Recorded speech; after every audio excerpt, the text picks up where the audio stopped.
Hello, let me know where you're from in the world and what time it is after liking this video.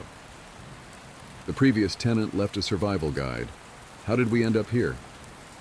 Derek smiled at Ellie, a genuine warm grin. They had never met before. He only knew about the twins because I had told him about them last time we spoke. He never got a chance to see them before he disappeared. Despite this, he was completely unfazed by her demonic appearance. I wished more than anything that the circumstances had been better. Their meeting and our reunion would have been wonderful upstairs, but instead we were stuck in the artificially lit stairwell with the now still again woman for company. I'd missed him. I hadn't realized how much it was possible to miss a person I barely knew until Derek. He represented everything good about the block to me. He made it feel like home, even in the bright, windowless underground layers. "Pleased to meet you too, sir," Ellie answered in the poshest accent that she could muster, giggling. She radiated a light. There was an invisible expression of instant trust amongst the black that made up her voids. She liked him. When this nightmare began, with the prophecy and subsequent death of Esther Beckman, I never would have imagined I'd be witnessing that moment between Ellie and Derek, to see an instant connection. I hoped he would get the chance to see her in the sunlight too, with her brown puppy dog eyes in place of the voids. The whole scene filled me with my own warmth.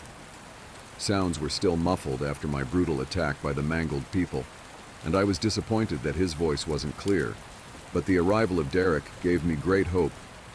Even the presence of the woman who was still stood by the stairwell couldn't break that. Besides, we were safe from her now. He took his kindly eyes away from Ellie to look at me. "Why are you here?" "How?" he asked, disbelief in his tone. There was no anger, just disappointment, which was arguably worse. It was the first time I had ever seen Derek not look calm and collected. "I'm here for you. I couldn't let you rot down here. I got the kittens and the vine. Then Albert came to visit." I blurted out quickly. Derek smiled a little, but it was strained. "I'm sorry, Kat. You shouldn't have come here. How did you do it? Why is this little lady with you?" He replied, confusion building.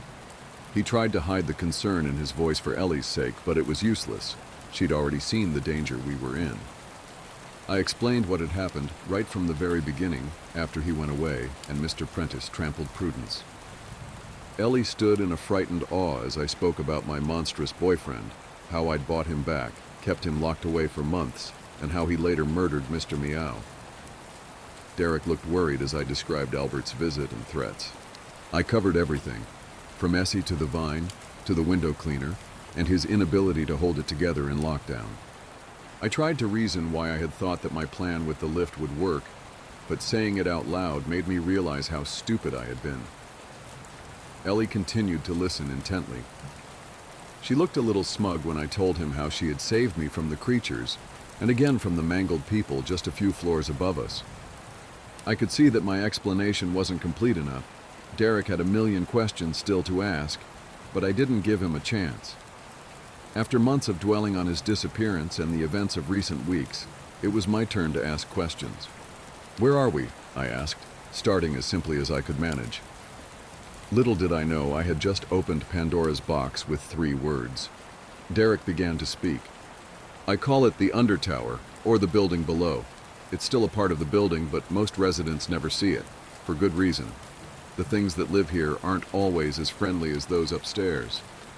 When my father bought the land to build this place, he discovered a large underground tunnel system whilst digging the foundations, and it inspired him. He wanted to be the first architect to extend a skyscraper the same length downwards, and a good deal of the excavation was already in place. He wanted to maximize the earning potential of his space, but he hadn't accounted for the power of this land. My father was a competitive, secretive man, so naturally he told no one outside of his workers what he was planning, not even his family. He employed a team of contractors who all signed non-disclosure agreements, were standing in the result. Derek waved his arms a little, gesticulating about our current setting before he continued. When they found him hanging, he was in the basement, the grim-looking room you will have arrived here in. That room, and everything below it, has been untouched since construction. They gave up on expanding that particular floor, and when my father died, the underground project was abandoned. As is the nature of this land, the contractors started to report strange happenings across the entire tower. There were at least 5 unexplained deaths, and although it was unreported to the public, those were all amongst men working below. Those that worked on this hidden part of the building were especially superstitious, and after my father's death, they sealed all entrances to the basement, entombing an entire tower block underneath the city.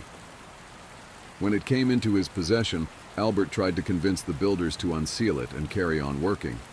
He was just like our dad, you see, ambitious and money-driven. None of them would agree to it. They claimed it was cursed. The upper tower was completed just before my father took his life, so Albert abandoned his negotiations with the contractors within a few weeks and focused on opening the place up. He wasn't going to continue to miss out on any money arguing over these lower floors. He said that our father's death would only explain the grand opening being delayed for so long, and he had to move forward. We moved in a week later, the first residents to live here. He paused for a moment, and a sadness clouded his face.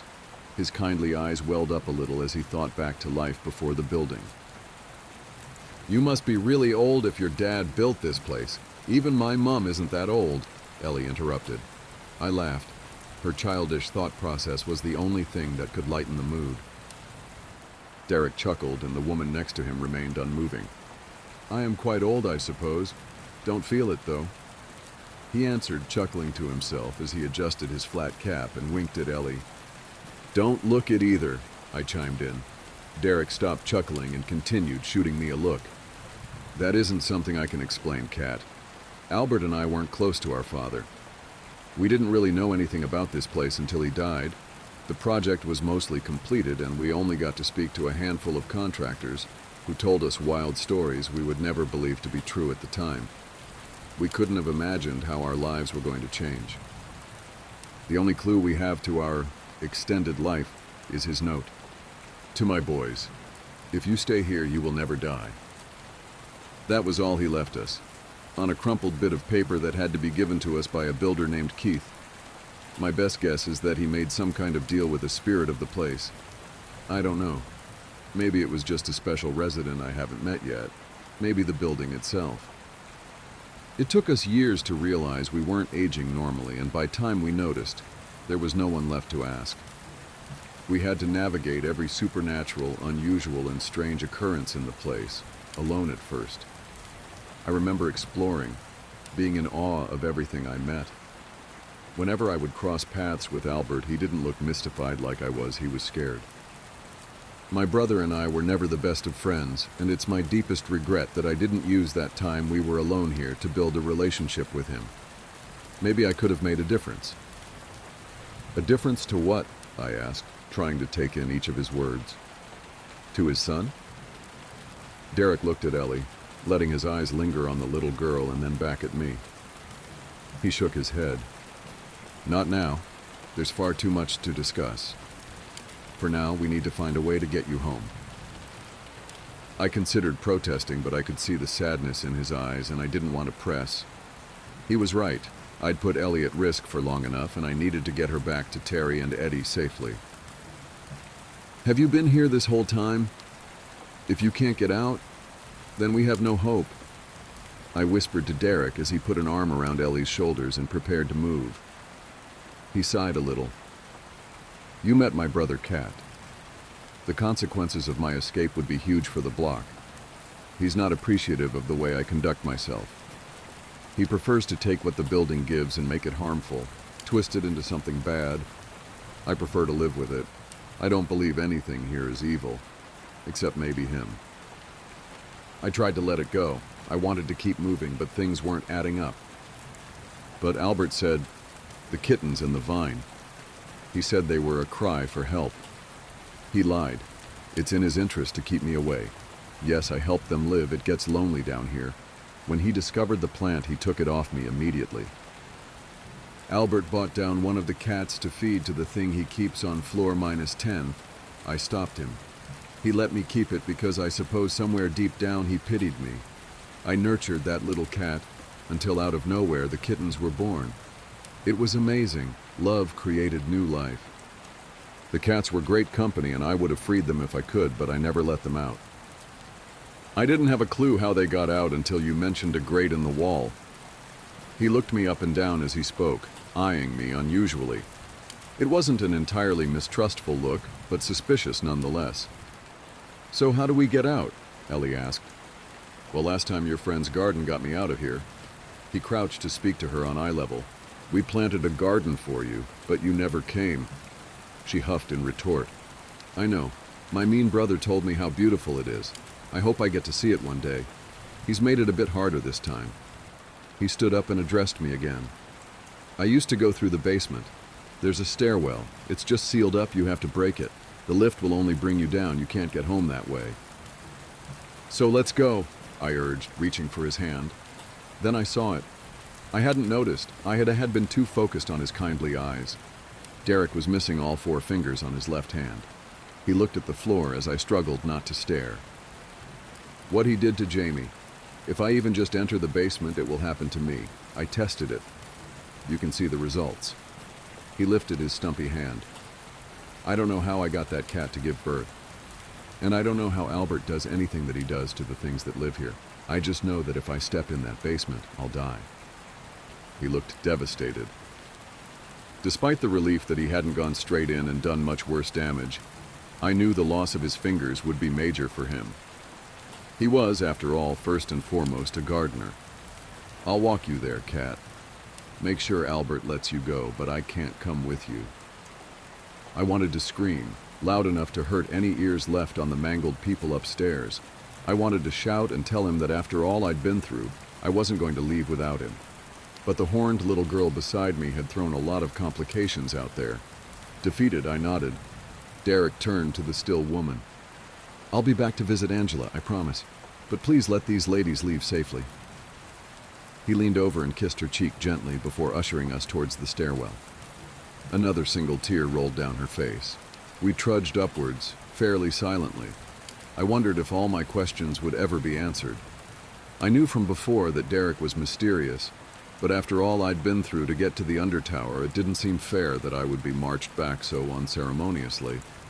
Derek may have known the way to get home, but no single person has complete control of this land. I was coming to really understand that. The building would always win.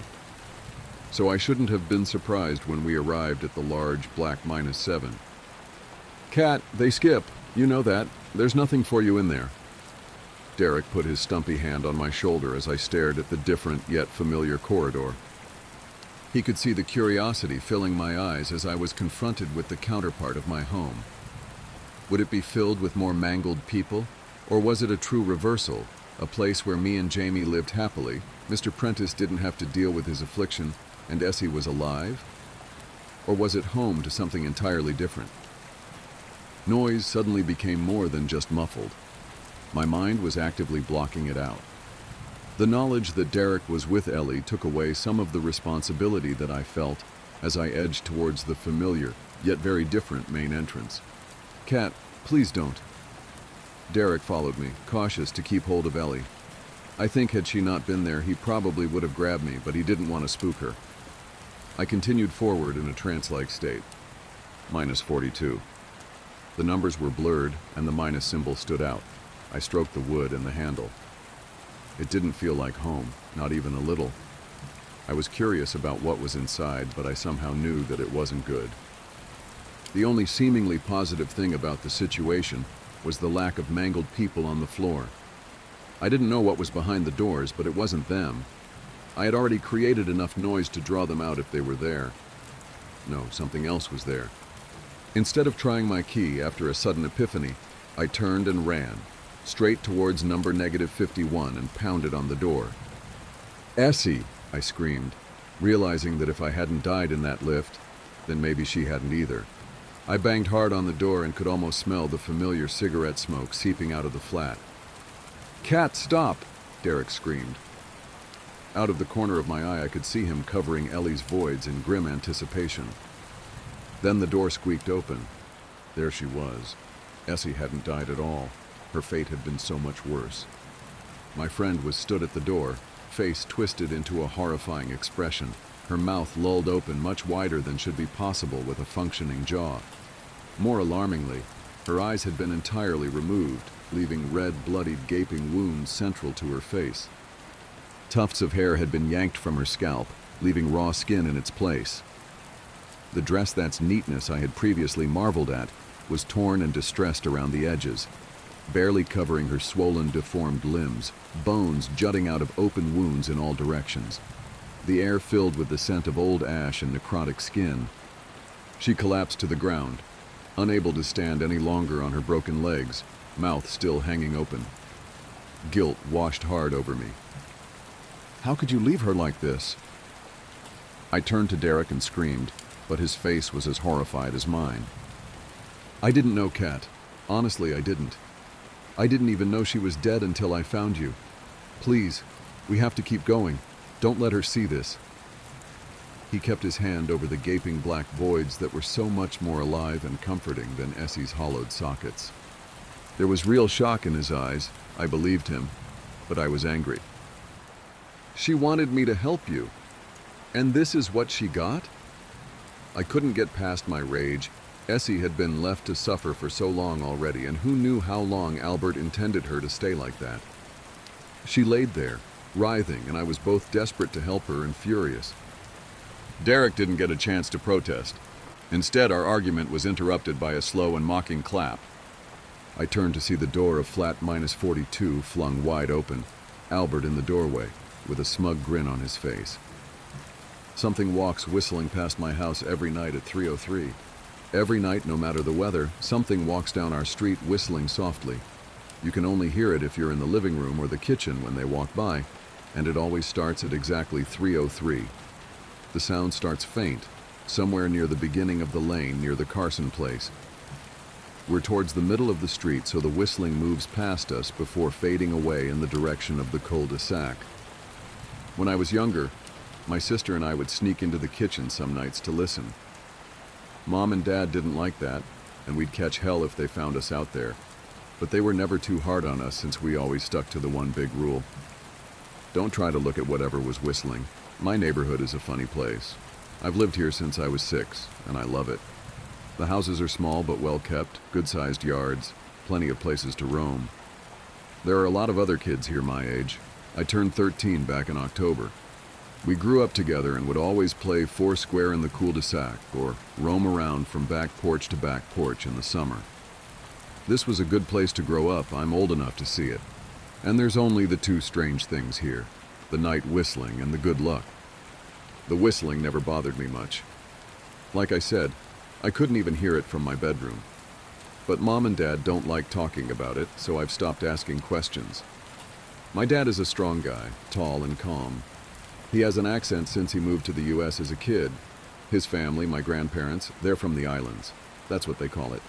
My dad, the only time he isn't so calm is if the whistler comes up. He talks a little quicker then, eyes move faster, and he tells us not to think about it so much and to always remember the one rule, the big rule. Don't try to look outside when the whistler goes past. Not that we could look, even if we wanted.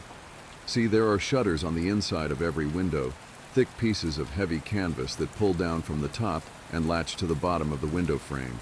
Each latch even has a small lock, about the size of what you'd find on a diary. My dad locks those shutters every night before we all go to bed and keeps the key in his room. My mom, I don't know what she thinks about the whistling.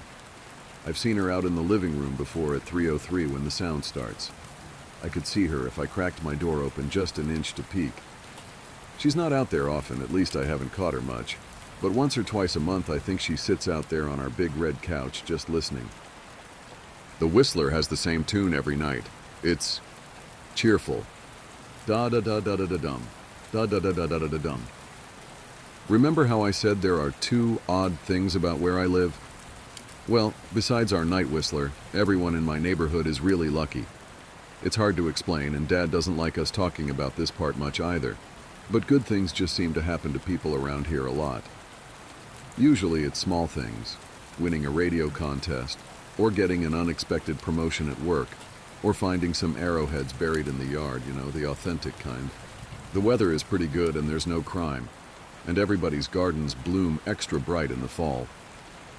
A million little blessings, I've heard my mom say about living here. But the main reason we stay here, why we moved here in the first place, is my sister Nola. She was born very sick, something with her lungs. We couldn't even bring her home when she was born, only visit her in the hospital. She was so small, I remember, small even compared to the other babies. A machine had to breathe for her. We moved into our house here to be closer to the hospital. As soon as we moved here, Nola started getting better. The doctors couldn't figure it out, they chalked it up to whatever they were doing, but we all could tell they were confused. But my parents knew, even I knew, Nola getting better was just another of the million little blessings we got for living in our neighborhood. So that's why we stayed even after we found out that for every small miracle that happens here every day now and then, some bad things happen. But they only happen if you look for the whistler. See, our neighborhood has a welcoming committee. They show up with macaroni casserole and a gift basket and a manila folder whenever someone new moves in. They're very friendly. 4 people showed up when we moved in 7 years ago. The committee made small talk, gave me a Snickers bar, and took turns holding Nola. It was her first week out of the hospital, so they were extra careful. Then the committee asked to speak to my parents in private, so I was sent to my room where I still managed to hear nearly every word. The welcoming committee told my parents about how nice the neighborhood was, really exceptionally, hard to explain kind of nice. And then they told my parents about the even harder to explain whistling that happened every morning at 3:03 and ended at the tick of 3:05. The group, our new neighbors, warned my parents that the whistling was quiet, would never harm or hurt us, as long as we didn't look for what was making the sound. This part they stressed, and I pushed my ear into the door, straining to hear them. People who went looking for the whistler had their luck change, sometimes tragically. A black cloud would hang over anyone that looked. Anything that could go wrong would. The manila envelope the committee brought over contained newspaper clippings, stories about car crashes and ruined lives, public deaths, and freak accidents. Not everyone dies, I heard the head of the committee tell my dad, but the life goes out of them. Even if they live, there's no light in them ever again, no presence. My mom, I could tell she wasn't taking it seriously. She kept asking if this was some prank they'd play on new neighbors. At one point, my mom got angry, accused the committee of trying to scare us out of our new home, asked them if they were racist on account of my dad being from the islands. My dad calmed her down, told her he could tell our new neighbors were sincere, and they were just trying to help us. He explained that he grew up hearing these kinds of stories from his mom, and that he knew there were strange things that walked among us. Some of those strange things were good, and some were bad, but most were just different. After the committee left, Dad went out to the hardware store, bought the canvas blinds, the latches, and the locks, and installed them on every window in the house after dinner. That first night in our new house, I crept out of my room at 3 a.m., only to find my dad awake, sitting on the living room couch, holding my baby sister. My dad held up his finger in a shh motion, but patted the couch next to him. I sat, and we waited. At exactly 3:03, we heard the whistling. Da-da-da-da-da-dum, da-da-da-da-da-dum. It came and it went just like our neighbors said. The whistling returns each night, and we never look, and we enjoy our million little blessings every day. Nola breathes on her own, and she's grown into a strong, clever girl. My dad even joined the welcoming committee. We don't get new neighbors often, why would anyone want to leave? But when a new family moves in, my dad and the committee bring them macaroni casserole, a gift basket, and the manila folder. I can always tell by the look on my dad's face when he comes back if the family took the committee seriously, or if we'd be getting new neighbors again very soon. Not long ago, a family moved in directly next to us. The previous owner, Ms. Maddie, passed away at age 105. She'd lived a good, long life. Our new neighbors seemed like they'd fit in just fine. They believed the welcoming committee, took my dad's advice about the locking shutters since they had a young child of their own. Whatever newspaper clippings were in that manila envelope, whatever evidence, my dad never let us see. But I imagine it must have been awfully convincing since our neighbors got along with no issues for the first month. One night when our new neighbors had to leave town, they sent their son, Holden, to stay with us. He was 12, a year under me in school. I didn't know him well before that night, but as soon as his parents dropped him off after dinner, I could tell it was going to be a bad time. "Do you know who is always out there whistling every night?" Holden asked the moment the adults left the room. The three of us were sitting in the den, some Disney movie playing idly on the television. My sister and I exchanged a glance. "We don't talk about that," I said. "I think it's that weirdo that lives in the big yellow house on the corner," Holden said. "Mr. Tolles?" my sister asked. "No way, he's really nice." Holden shrugged. "Must be a psycho killer then." Nola tensed. "We don't talk about it," I repeated. "Let's go in my room and play Nintendo." We spent the next few hours playing games, eating popcorn, and then watching movies. A typical sleepover, but I could see Holden was getting antsy. After my parents had wished us a good night, locked the blinds, and gone to bed, Holden stood up from his beanbag and walked over to where Nola and I were sitting on my bed. "Have you ever even tried looking?" he asked. "It's nearly time." Like most sleepovers, we'd conveniently ignored any suggestion of a bedtime. I was shocked to see he was right. It was almost 3 a.m. I sighed. "We don't... See, I can't even try to look because my dad locks the blinds every night and hides the key," he continued, ignoring me. "So does our dad," said Nola. "No," replied Holden. "No, he doesn't." "You saw him do it," I said, a little sharper than I meant to sound. Holden grinned. "Your dad locks the blinds, yeah, but he doesn't hide the key. He keeps it right on his normal keychain." "So?" I asked, worried I already knew what he would say next, because I had noticed that my dad didn't bother hiding the key anymore after all of these years, because he knew we took it seriously. "So, after your dad locked up but before your parents went to bed, I went to the bathroom, and on my way, I may have peeked into their room, and I may have seen your dad's keychain on his nightstand, and I maybe went and borrowed the key to blinds." Nola and I stared, and his grin only grew wider. "You're lying," I said. Holden shrugged. "You can check if you want. Just open your parents' door and look, you'll see his keychain right there on the nightstand." "Stay here," I told both of them. "Don't move a muscle." I hurried over to my parents' room but hesitated at the door. If Holden wasn't lying, my dad would be angry. Beyond angry. I was scared thinking about it, but more scared of an open window with the whistler right outside. I opened the door, barely an inch, and looked in, but it was too dark to see. Taking a deep breath, I walked into the room. 2 steps into the dark, I froze.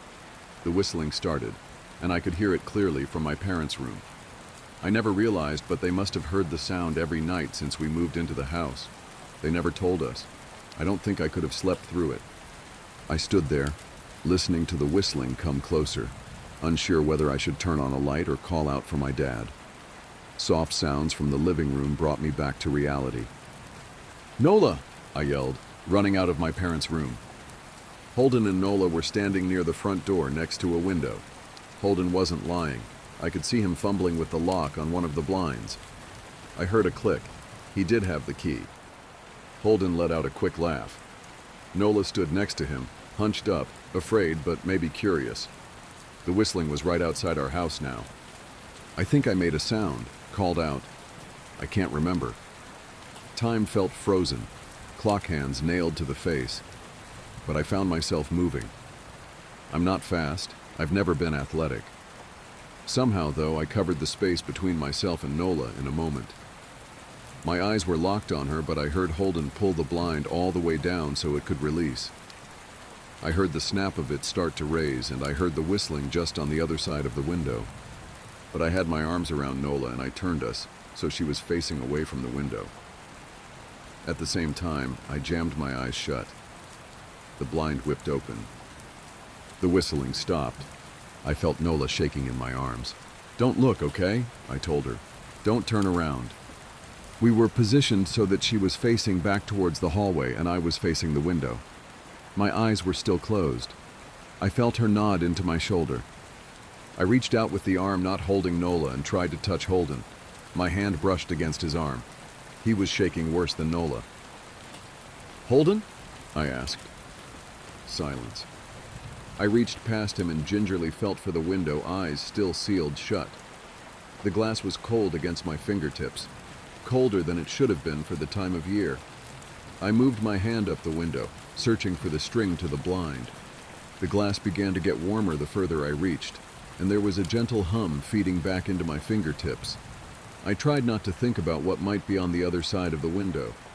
Finally, I touched the string and yanked the blinds shut. I opened my eyes. In the dim light leaking out from the kitchen, I could make out Holden, pale and small, staring at the now closed window. "Holden?" I asked again. He turned towards me and he screamed. Everything became a flurry of motion. Lights sparked to life in the hall, then the living room. My parents' footsteps thudded across the hardwood floor. I didn't turn to look back at them. My eyes were glued to Holden. He was pale, had bit his lip so hard there was a thin red line of blood running down his chin, and he'd wet himself. "What happened?" my dad asked from behind me. I managed to swivel away from Holden and look back. He looked. I'd never seen my dad scared before, but I saw it that night, in that moment, an old, ugly terror stitched on his face. A parent's fear. "Just Holden?" he mouthed to me. I nodded yes.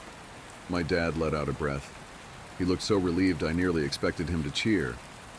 But then he turned to Holden, and my dad's face changed. I wondered if he felt bad for feeling good that Holden was the only one that looked. There was a knock at the door. We all froze. Holden whimpered. "Don't answer it," my mom said. She stood at the threshold of the hall. I'd always thought she was a skeptic and just humored my dad about the windows and the whistler, but that night we were all believers. I noticed that both of my parents held baseball bats they must have taken from their bedroom. The knock came again, a little louder this time. "Please don't open the door," Holden whispered. My dad walked over to him, hugged him close. "We won't," my dad promised, still holding his bat. "Nothing is coming in here tonight." Thud, thud, thud. This time the knocking was loud enough to rattle the door. Holden screamed again and Nola clutched her arms around my neck. My mom came over and knelt down next to us, wrapping my sister and me close. Thud, thud, thud. "Call the police," my mom whispered to my dad. The knocking instantly stopped. My dad looked over his shoulder at us. "Do you think—" He was cut off by frantic knocking that trailed off to a polite tap, tap, tap. "Police," something said from the other side of the door. The voice from outside sounded exactly like my mom, like a parrot repeating the words back to her. "Police. Call. The police. Tap, tap, tap. Police."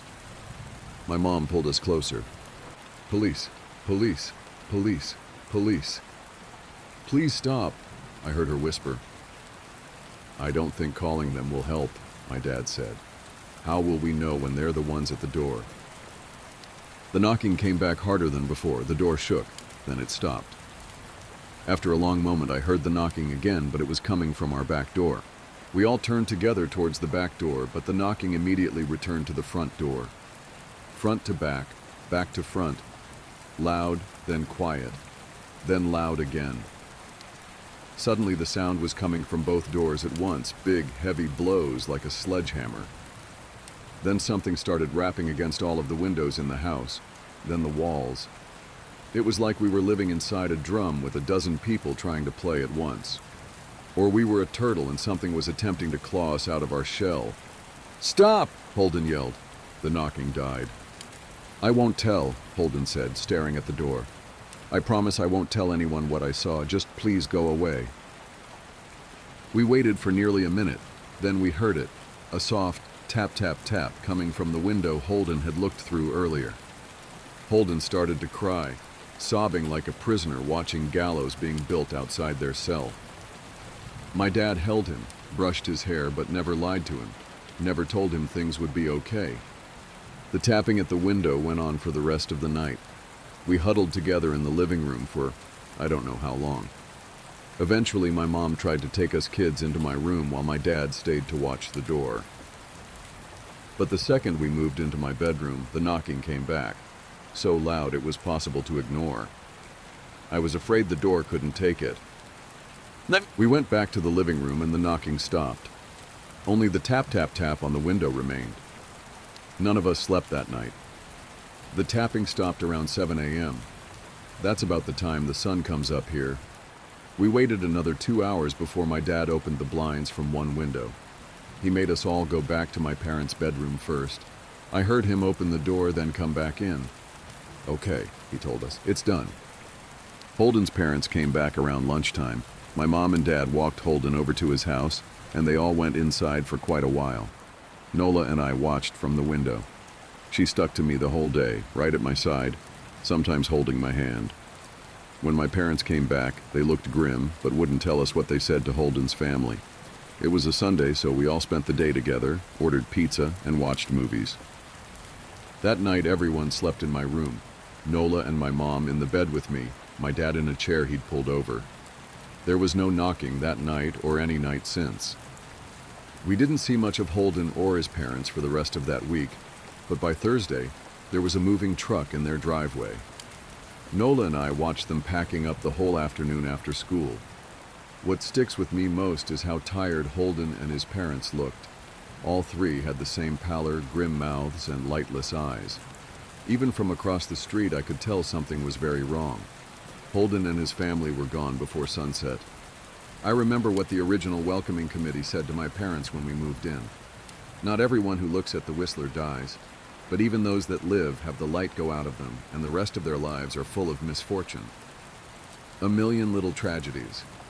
I think Holden's parents must have looked, either to comfort him if they didn't believe or share the burden if they did.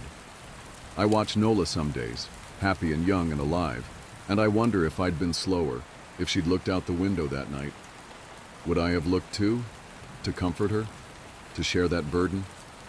I'm glad I don't have to find out. We still live in that house, in that neighborhood. We still hear our Whistler walking past every night. The blessings, the luck, the good things here are too good to leave. But we're careful. We don't have friends over to spend the night anymore. And my dad hides the key to the blinds very, very well. Not that I've gone looking. Some things you just don't need to look for. My students submitted the most disturbing living history project I've ever seen. One of my least favorite parts about being a middle school history teacher is the bullshit living history assignments we give at the end of every school year. Kids are supposed to sit with their grandparents and videotape, voice record, or transcribe their oldest memories for posterity, and for an easy way to bring up their GPA. I have been doing this for 17 years, and when I collected the projects this time around, I assumed they would be as dull, if not duller, than usual. This had not been a particularly bright class. So I went home, poured myself a glass of wine, and prepared for a long night of "I only owned 2 pairs of pants when I was your age," and "My brother got beat with a newspaper for hitting a baseball into a neighbor's yard." And of course, these projects were peppered with innocent old person comments that were so horribly sexist and racist you just had to laugh. Now, I had a girl in my class whom I will call Olivia. She was pudgy, quiet, and proved herself a consistent B student. I expected her project to be as unremarkable as her, and perhaps that's why I was so profoundly disturbed by what I witnessed that night. Olivia had submitted 2 discs for some reason, so I began with the one marked "Interview." My screen hiccuped twice before a grainy image of a living room came into view. The place was a hoarder's hell. Olivia was curled up in an armchair, clutching a notebook and looking like a scared animal. Across from her sat a man with a somber countenance, smoking a cigarette and staring at her expectantly. "Go ahead," a woman's voice whispered from behind the camera. Olivia's owlish eyes flashed towards the screen, then back to the man. "I am here with my great-uncle Stephen," she began almost inaudibly. "He is going to tell us about his oldest memories from being in the Army." Great-uncle Stephen looked like he'd rather be in a goddamn trench at the moment, but he waited patiently for the questions to begin. Not surprisingly, Olivia read verbatim from the suggested question sheet I had handed out to the students. He answered her curtly. Once or twice I heard her mother whisper, "Speak up, Olivia," from behind the camera. Typical boring shit. So I was intrigued when Olivia set down the notebook and asked, "Did you like being in the Army?" That was totally off script. Great-uncle Stephen emitted a chain smoker's wheeze.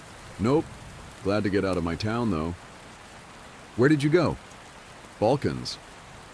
Uh-huh, she said. I doubted she knew what the Balkans were, and my suspicion was confirmed when she asked, "Was Balkans very different from here?" Yes. Mom cleared her throat from behind the camera, perhaps encouraging Great Uncle Stephen to be a little more forthcoming. But Olivia seemed genuinely interested. "Uncle Stephen," she asked, "what is your very worst memory from the army?" The old man crushed his cigarette in the ashtray and then slowly lifted himself out of his chair. "I'll be back," he mumbled. The camera cut off. When the screen flashed back on, everything was the same except Great Uncle Stephen had several pieces of paper in plastic sleeves laid atop all the crap sitting on his coffee table. One he held in his hand. "I was a kid when I enlisted," he said, looking at Olivia. "Your brother's age," he told her. Olivia nodded. "I never saw combat. Both of my deployments were to cities in Eastern Europe that had been destroyed by civil wars. Everything was a mess. I felt like a janitor, for fuck's sake." "Ahem," Mom coughed. Great Uncle Stephen sighed and looked at his paper. "My unit was assigned to a school that had been obliterated by all the violence. Broken windows, caved-in rooms. And for some reason, the part that got to me the most was that the school had been like this for years before we got there. No one had lifted a finger to fix it. I saw kids walk by it on their way to go beg for money or whatever shit they did." The camera dipped towards the floor as I heard Mom whisper harshly at Great Uncle Stephen. I couldn't make out what she was saying, but it wasn't hard to imagine. "Do you want to hear this goddamn story or not?" I heard him bark in response. "Then you better let me tell it how I want." "Mom," Olivia chimed, "please stop interrupting." "Are you presenting this in front of the class?" "No, Mom, we're just handing it in to the teacher." "I'm sure he's heard the word shit before," Great Uncle Stephen contributed helpfully. I wasn't a he, as a matter of fact, but other than that, the statement was accurate. The camera was lifted, and after a couple of blurry focus adjustments, the shot was the same as before. "I'm talking too much anyway," he grumbled. He lifted the piece of paper in his hand close to his face. "In the basement, I found this letter. I didn't know what it said, but I had a buddy of mine translate it, so I'm going to read it now. And then I'll tell you what I saw in that basement." A chill ran down my spine. Mom zoomed in to Great Uncle Stephen and his letter. His palsied hands trembled as he held up the paper. This is what he read. "Dear Sir, I never loved my country. So many of these skirmishes are born from patriotism, a power struggle for the shards of a once great empire. But I do not care what name my home has on a map. This fighting is senseless, and I stay as far away from it as I can. It was not these attacks and disorganized violence that took the lives of my wife and child. It was illness. Mercifully, it happened quickly for the baby. Nadja suffered for longer. I watched in horror, knowing I could do nothing for them. My only solace is that I was there for them every step of the way. I stopped going to work one day, and no one came after me. I doubt they noticed I was gone. Since the school was simply across a field visible from my window, it would have been easy to go for a few hours each day and come home quickly to care for them. But what was the point? All I did was clean floors. I was as useless to the world as I was to my family. I tried to take Nadja to the hospital, but the journey was too long and taxing. I brought her home and she died that night, after Nadja and the baby were gone. Well, I don't remember much. I didn't leave my hovel, barely ate and slept. Thought many times of taking my own life. Tempting though it was, I felt paralyzed by my own helplessness. The one thing that kept me sane was my radio. I never turned it off once, even though I didn't listen to the words being said. In fact, the channel I got the clearest was in English, I think, which I don't speak a lick of. But the voices, the music, and the true knowledge that life existed beyond this violent city sustained me. I have no idea how long passed before I saw the light of day again. I was dizzy from hunger, so finding food was my priority. My radio came with me, of course. Since I first holed myself up, it has gone everywhere with me. It talks to me as I sleep and as I wake. I don't know what it's saying, but I know I would die without it. Once I had some water and food, it occurred to me that the only thing left to do was go back to work. So I did. The following morning, I simply returned to the school where I was a janitor and got back to work. Nobody made a big deal out of it. Like I said, Nadia had been sick for a long time, and those who worked at the school knew it. I appreciate that no one had pestered me to come back to work during the hardest days of my life. The teachers never said much to me, but we smiled at each other in the halls, and that mutual respect was perhaps the reason I decided to come back at all. The place had gone to the dogs without me, so I simply grabbed my broom and rags from my closet and set to cleaning. Everyone is grateful to have me back, I know. And the best part is that nobody minds my radio. I bring it with me everywhere and keep the volume low enough not to disrupt the students. No one has ever complained. In fact, I suspect they like it. The schoolhouse is not very big, but does require a lot of maintenance. The floors are always sticky and stained, so I spend most of my time mopping. Kids make messes. I guess that's why I'm still in business. Sometimes I have to move things around to make sure I get every spot on the floor beautiful and clean, but I take pride in that. And the repairs. The school always needs tune-ups here and there, and I am happy to help. Some days I'm reconstructing a desk that broke as I whistle along with the radio. Other times I handle more serious, structural issues. Days when I have work like this, I feel truly instrumental, like a cog in a larger machine. How could this school survive without me? It took me a long time, but I once again feel that I have purpose. There is a larder behind the school that is full of preserved food. In lieu of payment, I am allowed to take as much food as I need. That arrangement is fine. What would I do with money anyway? I used to bring the food back to my home just 1 field away from the school, but when I started sleeping in the basement, no one seemed to notice. This school is special to me, and I cannot leave it unguarded. When I am besieged with memories of my wife and baby, I turn up the volume on the radio to drown out such thoughts. It works for me every time, except this morning, because this morning I woke up to dead silence. I frantically examined the radio to see what had happened. I honestly cannot tell you how many days in a row I have been using it. Did it simply live out its life and die naturally? I have spent the entire day trying to fix it. Most of this time, I have been crying. I am losing my mind without it. I have given myself until sundown. If I cannot fix it by then, I am going to take my life. I am writing this because the sunlight is starting to die and I know what my fate shall be.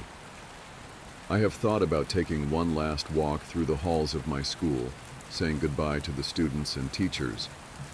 I know I will be missed, but I cannot bring myself to leave this room. I cannot go anywhere knowing that my radio is dead in here. There are no more tears in me. It feels now like I can't catch my breath. I vomited what little food I had in my stomach, and I am growing dizzy again, like I did after Nadia died. I am not long for this world. But before I take my life, I have closed the door to this room and stuck a chair beneath the handle. It is the only room in the basement and has a small casement that lets in just enough light for me to see what I am doing. If anyone is kind enough to come looking for me, they should not be met with this gruesome sight. Perhaps they will see the door is blocked, smell my rotting body, and simply forget I ever existed. But I have placed both my radio and this note outside the door. Kind sir, if you are reading this, I have one humble request. Please fix it. Save my radio. It did not deserve to die in its sleep, and I am ashamed that I cannot revive it. Now I am ready to join Nadia and little Ludmilla in heaven. I hope this school can find another janitor who loves and cares for it the way I do. The hour is now. Do not forget my radio. Stanislav. When Mom zoomed back out, Olivia had tears in her eyes. Thank you for sharing, Uncle Stephen, Mom said, her voice choked. I think we have enough. Wait, Olivia chirped. He said there's more. What did you find? Before Great Uncle Stephen could open his mouth, the image disappeared. My jaw dropped. Was that it? What did Great Uncle Stephen see? I promptly remembered that there was a second disc. This one was unmarked, but I hoped it contained the rest of the interview. There was no video, only audio. The voice that started up was Olivia's. "Hi, Miss Garrity, I'm sorry about my mom, but she refused to record the rest of what my uncle was saying. But I asked him to continue and secretly recorded the story as a voice memo on my phone. I remember you said earlier this year that history is written by the people who win wars." She sucked in a breath and commenced crying. "But everyone's history is important, even if they are sad, pathetic people, and even if they never won a single thing in their life. I haven't slept through the night since I finished this project, but you have to hear what my uncle has to say."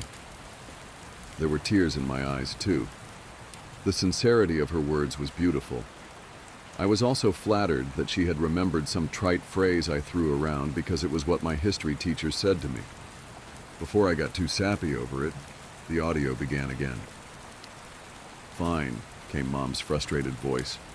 "If you want to hear the rest of the story, fine, but this is not appropriate for a school project." "Let me finish," Great Uncle Stephen snapped. "If it's too much for you, help yourself to a snack in the kitchen. But Olivia wants to know what happened." I heard her mother mumble something and walk away. Olivia and her uncle were alone. I imagined her looking at him expectantly. "So, did you find the radio? Or did it get ruined when the school got blown up?" He rasped, and I heard the distinct click of a lighter. "That letter," he began slowly, "had a date on it." "What date?" she inquired hungrily. "It was dated 2 weeks before we started rebuilding the school." "Didn't you say the school had been destroyed like 2 years ago?" "Yes," replied Great Uncle Stephen. "It had been." There was silence as I felt goosebumps on my arms. The images that came to my mind were almost too overwhelming to express, but Great Uncle Stephen put them into words effortlessly. Clearly, he had spent his whole life thinking about it. "This man, this Stanislav, went to a vandalized, falling apart schoolhouse and cleaned up blood and rubble like it was spilled drinks and dust. He smiled at dead bodies in the hallway and believed they were smiling back at him because they liked his radio. He moved around corpses so he could sweep the ground under them. The roof was half collapsed, so when it rained he must have gotten soaking wet, but was so oblivious that he didn't even feel a thing." I could hear Olivia crying steadily. "I found the larder he was talking about. It was all pickled, preserved food that probably tasted like shit. Most of the stuff was moldy." Did you see the dead body?" "Yes, hanging from the ceiling, but still amazingly lifelike. He wasn't rotting away. This hadn't happened years ago." "Did he look peaceful?" she asked, a chord of desperation in her voice. "Couldn't tell you. The smell was rank, and his face was blue and his eyes were bulging. Like this." I imagined him demonstrating. "And the radio?" Olivia wept. I heard Great Uncle Stephen take a long drag of his cigarette. It was there, all right, and it was still on. "We called her Space Girl. Her real name was Megan Daniels, but nobody actually called her that. She'd been Space Girl since grade 2. She was the kind of kid who stuck out in the crowd with her long red hair, ghostly pale skin, and Coke bottle glasses. For as long as I'd known her, Space Girl had been quiet. She didn't like to be around us. She didn't play with us when we were kids. She didn't even talk much. Most of the time she'd find somewhere to sit, far away from everyone else. Then she'd open up her little notebook and scribble inside of it. Sometimes she wrote poems, sometimes she drew, but she was always off on her own little world. Nowadays, I understand why we targeted her. She was different, and she was alone. That doesn't justify any of it, but kids can be cruel. I remember that it was Sasha Brown who told me that Space Girl was retarded because her mother was on drugs. She probably just made that up. But we all believed it. She had always been the worst towards Space Girl, and she kept that up until the end. It all started in grade 5 when Sasha took her notebook. It had been raining that day, so we'd had an indoor recess. Space Girl sat in the corner at her desk, eyes focused on her notebook, as she methodically worked on a drawing. Sasha and I had been sitting nearby at our desks, and we simply just watched her do her thing. "I can't believe they let that retard sit in with us," Sasha murmured. "Look at her. Why do they even let them in schools? They aren't going to learn anything." Better than leaving her at home with her crackhead mom, said Tanya Everett. She and I weren't exactly friends, but she sat close to Sasha and I. My dad says he sees a different car in front of her house every day. He says that she lets boys come and they pay her so they can have sex. None of us could actually say the dreaded S word at the time. Sex was still a terrible unknown thing, and we all had been raised to believe that nobody decent would ever do it. Space Girl paused, and her eyes darted away from her book to look at us. I can only imagine she'd heard us. Sasha just stared right back at her. What? Do you have a problem, Space Girl? She asked. The teacher was out of earshot, and that gave her carte blanche to say whatever she wanted. Space Girl didn't respond. She just looked back down at her notebook, but Sasha had been challenged, or at least she thought she'd been. She looked over to the teacher's desk to make sure she was busy. Then she got up and moved closer to Space Girl. What are you even doing in there, retard? She'd reached out to snatch the book before Space Girl could stop her. What even is this? A unicorn? What are you, 5? She handed the book to me, and I took it on instinct. There was a brightly colored drawing of a unicorn inside. The artwork was actually pretty nice, but I would never have said so. The book was passed on to Tanya next, and Space Girl could only look at us helplessly. Wow, you can't even draw. Look at this. She tore the page out of the notebook, and Space Girl let out a startled whimper, as if she'd been struck. The picture was crumpled up, and the book was thrown on the floor by Space Girl's desk. Draw something that isn't trash next time, Tanya said, and Sasha just giggled as if it was anything other than being mean-spirited just for the sake of it. Space Girl slowly picked her book up off the floor, avoiding eye contact as Tanya and Sasha turned away from her. I continued to stare. I remember that the way she moved was so defeated, as if she were shrinking in on herself. She looked up at me, but only for a moment, and I felt bad for her. I really did. But I didn't do anything about it. I just left her to rejoin the others. After that, Space Girl became an easy target for Sasha and Tanya. Every chance they got, they'd harass her, and I regret to admit that I was usually right there with them. During the days where we could go outside for recess, Space Girl would always sit beneath the same tree, always working in her notebook. When she did, we would always lean on the trunk and look down over Space Girl's shoulder. Wow, that's really good, Space Girl, was how most of her comments would start. Did you mean to draw it like it got hit by a truck, or is that just your style? There was never a compliment. She would always find something to needle. Can you draw me? Sasha asked once. I heard that retards were always like art geniuses or something. Maybe it'll even look like a person. Space Girl didn't look up at her. She seemed to be trying not to acknowledge the insults.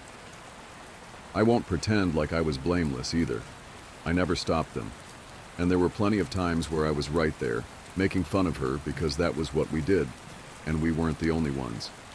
More or less everyone hurt her in some way or another. But she never complained. I think she was too scared to. It was late December in 7th grade where things got even worse. I don't know all the details, and I don't know just for how long things had been boiling over, but I'd heard a rumor that James Hardy had it out for Space Girl. James had only been in my class a few times, and he wasn't in my class that year. He was a small, mousy-looking kid who was convinced he was the world's toughest gangster. The rumors said that someone had seen his dad going into Space Girl's house. Naturally, there had been speculation that they'd been having sex. Someone told me that James's parents had been divorcing because of it. Somehow, all of these rumors had mutated into claims that James and Space Girl were dating, and I think that was what had rubbed him the wrong way. We were coming in from recess when some boys decided to pull a little prank on James. The whole prank had been set up by Brian Jordan and his brother Mike. They had some mistletoe for the holiday season, and had set it up in the hall leading back to our classroom. Mike had grabbed Space Girl during recess, and were holding her behind the door where the mistletoe was. When James walked through, they pushed her at him and snapped a picture. I'd been just behind James when it happened. I watched as Space Girl came flying out of seemingly nowhere, eyes wide and afraid, then slammed into James.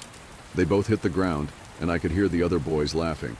"Look! She wanted to give you a kiss," one of the boys said.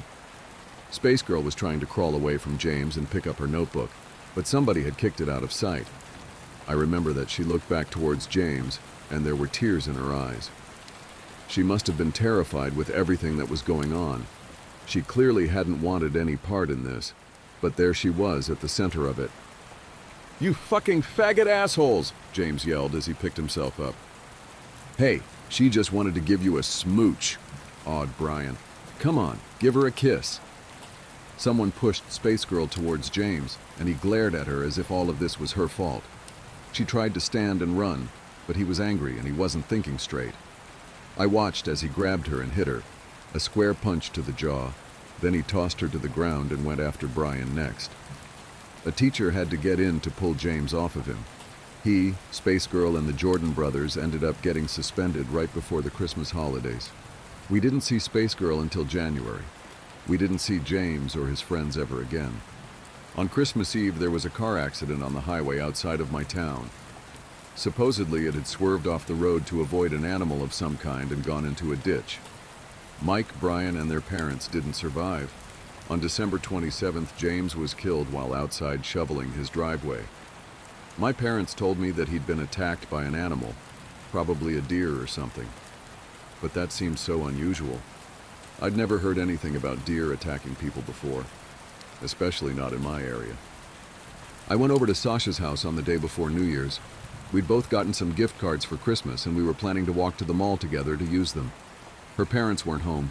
They both had to work. So it was just us when I got there. "Hey, kept me waiting," she said when I knocked on the door. "Sorry." "It's fine. I'll be ready in a bit. Come on upstairs. I want to show you something."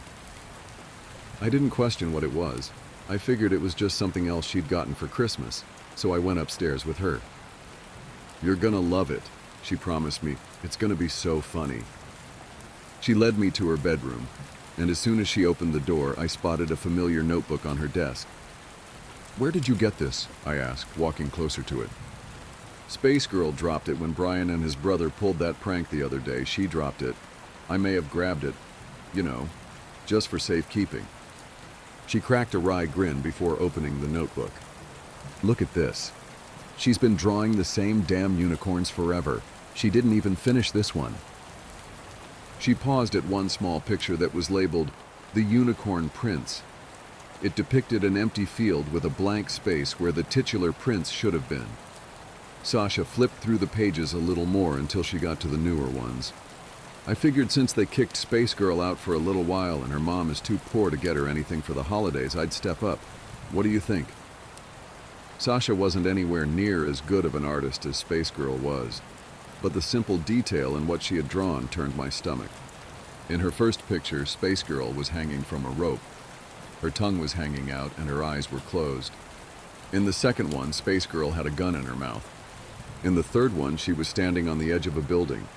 Sasha giggled as I flipped through her crude depictions of suicide. There were pages of them. "What do you think?" she asked with a grin. "I'll bet she'll lose her shit." I closed the notebook and looked over at Sasha. Are you out of your mind?" I asked. Sasha's grin faded. "What do you mean? You stole her notebook just so you could draw these?" "Sasha, that's really messed up." "It's Space Girl. Who the hell cares about Space Girl, Jane? You just drew her killing herself over and over again." I took the book off her desk. "Do you not understand what's wrong with that?" Sasha just stared at me like I was crazy. "Fine, sue me for trying to be funny." Sasha said, "Just give it here." She outstretched a hand to take the notebook, but I pulled back from her. "Number, you're just going to put something else in there." Anger flared in Sasha's eyes. "Jane, just give me the book." "No." I opened the book, and I started to tear out those pages of Space Girl's suicide. Sasha lunged for me, trying to grab at the book and stop me, but pushed her back. I didn't mean to push so hard, but I did, and she fell, landing hard on the ground. For a moment, Sasha looked up at me, wide-eyed and shocked. I don't think anyone had laid a hand on her like that before. Then I saw something in her eyes. Not just anger, something worse. It was the same thing that had prompted her to draw those horrible pictures of Space Girl. I turned and I ran, bolting down her stairs and out her front door, back into the snow. I clutched Space Girl's notebook to my chest the entire time, and I didn't let it go until I got home. I spent the rest of the Christmas break terrified that my parents would get a call from Sasha's. I'd pushed her, and that seemed like such a big deal at the time. In hindsight, I doubt Sasha would have told her parents what had happened. They would have asked why I'd pushed her, and I would have told them about the notebook. On some level, she must have known that what she'd done was wrong. She was a cruel person, but there was a limit. Part of me hoped that she'd realize that I was right and we could patch things up when school started again, but honestly, I wasn't so sure. I remember looking through Space Girl's drawings, the ones that she'd done. I remembered the ones I'd made fun of the most. There was one with a mermaid on a rock combing her hair. Her eyes were closed in a relaxed bliss. I remembered saying how stupid her facial expression had looked, but honestly, I kinda liked it. I flipped through the pages some more, through unicorns, fairies, and castles. But I paused at the page depicting the unicorn prince. Back at Sasha's place, it had been blank, but at my house, it was finished. The unicorn prince stood proudly in his field, looking skywards with his horn proudly displayed. Maybe I had been thinking of a different picture? I brushed it off and flipped to the back where Sasha's pictures were.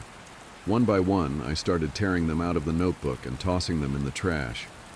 It was a waste of paper, but I refused to give it back to Space Girl with those images still in it. On the first day back to school, I was up early. I made sure the notebook was packed into my bag and was out as early as I could be. The snow on the ground was almost pristine as I walked to school, but I remember seeing some tracks on my lawn, headed down the side of my house. Deep U-shaped indents that looked like they'd been made by hooves. A deer, perhaps? I didn't dwell on them and made my way down the freshly shoveled sidewalk and back to school. I wasn't entirely sure if Space Girl would be back yet, but she was. She was alone in the classroom, sitting at her desk and drawing in a brand new notebook. She paused briefly when I walked in to join her, and I could see her side-eyeing me. She didn't say a word as I drew nearer, but I thought I saw her shoulders tense up ever so slightly. "Hey," I said, I hope you had a nice holiday." She didn't respond. "I'm sorry about what happened the other day. I didn't know anything about it, but it just seemed really mean-spirited." Still no answer. I reached into my backpack, taking out her old notebook. I put it on her desk in front of her. She stared at it, still silent, then back at me. Sasha took it. I was over at her house the other day and she showed it to me. I had to take some pages out, but she drew some really awful things in there. I didn't think it would be right to give it back with those things in there. I paused, feeling smaller as Space Girl stared at me. She didn't seem angry or thankful. She didn't seem anything at all, just stoic. "I'm sorry if I wasn't all that great to you before," I said, and then I shuffled off to my desk. Space Girl waited until I sat down before she opened her notebook and inspected it. Then she closed her new book and started something new on a fresh page in her old one. It wasn't much, but it made me feel at least a little good for what I'd done. When Sasha got in, she didn't talk to me. She didn't even look at me. Neither did Tanya or any of our other mutual friends. I knew from the moment they walked in that I'd burned my bridges with them, but I still wanted to try. The teacher hadn't come in yet, so I figured it might be worth it to try and talk to Sasha. I got up to move closer to her and she gave me a look of utter disgust. "What do you want?" she spat. Now it was my turn to be silent. "Fuck off and leave us alone," Tanya said.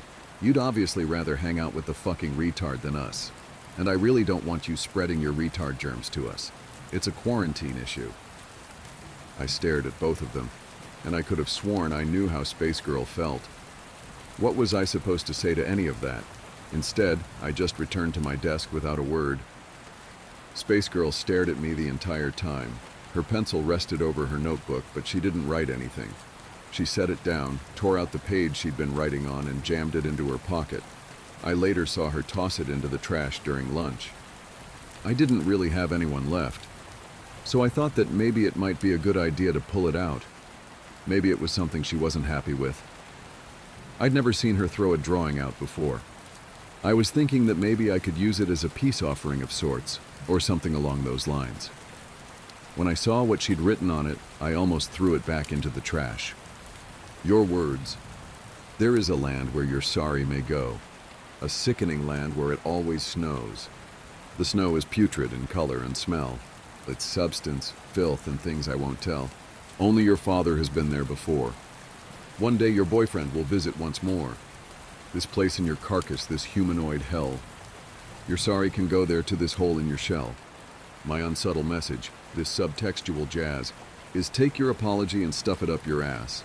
This was unlike anything I'd ever seen her write. It was so crass and spiteful. This was as close to hatred as she could have gotten. I understood why she'd thrown it out. It didn't fit with everything else she'd done. Those things had been beautiful, despite what people had said to her. This was angry and ugly. This was something she'd written for me. I put it in my pocket. I wasn't going to give it back to her, but I wanted to keep it. I wanted to remember the way I'd made her feel. 8th grade wasn't fun for me. I had very few friends left, and Sasha never forgave me for turning on her. Her version of the story was slowly warped as time went on. First, I'd punched her and stolen the book. Then I'd tried to kiss her, punched her when she'd refused, then stole the book to try and get her in trouble.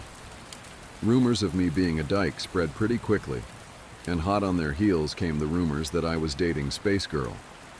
I tried not to let them bother me too much. I knew the truth, and at the end of the day, I'd done the right thing. By the time high school rolled around, I was hoping for a fresh start. There were new faces, and I figured I could make friends with them before Sasha's rumors spread. I had a bit of success in that department. I fell in with a better crowd at least. Sasha stuck with her same old clique. It grew ever so slightly, but she was determined to live out the movie Mean Girls, and most people didn't pay her any mind. Space Girl barely changed at all. I didn't see her much when high school started. She was in a few of my classes, but I rarely saw her outside of them.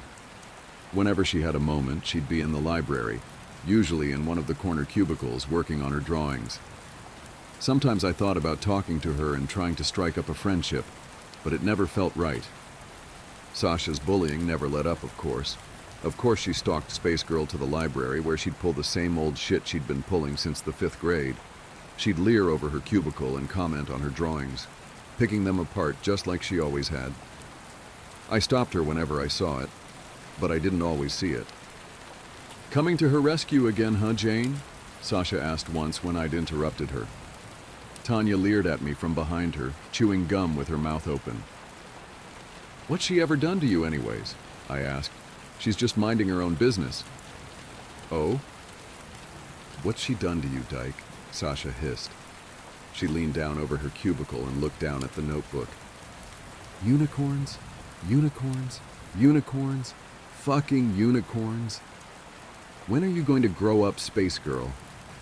"Hey, I told you to stop." I rounded the cubicle and I saw Sasha recoil. For a moment, I saw a bit of fear in her eyes. It vanished quickly and was replaced with a familiar rage. "Fine," she said. "Tan, let's leave the happy couple to their alone time." She pulled away from the cubicle and disappeared with Tanya nipping at her heels like a faithful terrier. Space Girl remained hunched over her notebook, her long red hair spilling over her shoulders. She seemed impossibly still. I turned to leave her when I heard, "Thanks." I looked back at her and saw that she was looking at me. You're welcome." I said, "Let me know if she bothers you again, all right?" "I will, but you're usually there anyways." Her voice was soft and low. I'd heard it before, but I don't remember her ever speaking directly to me. "Yeah, well, it's just not right. She's such a child. One of these days she's going to have to grow up." Space Girl just nodded, looking over towards the library door, then back down at her notebook again. For a moment I thought about asking her about what she was drawing. I thought about saying something else, but no. I didn't want to make her uncomfortable. I left her alone again. In 10th grade, I took art as an elective. I wasn't much of an artist, but I figured it would be an easy course. To the surprise of no one, Space Girl was there. I actually asked her to work with me on a few group projects. I think the prospect of being asked to work together was foreign to her. She looked at me suspiciously when I did it, but when she smiled, it was the biggest smile I'd ever seen. I went to her house for the first time to work on a portrait project with her once. We were supposed to take turns drawing portraits of each other, and I'd volunteered to let her draw me first. Rumors of her mother had always surrounded Space Girl, so I wasn't entirely sure what to expect when I got there. I certainly wasn't expecting the quiet, neatly kept house that I found. The woman who answered the door looked like an older version of her daughter, sans the Coke bottle glasses. "You must be Jane," she said. She wasn't smiling, but she didn't sound upset either. "Yes, ma'am." "Come on in. Megan's upstairs. She was just getting ready for you." The house was warm with plenty of knickknacks on the walls, plates and porcelain dolls mostly. Her mom sent me upstairs, and I didn't waste any time. On the landing leading up to Space Girl's room, I could see a mural of family photos and paused to look at them. I could recognize Space Girl and her mother in most of them. Space Girl never seemed to be smiling. I only saw her father in a few of the very early pictures. Space Girl looked like she was only a young child in the few pictures I saw him in, though. I didn't dwell for long and headed towards what I assumed was her room. The cardboard stars and planets on it gave it away. Sure enough, she was inside waiting for me. She sat facing the door behind an easel in the center of her room. Her bed was neatly made and tucked away in the corner. She had a clean little desk that she'd clearly been working on, and had set a chair out for me to sit on. I hadn't expected something so overwhelmingly formal, and I almost started laughing. But then I noticed her walls. They weren't just covered in drawings. The art pieces on them were full-on paintings. They were the same fantasy depictions she usually did, but the colors were so vivid. The clouds looked like fluffy pillows, and the castles seemed great and infinite. "Holy shit, are these yours?" "They are," Space Girl said softly. She stood up and took the plate of cookies from me, then moved it to her desk. It's soothing," she said after a while. "Painting, I mean. I picked the drawings I liked the most, and I finished them." She spoke slowly, like she was carefully choosing her words. I almost felt like there was something that she was trying to avoid. I spotted a painting on the floor that looked like her father. The style was the same, but the content was different. He was surrounded by awkward scribbles, and he looked completely and utterly terrified. Space Girl looked down at it, but she seemed to disapprove of it. She turned it around so I wouldn't have to look at it. "We should get started," she said. "Sorry." "No, it's all right," I said. I sat in the chair for her. "I'd like to hear about it." Space Girl watched me from the corner of her eye for a moment, as if she doubted I was being serious. But eventually she sat down behind the easel and started to draw. Soon after that, she was talking too. I stayed long after she'd gotten what she needed for her sketch, just to talk. She told me that she'd always liked fantasy, and how she liked unicorns because they were simple but pretty. I hung on to every word, and I could have sworn I saw her smiling shyly as she talked. The portrait she'd done of me was something else entirely. Her work had always been beautiful, but this made me look transcendent. I wasn't entirely sure that I was looking at myself at first. There was something about the look on my face. There was a small, almost content smile there. The warmth it conveyed was almost Disney-esque. "I love it," I told her. "That's incredible, Spa. Megan, that's really great." "You can call me Space Girl if you want," she said. "I don't mind the nickname, not as much as I mind the people, at least." My awe quickly turned to shame, but Space Girl didn't look upset. She just stared at me blankly like she so often did. No, not blankly. Her face might not have conveyed much emotion, but there was definitely some emotion there. I wish I'd been nicer to you when we were younger," I said. "Is that why you're here right now?" Space Girl asked. "No, I'm here for the assignment. I mean, the art assignment, the portraits." She continued to stare. "Did you pick me because you felt bad for me?" she asked. "No, I just thought it would be cool to work with you." Space Girl didn't react for a moment, but then she just nodded. "Okay." Her flat tone made it hard to know what she meant by that. She stood up and walked over to the portrait. "Mom can drive you home if you need a ride," she said. I opened my mouth to say something else. I wanted to apologize, but I didn't know what. Had I offended her? Had I said something wrong? "All right, thanks." It was the only thing I could think of. "See you tomorrow." With that, I left her. I was almost afraid to see Space Girl the next morning. I drifted through my classes that day until I reached art, and when I did, I wasn't expecting what I saw. She had clearly been up late, but what she'd brought in stole my breath away. It was my portrait, but she'd done more with it than I thought possible. She'd painted over the sketch, turning me into something beautiful. Flowers bloomed around my brown hair, and a crown of daisies, lilies and chrysanthemums adorned my head. The colors were so vivid, and I looked so at peace in it. Space Girl was looking right at me as I came in, as if she was gauging my reaction. But all I could do was stare wide-eyed and in awe. When I looked back at Space Girl, she was smiling at me. Her project single-handedly netted us an A on the project and got the privilege of being hung up outside of the art classroom. Of course, I told her how much I loved it, and I remember the way she smiled when I did. I remember thinking that it was the cutest smile I'd ever seen. My portrait was up for barely even a day before Sasha had to make a comment. I'd been on my lunch and had just gotten some fries from the cafeteria when she and Tanya ambushed me. "Where's your flower crown, Dyke?" Sasha said. "Leave me alone," I said, brushing past them, but Sasha was out for blood. "I always knew you were a little dyke, but now you've posted solid proof of it. We've gone and cracked the case, haven't we? So what happened? Did you go to her house and lick her retarded little snatch? You must be a real good dyke because she went and drew that for you." I tried to walk away from her, but Sasha and Tanya just kept following me. "What's wrong? Am I not pretty enough for you, Dyke?" She snapped at me.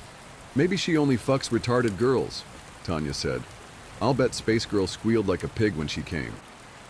I stopped dead in my tracks, and I heard Sasha stop behind me. I don't know what it was about what she'd said that pissed me off so much, but those two had finally struck a nerve. I spun around, swinging my lunch tray as hard as I could. Fries were scattered everywhere, but although I was aiming for Tanya, I hit Sasha. She went down hard, and I'm not sure if she was even still conscious when she hit the ground.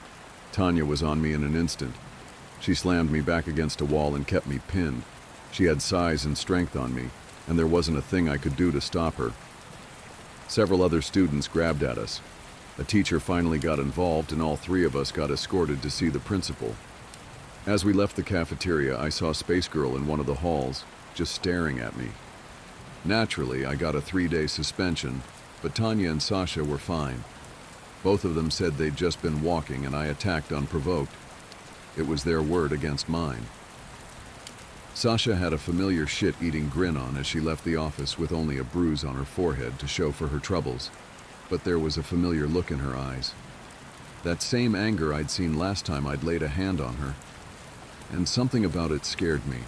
When I came back to school, I realized that I had every reason to be afraid. My portrait was missing. I wondered if they'd taken it down because I'd attacked Sasha, but the truth was, a lot worse. "Someone took it," Space Girl said. She was sitting in her usual spot in the library when I found her, sketching flowers in her notebook. "When?" "The day after you hit Sasha. I don't think anyone's found it yet." She didn't look up at me, just stayed focused on her art. She didn't need to say it for me to know who she blamed. Who else would it be? I had half a mind to confront Sasha about it, but I didn't know if that would be a good idea or not. Sasha could easily just cry wolf. I wouldn't put it past her. In the end, it didn't matter. By the time I was headed to art class, the painting was back, but there had been some modifications made to it. The words "retard fucking dyke" had been painted across my portrait in bright red. I saw it from down the hall and could see some other students whispering amongst themselves beneath it.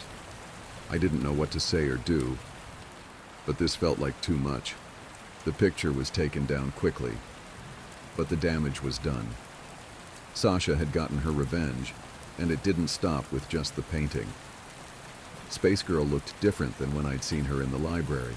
She seemed uneasy, and her eyes were red like she'd been crying. "I'm sorry about the painting," I said softly. She looked at me before sighing. "I knew she'd do something like that." She said, "I'm so used to it by now that it doesn't bother me anymore.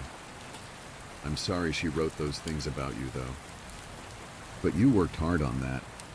I said, "I'd be upset too." She just shook her head.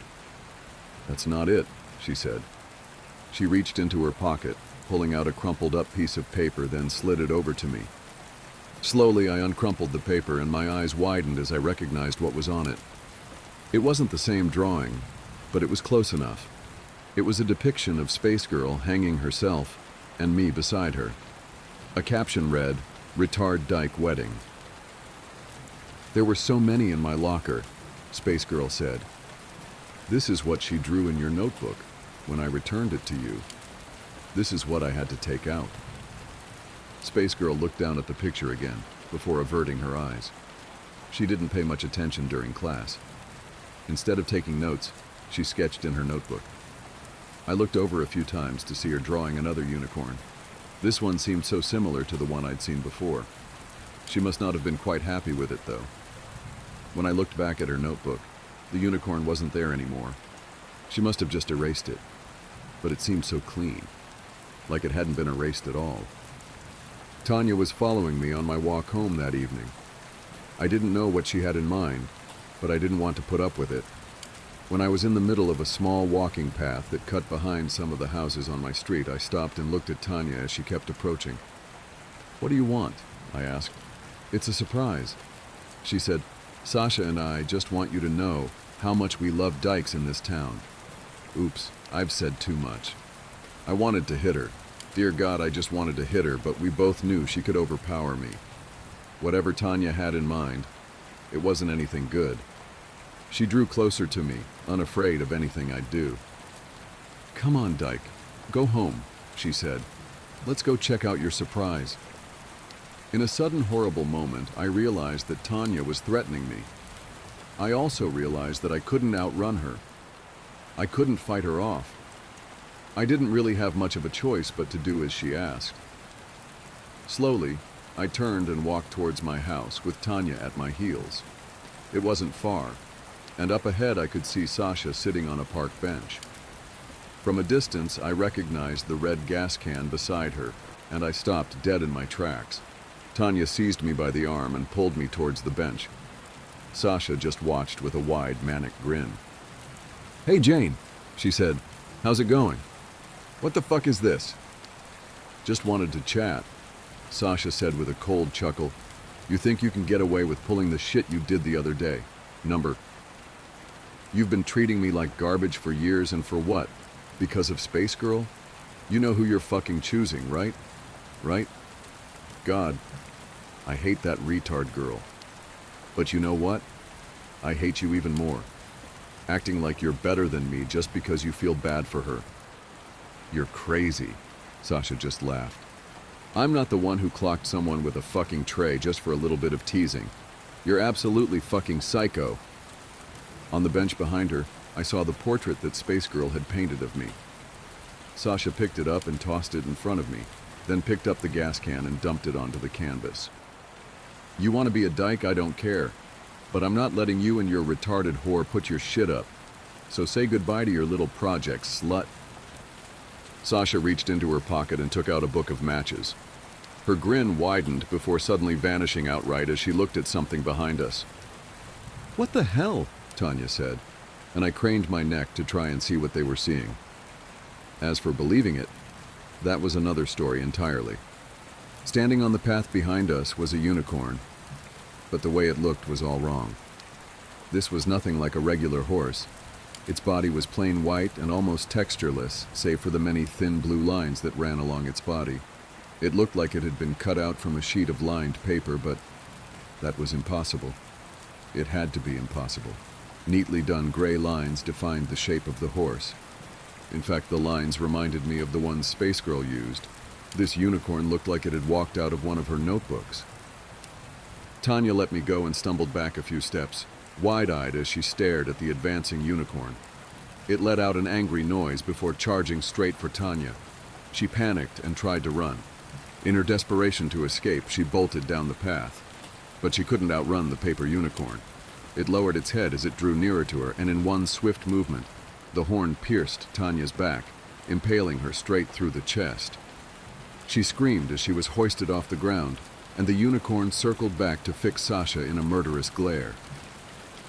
Tanya looked down at the massive spike sticking out of her eyes clearly wide with horror, and her body twitching its last spasms as the life quickly drained from her. The unicorn lowered its head to let her slide off of its horn, and she hit the ground in a bundle of limbs. Sasha and I stared in silent horror as the unicorn reared up on its hind legs and brought its hooves down upon Tanya's body. She didn't scream. She didn't fight. She simply lay there as she was trampled again and again. I can only hope she died quickly. Sasha dropped the unlit match and took a slow, terrified step back before toppling over. I stumbled back and looked down to see the portrait of me at her feet. But it had changed. That beautifully painted version of me was now leaning out of the canvas, invading the real world and clutching Sasha's leg tightly. Still with that look of contentment on her face, I watched as the painted me slowly slipped back into her panting, and she took Sasha's leg with her. Fuck, fuck, fuck. Sasha desperately swatted at the painted me, but she couldn't overpower it. She couldn't escape. Her nails tried to dig into the pavement as she was slowly dragged into the canvas. She looked at me in horror, silently begging for help, but all I could do was stare back at her in silence. Jane! Jane, help! Please! Please! The hands of the painted me reached up, seizing Sasha by the hair and forcing her down into the canvas. It was like watching something pull her underwater. 1 minute she was there, the next she was gone. I stood silent in the park, staring at the painting, then at the paper unicorn. The unicorn huffed before retreating off into the woods, and then I was alone. Slowly, I approached the painting and I looked down at it. It had changed, and now it depicted Sasha, her mouth open in a horrified final scream. After some hesitation, I picked up the painting. I could return it to Space Girl in the morning. They chalked Tanya's death up to an animal attack, and nobody ever found Sasha. I never asked Space Girl about what I saw. I don't think even she knew the answer, although she certainly knew much more than I did. High school was 10 years ago, though, and I've chosen not to remember as much as I can. I've got my own life to live now, and I try not to ask so many questions. Sometimes I see paintings move, but I don't bother with a second glance, and I never ask my wife about them. She doesn't like to talk about it, and I won't ever force her. The painting of Sasha hangs in her studio at home, right beside the painting of her father. Sometimes I look at it, and I wonder if maybe things could have been different. But I don't feel too guilty about it. I wouldn't feel too guilty if I heard another story about a suspicious trampling or animal attack either. But to my knowledge, there's been nothing of the sort. I guess I shouldn't be too surprised. I do my best to make sure nobody hurts my beautiful space girl. My Uncle Matt never existed. My family and I have been going through a very strange experience over the last couple of months. It's hard to even put into words or explain what is going on. I guess I can just start off from where it all started to feel off. A few months back, my family had a big get-together. My parents both have 2 siblings. They all got married and had some kids. Well, all of them except Uncle Matt. He never got married or had kids. That means I have 10 cousins.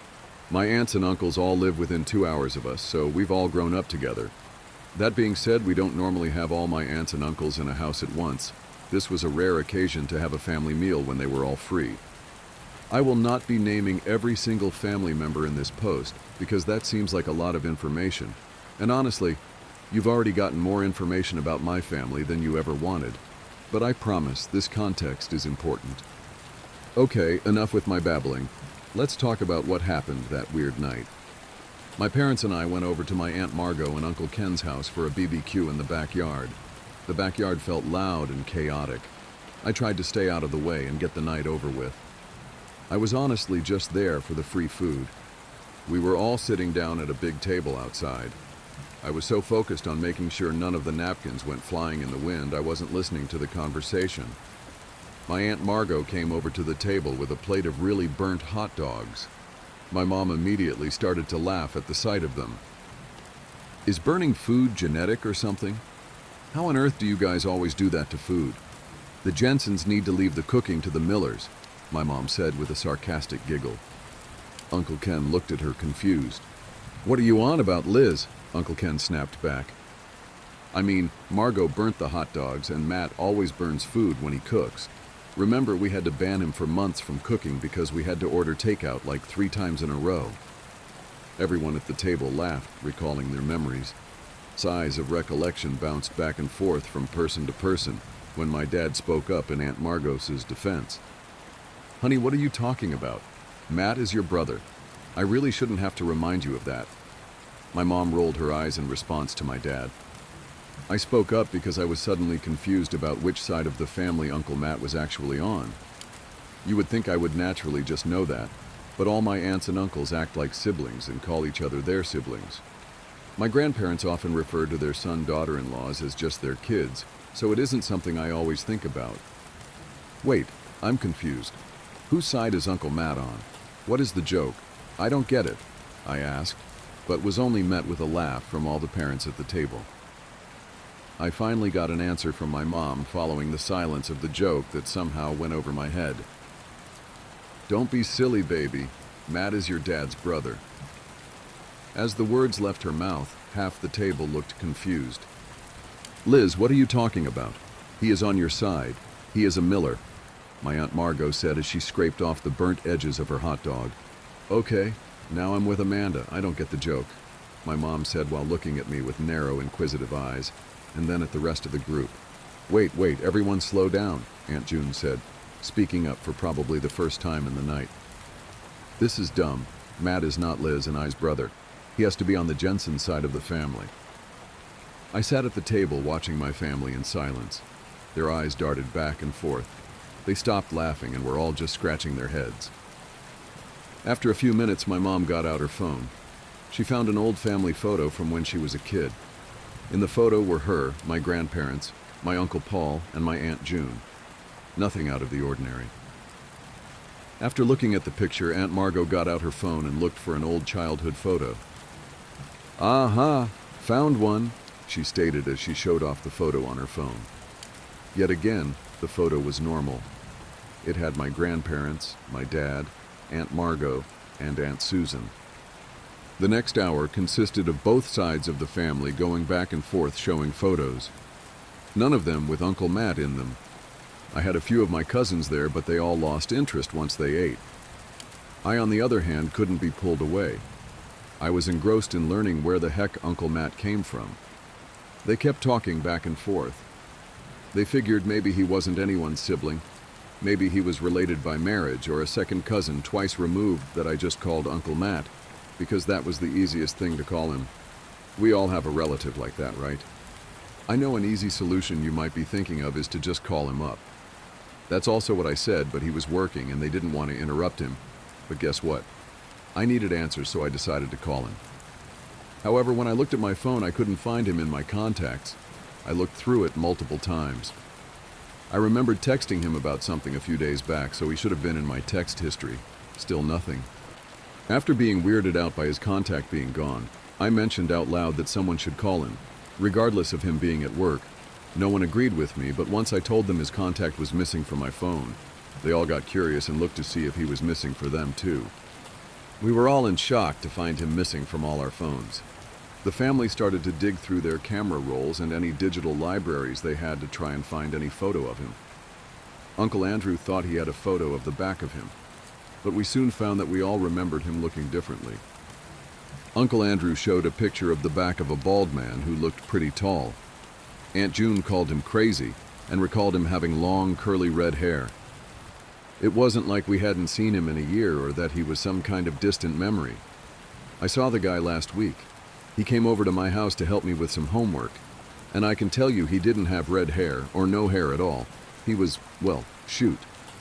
I can't remember what he looked like now that I think about it. It was safe to say we were all creeped out. As the sun went down and it got chilly out, the group moved inside.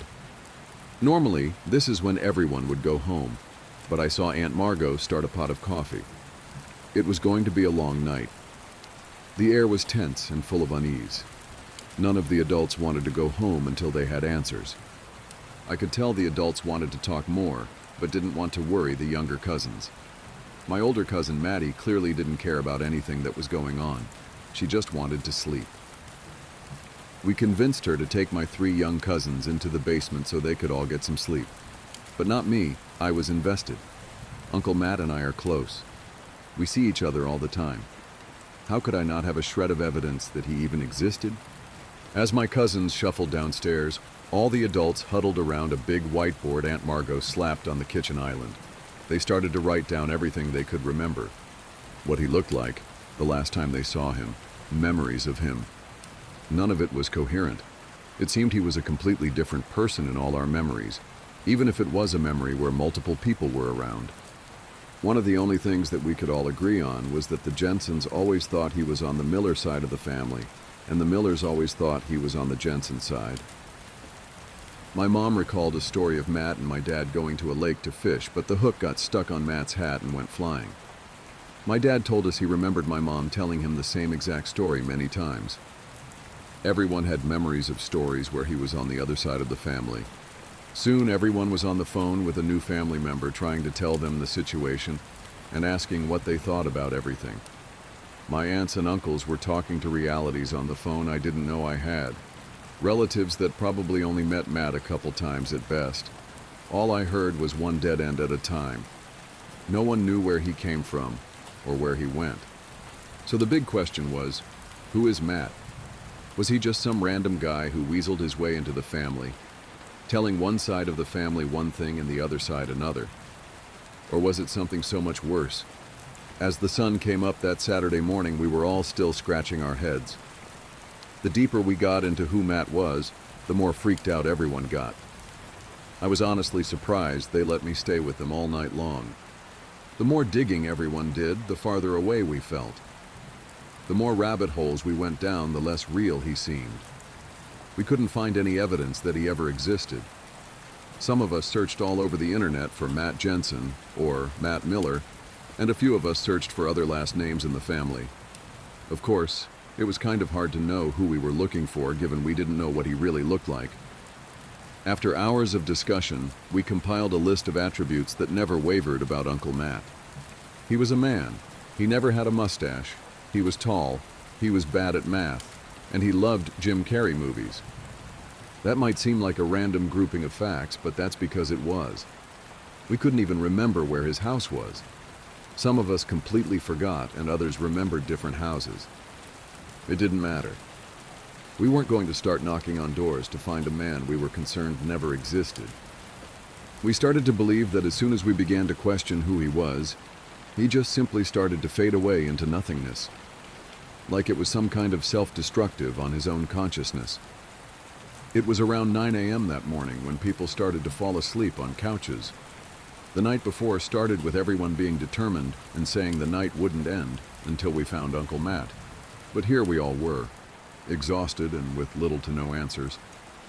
It felt like accepting defeat by napping on the couch, but we couldn't do much else. At 11 a.m., we all woke up to the sound of my cousins playing in the next room over. We all sat up and rubbed our eyes. You could practically see the gears turning in everyone's heads as they woke up from their stupors. I could tell when they realized their memories actually happened, and it wasn't just a weird fever dream. My Aunt Margot stumbled to the kitchen while yawning and started to dig in the pantry for something substantial the kids could all eat. It was clear they had already raided the cookie stash. As the adults had a quiet conversation, we heard something come from my cousin Cass that made us freeze. "Yeah, remember last night when Uncle Matt gave us all those cookies? It was so much fun," my small cousin said with a hop and a skip. "Wait, Cass, get over here and say that again." My Uncle Andrew yelled in an attempt to sound intimidating, but came out with a voice crack. Cass walked over to us looking like a confused puppy who just got yelled at. "What did I do wrong, Uncle Andrew? I thought if Uncle Matt offered us cookies, I could have them." "Cass, you are not in trouble. This is very important. Are you telling me Uncle Matt was with you guys last night?" Uncle Andrew tried to say in a gentle tone to not scare Cass. I mean, not the whole night, but he brought us all cookies and put a movie on for us. Then he said he wanted to go hang out with you guys upstairs. Cass told us with a quiet voice. Everyone started to frantically look around the room, looking for any evidence of him being there last night. We quickly asked the rest of the cousins if they saw Matt, and some kids did, and some didn't. I noticed something when I started to count the objects in the room. There were 10 adults and me upstairs last night, so there should have been 11 people in total, but I saw 12 plates out with the leftover crumbs from our late-night pizza, 12 spots laid out for sleeping in the living room, and 12 mugs or cups of coffee. He was here last night.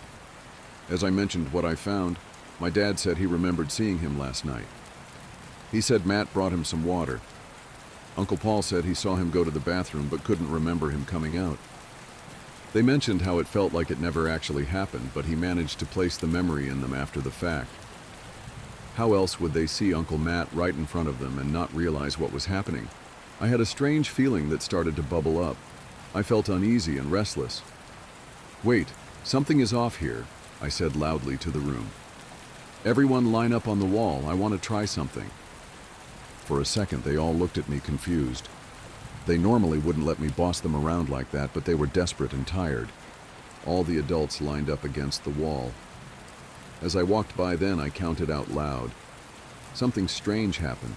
I counted 12 people, including me. None of the kids were lined up. I wasn't counting myself twice. There was an extra person. Uncle Matt wasn't just here last night.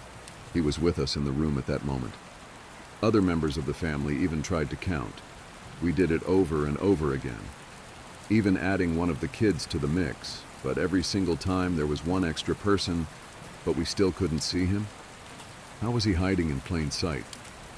Everyone ended up leaving my Aunt Margot's house that afternoon. We were all still extremely creeped out about the whole thing, but what could we do about it? Not much. It's not like Uncle Matt ever did anything violent.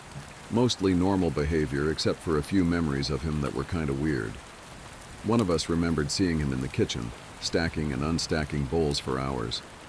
Another person remembered him once packing for a vacation, but his suitcase only had trash bags in it. And I have a memory of us sitting in front of a fireplace with him, reading the instruction manual to a blender for a bedtime story. At least those were the kind of memories we had in the beginning. As the weeks went on, we started to remember things that got more and more concerning. He showed up in our houses in the middle of the night, or buying us all hammers for Christmas. He once bought hundreds of dollars worth of knives and put them in my dad's car. Once we developed disturbing memories of him. We tried to tell the police.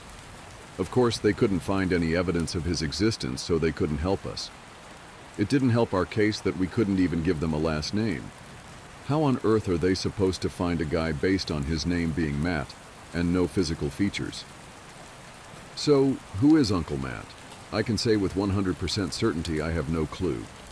Is he a man? Is he an entity? Is he a figment of our imaginations? Or is he nothing at all? I don't know. And that's the worst part of all. He seems to always be around at family dinners. Most of the time I count the number of people I end up with an extra person. He feels like a virus, always implanting a memory of himself being around, but in the moment I never see him. It seems to be a family joke at this point, always leaving out an extra plate for him or something. In my opinion, no one is taking this situation seriously. I know he hasn't hurt anyone, but why should we wait for something to happen? I swear I can feel it when he shows up. The hairs on the back of my neck stand up. My family has given up on trying to figure out who or what Uncle Matt is. But I haven't. It feels like they have all just forgotten the disturbing memories of him. I swear the deeper I dig to find him, the worse the memories get. Like he is rotting and festering in my memories, right before my eyes. I'm starting to think it's his attempt to stop me from looking for him. The fact that he is punishing me for looking for him makes my concern grow more and more. Why is he suddenly running now that I am onto him? Why is he so afraid of me finding him? And what will happen once I do find him? I will find you, Uncle Matt. I will find out what you are. My wife has been peeking at me from around corners and behind furniture. It's gone from weird to terrifying. My wife, Lynn, and I have been together for 6 years and married for 11 months. Our entire history together has been very normal, and never once have I noticed any weird behaviors or red flags. I can't stress enough how out of character this whole thing is for her. Lynn is very kind, intelligent, and thoughtful. She's always been the no-nonsense type of person. Being childish or trying to scare me is not something she'd normally do. She doesn't even like watching horror movies. When we first started dating, she agreed to watch The Shining with me because she knew how much I loved horror. She was so scared that she didn't even make it through half of the movie before we had to turn it off. She isn't into anything creepy and has never been into pranks. It's just not her cup of tea. And that's fine. But that's what was so strange about this. It's just so unlike her. I should also add that she never had any mental health issues, and as far as I'm aware, it doesn't run in her family. I know some people are able to hide their mental health problems, but in the 6 years we've been together, I think I'd have seen some sort of sign. 2 months ago, I was in the kitchen making myself some coffee before work. I was running a bit late that morning and knew I wouldn't be able to make it to Dunkin' Donuts for my usual morning fix. I took a sip of my coffee as I hurried down the hall towards the front door, when I happened to notice Lynn peeking at me from around the corner ahead of me. I could only see her eyes, and a strand of her long dark hair hanging against the wall. The rest of her body was concealed behind the corner. I nearly spilled my coffee when I saw her. I did burn the shit out of my lips. "Geez, Lynn," I said, wiping a few drops of coffee from my pants. "You scared the shit out of me." She immediately popped out of view like a little kid that had been caught. I heard her scurry off towards the living room, and by the time I got to the front door, she was out of sight. It was really weird, and just totally out of character for her, like I said, but I also found it kind of funny that she was being more playful and a little less serious. I shouted that I loved her and called her a weirdo. As I shut the door behind me, I heard her laughing. Her behavior was a bit odd, but it certainly wasn't something to call a priest over. I forgot about it by lunch, and by the time I got home, she was her normal self. I didn't bring it up, and neither did she, and life went on. The next incident happened 3 days later. It was around 2 a.m., and I had woken up to get a drink. I was standing at the kitchen island, jug of Oj in hand, when I felt a strong feeling that I was being watched. For whatever reason, I looked down at the floor and saw my wife's smiling face staring back. She was peeking at me from the other side of the island, staring up at me with wide, unblinking eyes and grinning. Grinning like the Cheshire Cat, I screamed, I'll admit it. Not out of irritation, but fear. For some reason at that moment, I was scared. At the sound of my scream, Lynn scuttled backwards out of my view, her hands and feet smacking the tile floor as she hurried out of the kitchen on all fours. I didn't run after her, or even yell after her.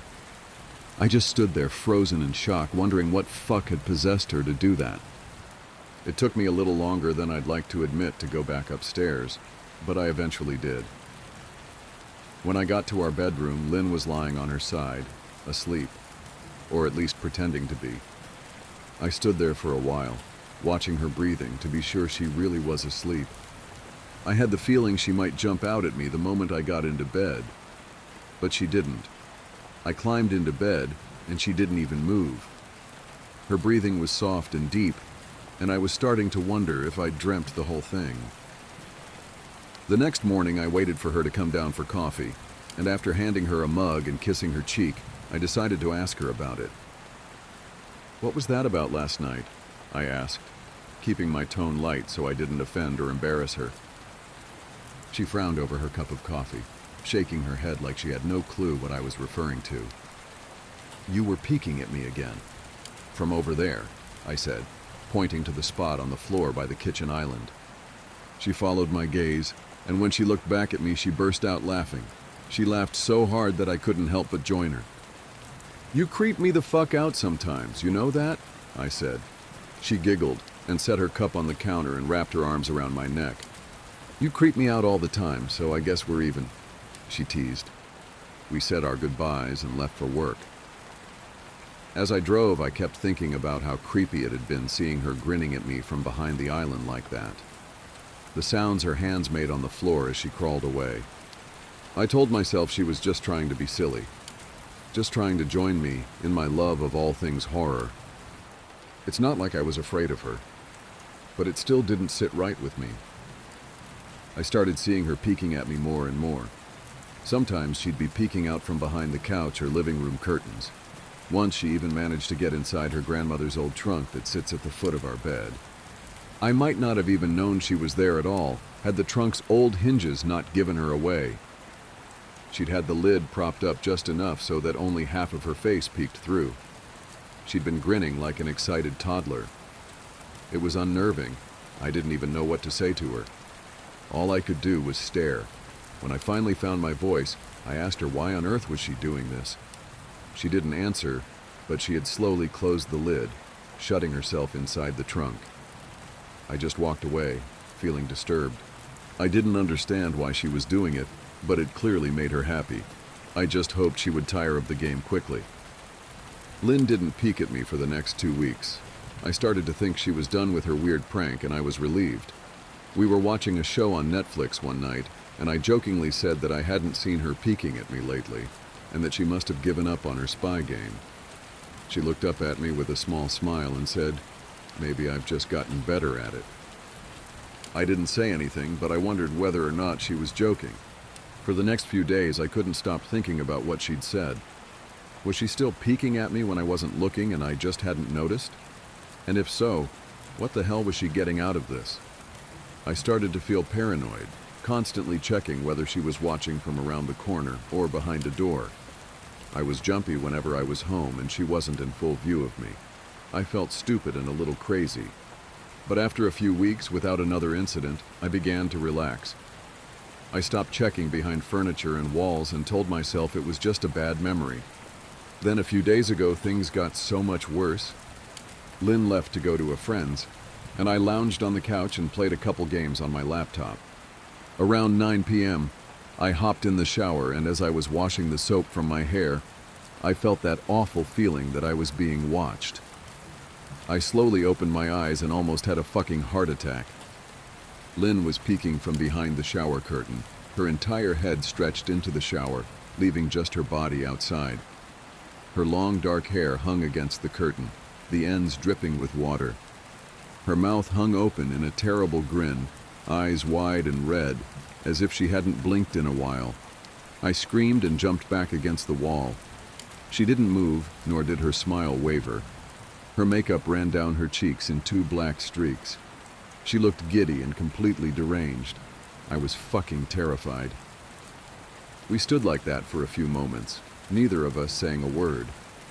Finally, after what felt like forever, she slowly pulled her head back out of the shower, and I watched her blurry figure through the curtain as she moved backwards towards the bathroom door. A second later, the bathroom door slammed shut, hard enough to rattle the mirror. I screamed again and jumped out of the shower to lock the door. I stayed inside the bathroom for over an hour. Maybe I overreacted to some of you, but joke or not, I wasn't going to put up with the crazy shit anymore.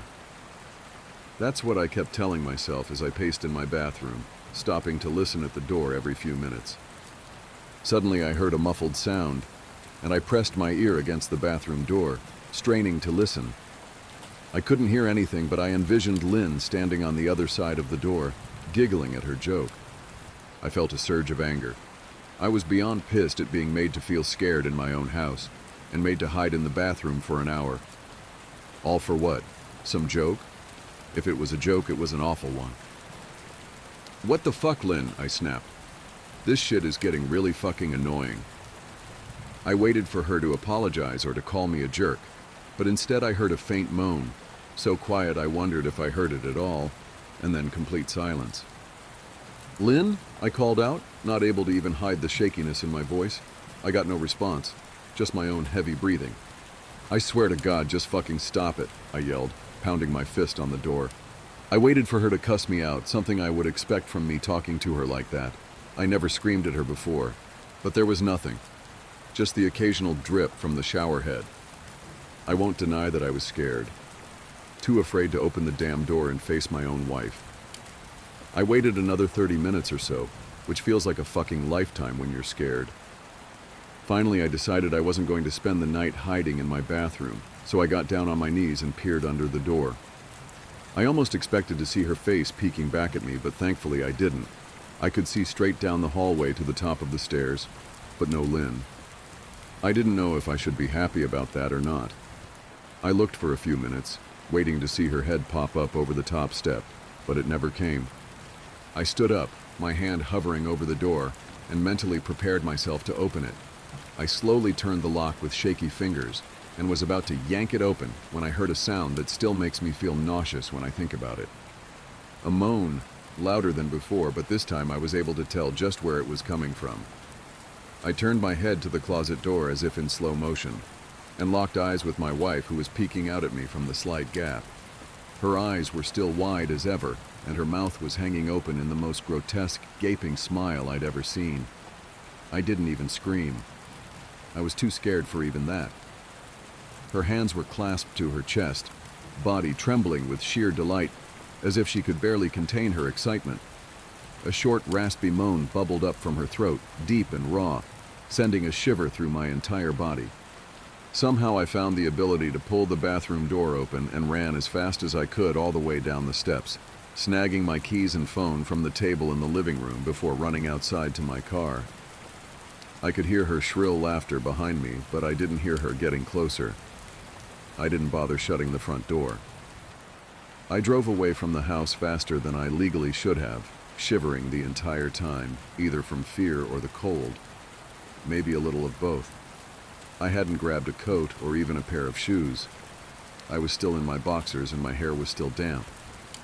I drove straight to my brother Chris's house, about 40 minutes away, ignoring any and every call and text I got. I didn't check my phone until I was safely parked in my brother's driveway. Lynn had called 4 times and sent a flurry of texts, all wondering where I'd gone and why I left like that. I threw my phone at the dash in a rage, furious at her nonchalant attitude. My brother and his wife were surprised to see me, especially dressed in just a pair of boxers, but told me to stay as long as I needed. Chris lent me some clothes and asked me what happened. I told him Lynn and I had a fight, but didn't get into the details. I didn't want him to think I was overreacting, leaving my wife over a prank, even if it was a strange one. I mean, hadn't I encouraged her for years to lighten up instead of being so serious all the time? I had wanted her to relax and loosen up, but this was definitely not what I'd had in mind. I tried to sleep on their sofa, but my brain wouldn't let me sleep. Every time I closed my eyes, I saw Lynn's face staring at me from inside the closet. Knowing she'd been in there with me the entire time made my skin crawl. She'd never left the fucking bathroom at all. Instead, she slipped inside the closet and slammed the bathroom door shut to fool me. The mere thought of going back home gave me anxiety. I tossed and turned, unable to sleep. Chris ended up giving me a sleeping pill, so I was able to get a little rest. My sleep was filled with terrible dreams, all of Lynn's smiling face. I woke up just as the sun started to rise. My sore body ached from the sofa, and I felt drained. I knew I'd have to call Lynn at some point, but I didn't know what to say to her. I wouldn't be going home unless she gave me her word she'd never do any more creepy shit. I just wanted my wife back. Her normal, serious self never looked so good to me. I was contemplating calling her and telling her that, when that familiar feeling came over me. I was being watched. I was staring at the ceiling, my heart in my throat. I didn't want to look away, but the longer I ignored the feeling, the worse it got. My eyes drifted away from the ceiling almost on their own. Her face was pressed up against the window beside the couch, staring down at me with that same gaping smile. Drool dribbled down her lips, leaving 2 long streaks down the glass. I didn't know how long she'd been there, but something told me she'd been there quite a while, possibly all night. I didn't bother screaming, though I was afraid anger trumped any fear I felt at that moment. I jumped up from the couch and pounded my palm against the glass. "Lynn, are you crazy? What the hell is wrong with you? Just go home," I shouted. "Now!" She didn't move, and her ghastly expression never changed. If anything, her smile only grew, as if she had never been more elated. I could hear Chris and his wife moving around upstairs, as if Lynn could hear them from her place outside. Her head twitched slightly in their direction, and she began to close her mouth slowly. Chris called my name from upstairs, obviously concerned. I turned to see him and his wife Rebecca hurrying down the steps. When I turned back to the window, Lynn was gone. The only sign she'd been there at all was the 2 streaks of drool still dripping down the glass. I tried explaining to Chris and Rebecca about waking up to see Lynn watching me through their window. They were skeptical. Who wouldn't be? Chris and I went outside to the spot in front of the window, but there were no footprints in the dirt, just a slight indent. Animal, probably, Chris guessed, and I didn't argue. He and Rebecca assumed I dreamt the entire episode, but they didn't understand, and I was too tired to explain it to them. I called out of work that day and turned my cell off. I didn't want to face Lynn. Just talking to her was too much for me at that point. I really started to believe something was irreversibly wrong with her, that no matter what promises she made, we'd never be the same again. The thought saddened me to my core. I cried most of the morning. By noon, I figured I was ready to confront her, give her one last chance to explain herself.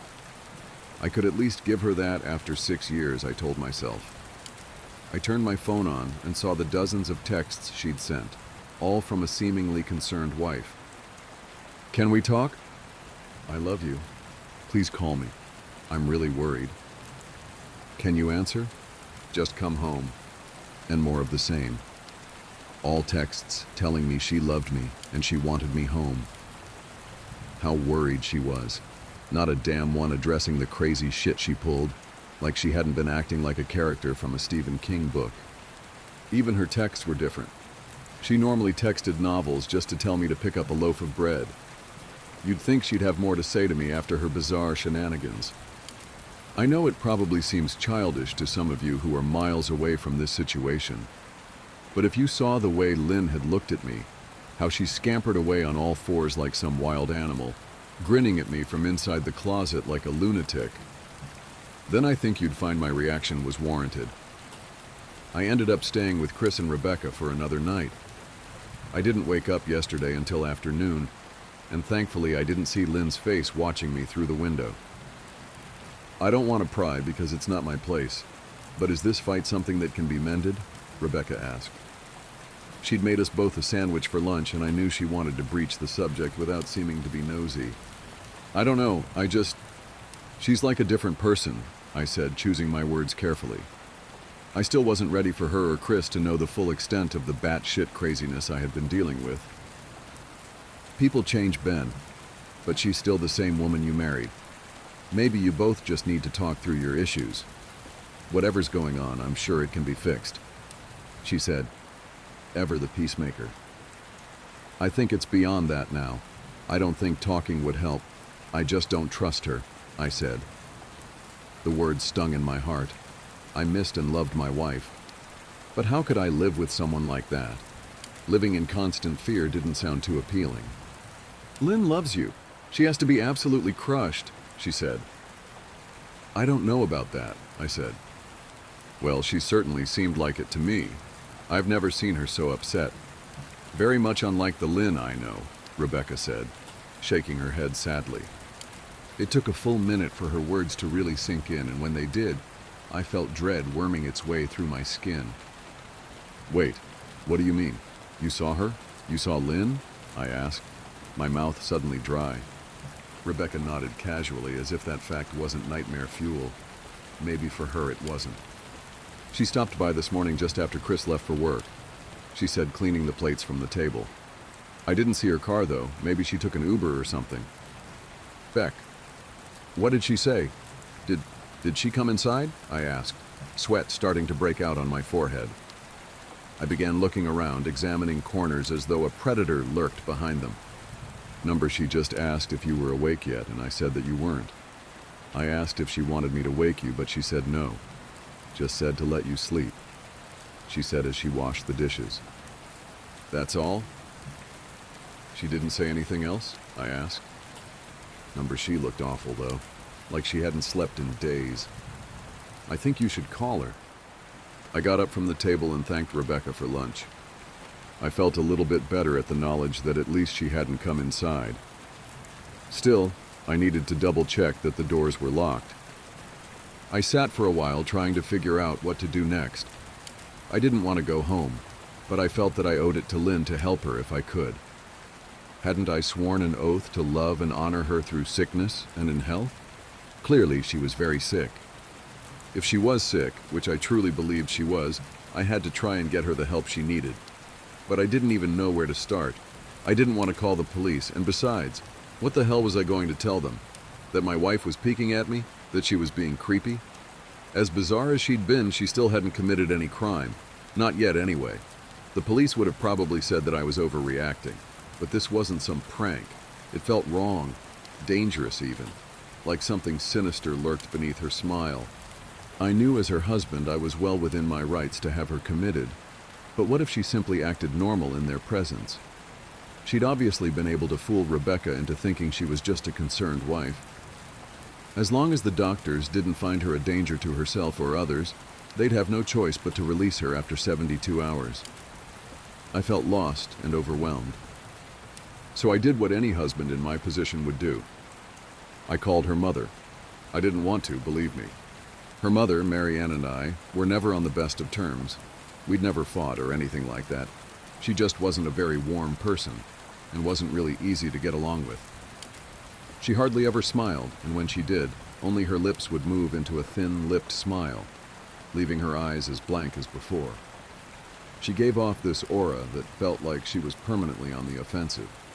I'd only met her twice, and both times were for such short visits.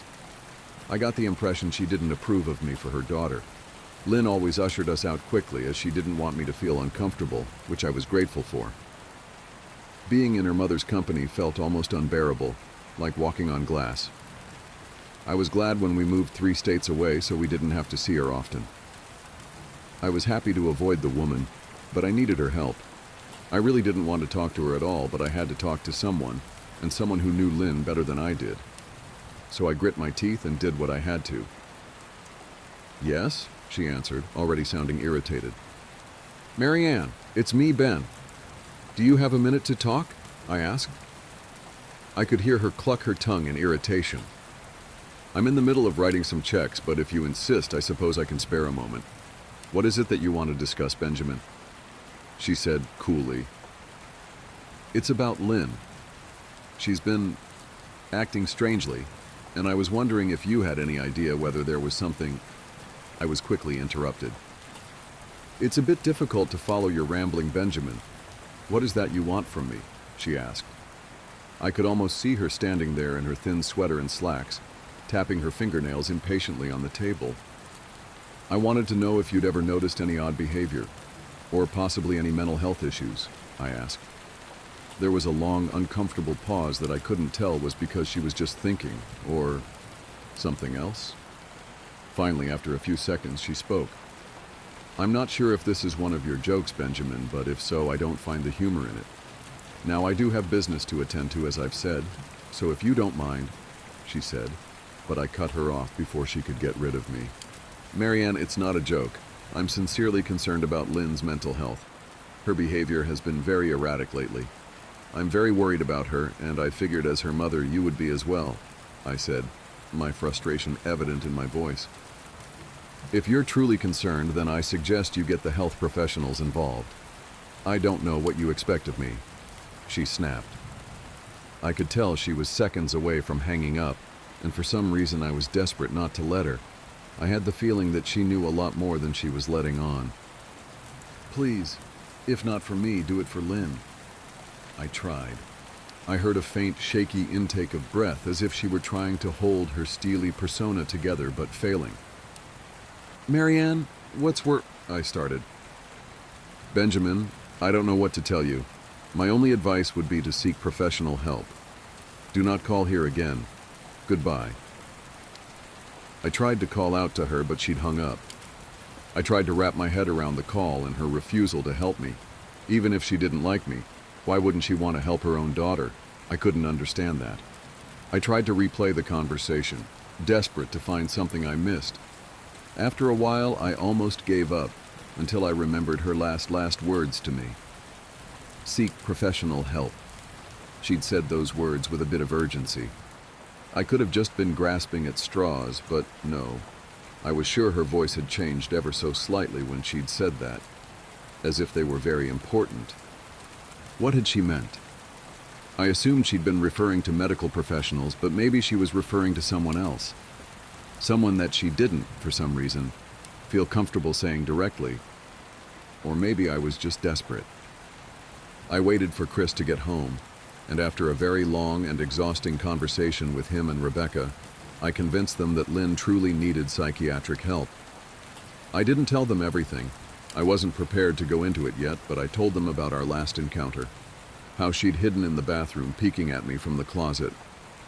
They were obviously shocked, but thankfully they believed me. They too just wanted to help her. Still, they didn't think it was all that serious. Weird, maybe, but not dangerous. They just kept saying that Lynn had to be playing some kind of weird joke. Maybe for YouTube? Rebecca offered, if only half-heartedly. Chris didn't think we should involve the police just yet. He offered instead to go with me, and I readily accepted. He reasoned that calmly talking to her, trying to coax her into going willingly, was the best recourse. I agreed to do it his way. At least I wouldn't be going into that house alone. We drove over this morning, just after breakfast. There was no way I was going at night. When we pulled into the driveway, my stomach began doing somersaults. Her car wasn't there, but I still didn't let my guard down. The front door was ajar, and for a split second I thought we'd see her eyes staring through the gap. I was shaking and starting to sweat. Chris, however, was fine. He waited for me to open the door, his hands in his pockets like he was going on a fucking stroll through the park. I envied his ignorance. I pushed the door open and was immediately hit with the stench of rot. Chris smelled it too, and he walked in the house behind me with his nose scrunched up. "What do you guys use to clean the floors around here, shit?" Chris mumbled. "Shut up," I said, my eyes darting around for any signs of Lynn. The house was deadly quiet and dark despite being 10 in the morning. All the curtains were closed up tight, refusing to allow any sunlight inside. If I hadn't left it just 2 days prior, I'd have thought the house to be abandoned. We moved through each room, carefully checking any place that she might hide, occasionally calling her name. "Why the fuck are you looking under the couch?" Chris asked eventually. "Aren't we looking for your wife?" He was looking at me like I was a moron. "Let's just go upstairs," I whispered. He shook his head but followed me up the stairs to check the bathroom and spare bedroom. On the way up, my shoes crunched over pieces of glass that looked to be littered over a few of the steps. I noticed that one of Lynn and my wedding portraits that hung on the wall along the staircase had been smashed. The frame hung crookedly, all the glass removed. I stared at the picture, a lump forming in my throat. We had taken the photo just after leaving the church, after saying our vows. She looked so beautiful in her white gown. I looked at Lynn's beautiful face. I never dreamed her face would ever be a source of terror for me. We climbed the rest of the steps and checked the spare bedroom, but it looked completely untouched. I was hesitant to go into the bathroom, my fear from that night coming back to me all at once. Chris noticed and offered to go in by himself, but I couldn't let him do that. So we walked in together, checking the closet and the shower. The bathroom looked as if it hadn't been touched since the night I left. "I don't think she's here, Ben. Why don't you pack some clothes and we'll try coming back tomorrow or something?" Chris said. I nodded and went into our bedroom and shoved some clothes into a duffel bag. When I checked inside our closet, I came across the source of the smell and gagged. Chris took one look and lost all color in his face. He had to go stand by the stairs to get away from the sight and smell. I gazed down in shock at what lay inside my bedroom closet. Soaking into the rug were at least a dozen eyeballs, all carefully laid out in pairs. Some were as large as a quarter, while others were as tiny as a marble. I stared down at the eyes she'd collected from small animals, and I wondered how she'd gotten them, and shuddered at the thought. "Man, I thought I had it bad with Becca's shoe addiction. But fuck me. Your wife's in here collecting eyeballs," Chris said, gagging. "Ben, I think we should go," he called from the hall. "I'm getting nauseous." "All right." I grabbed my duffel and shut the closet door on my new nightmare. I stepped out into the hall and took a deep breath of air. I could taste the rot on my tongue and I couldn't help but gag. "Who the fuck lines up eyeballs in their closet like that?" Chris mumbled. I tried to tell you she needed help, I said. She doesn't need help, Ben. She needs a fucking exorcist, he said. You coming or what? I can't stand the smell any... His words died in his throat, and his eyes grew wide with fear. I didn't ask him why. I could feel it. Someone was watching me, and I didn't think it was the eyes in the closet. I turned around, my eyes slowly scanning the bedroom. Christ, I whispered, as I finally saw what we'd missed. Under the bed, curled on her side, watching us with the excitement of a kid on Christmas morning, was my wife. She held her hands together just under her chin, and they were shaking eagerly. Now that she knew she'd been found, I could hear the quiet noises she was making, a sort of hiccuping sound in her throat, as if the excitement was just too much for her.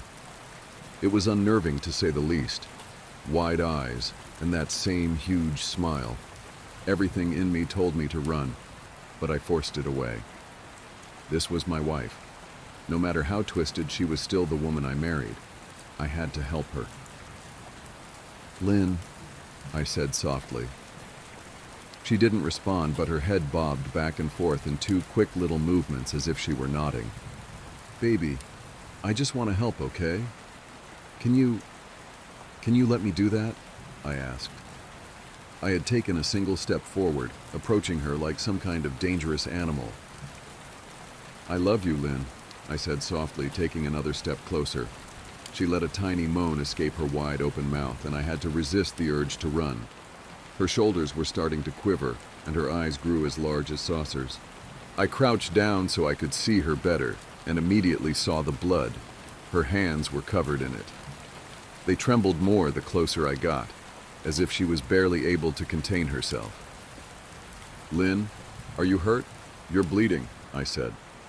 She bobbed her head again, her bloody fingers moving up and down as if playing an invisible piano.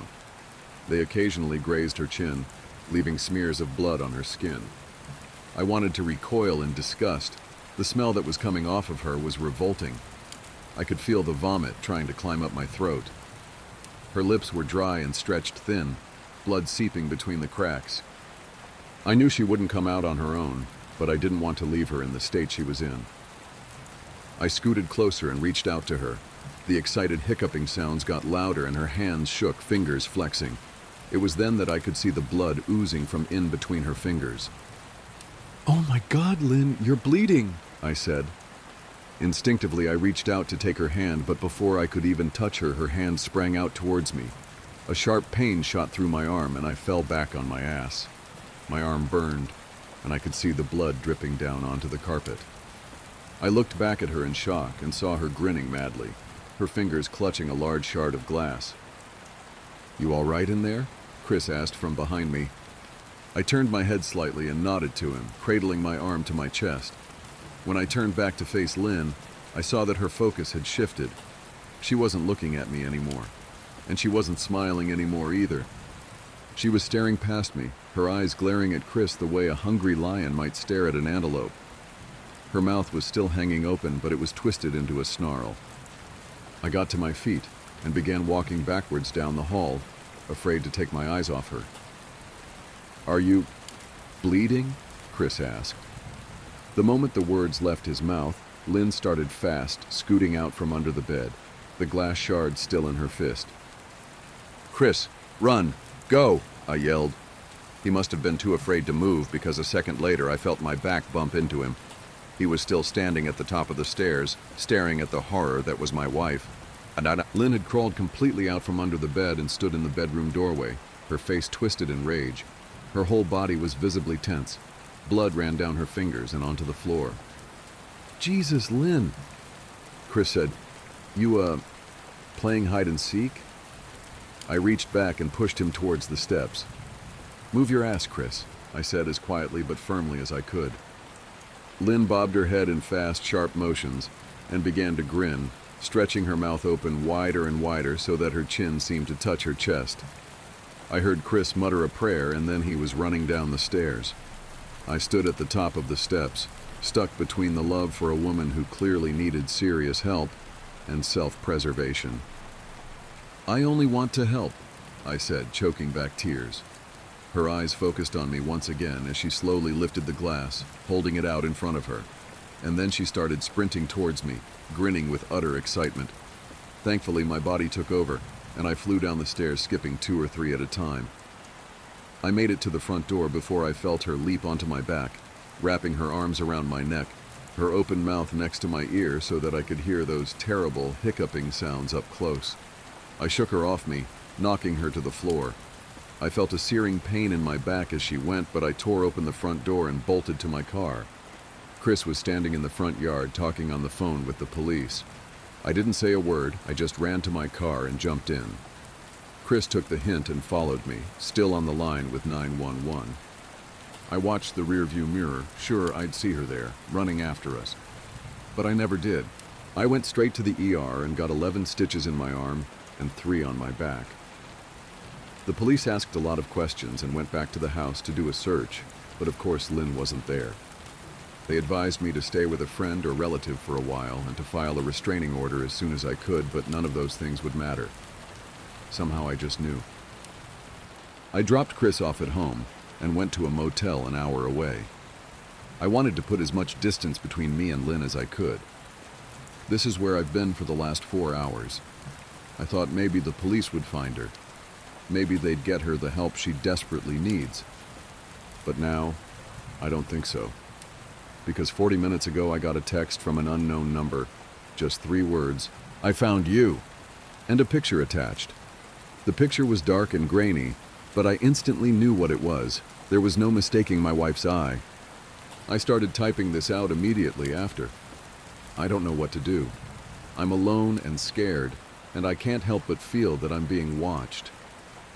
Letter from the girl who watched you grow up. Hi, the first time I saw you, I was surprised I could see you. You had a small turtle in your hands. You kept calling it Michelangelo, which I assumed was a nod to the Ninja Turtles.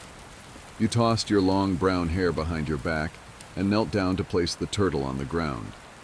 You were excited to see it wobbling on the grass. It reminded me of my cat and how I used to play with him when I was your age. I witnessed your entire childhood from my small window. Your first ride on a bicycle, your first day of school, your first real friend Brenda, your first day of middle school and the cute uniform you got to wear, the time you won the science fair and you brought home a trophy shaped like a cell. You were such a happy girl. I saw you grow older, your body changing. You grew taller, your body slimmer, your face as beautiful as ever. I witnessed as others started to notice you in a different way.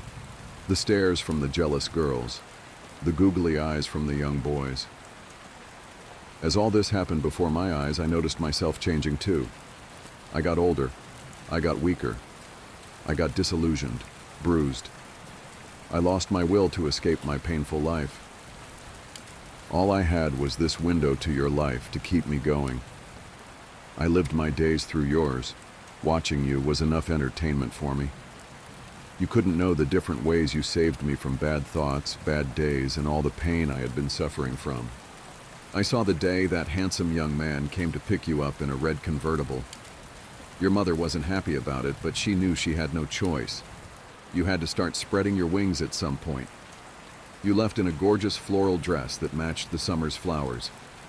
You came back late that night. You had a stuffed bear and some leftover cotton candy.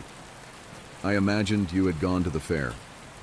I imagined all the rides you must have gone on, all the fun that must have been for you.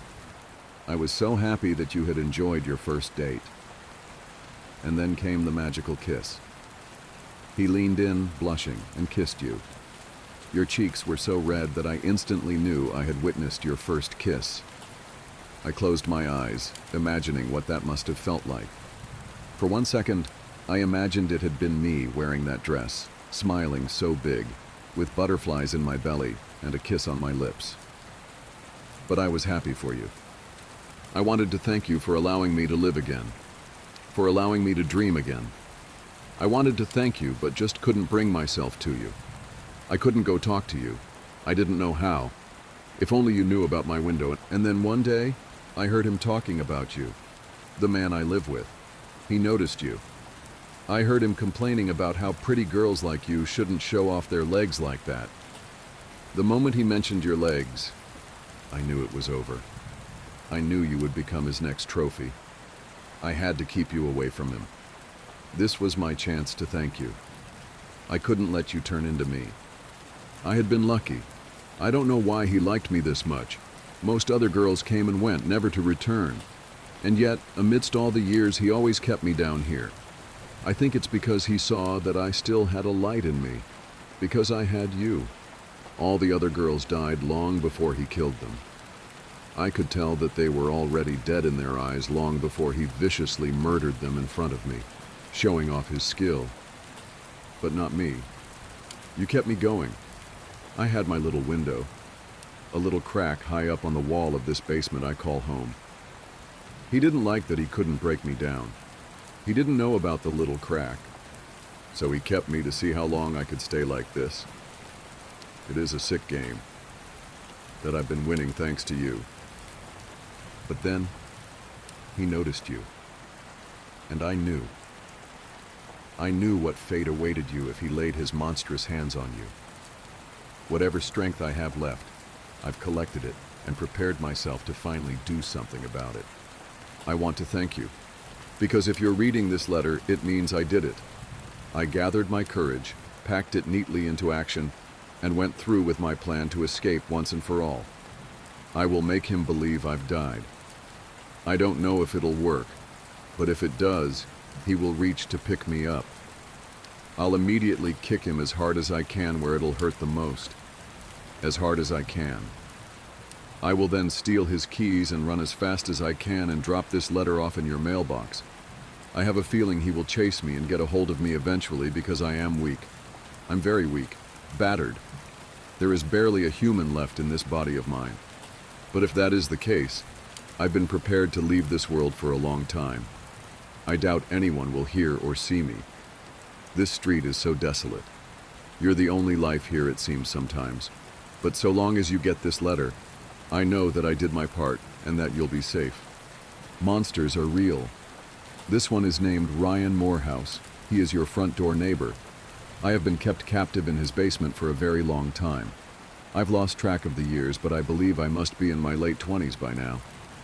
I was 15 when he first brought me here. My parents must have looked for me.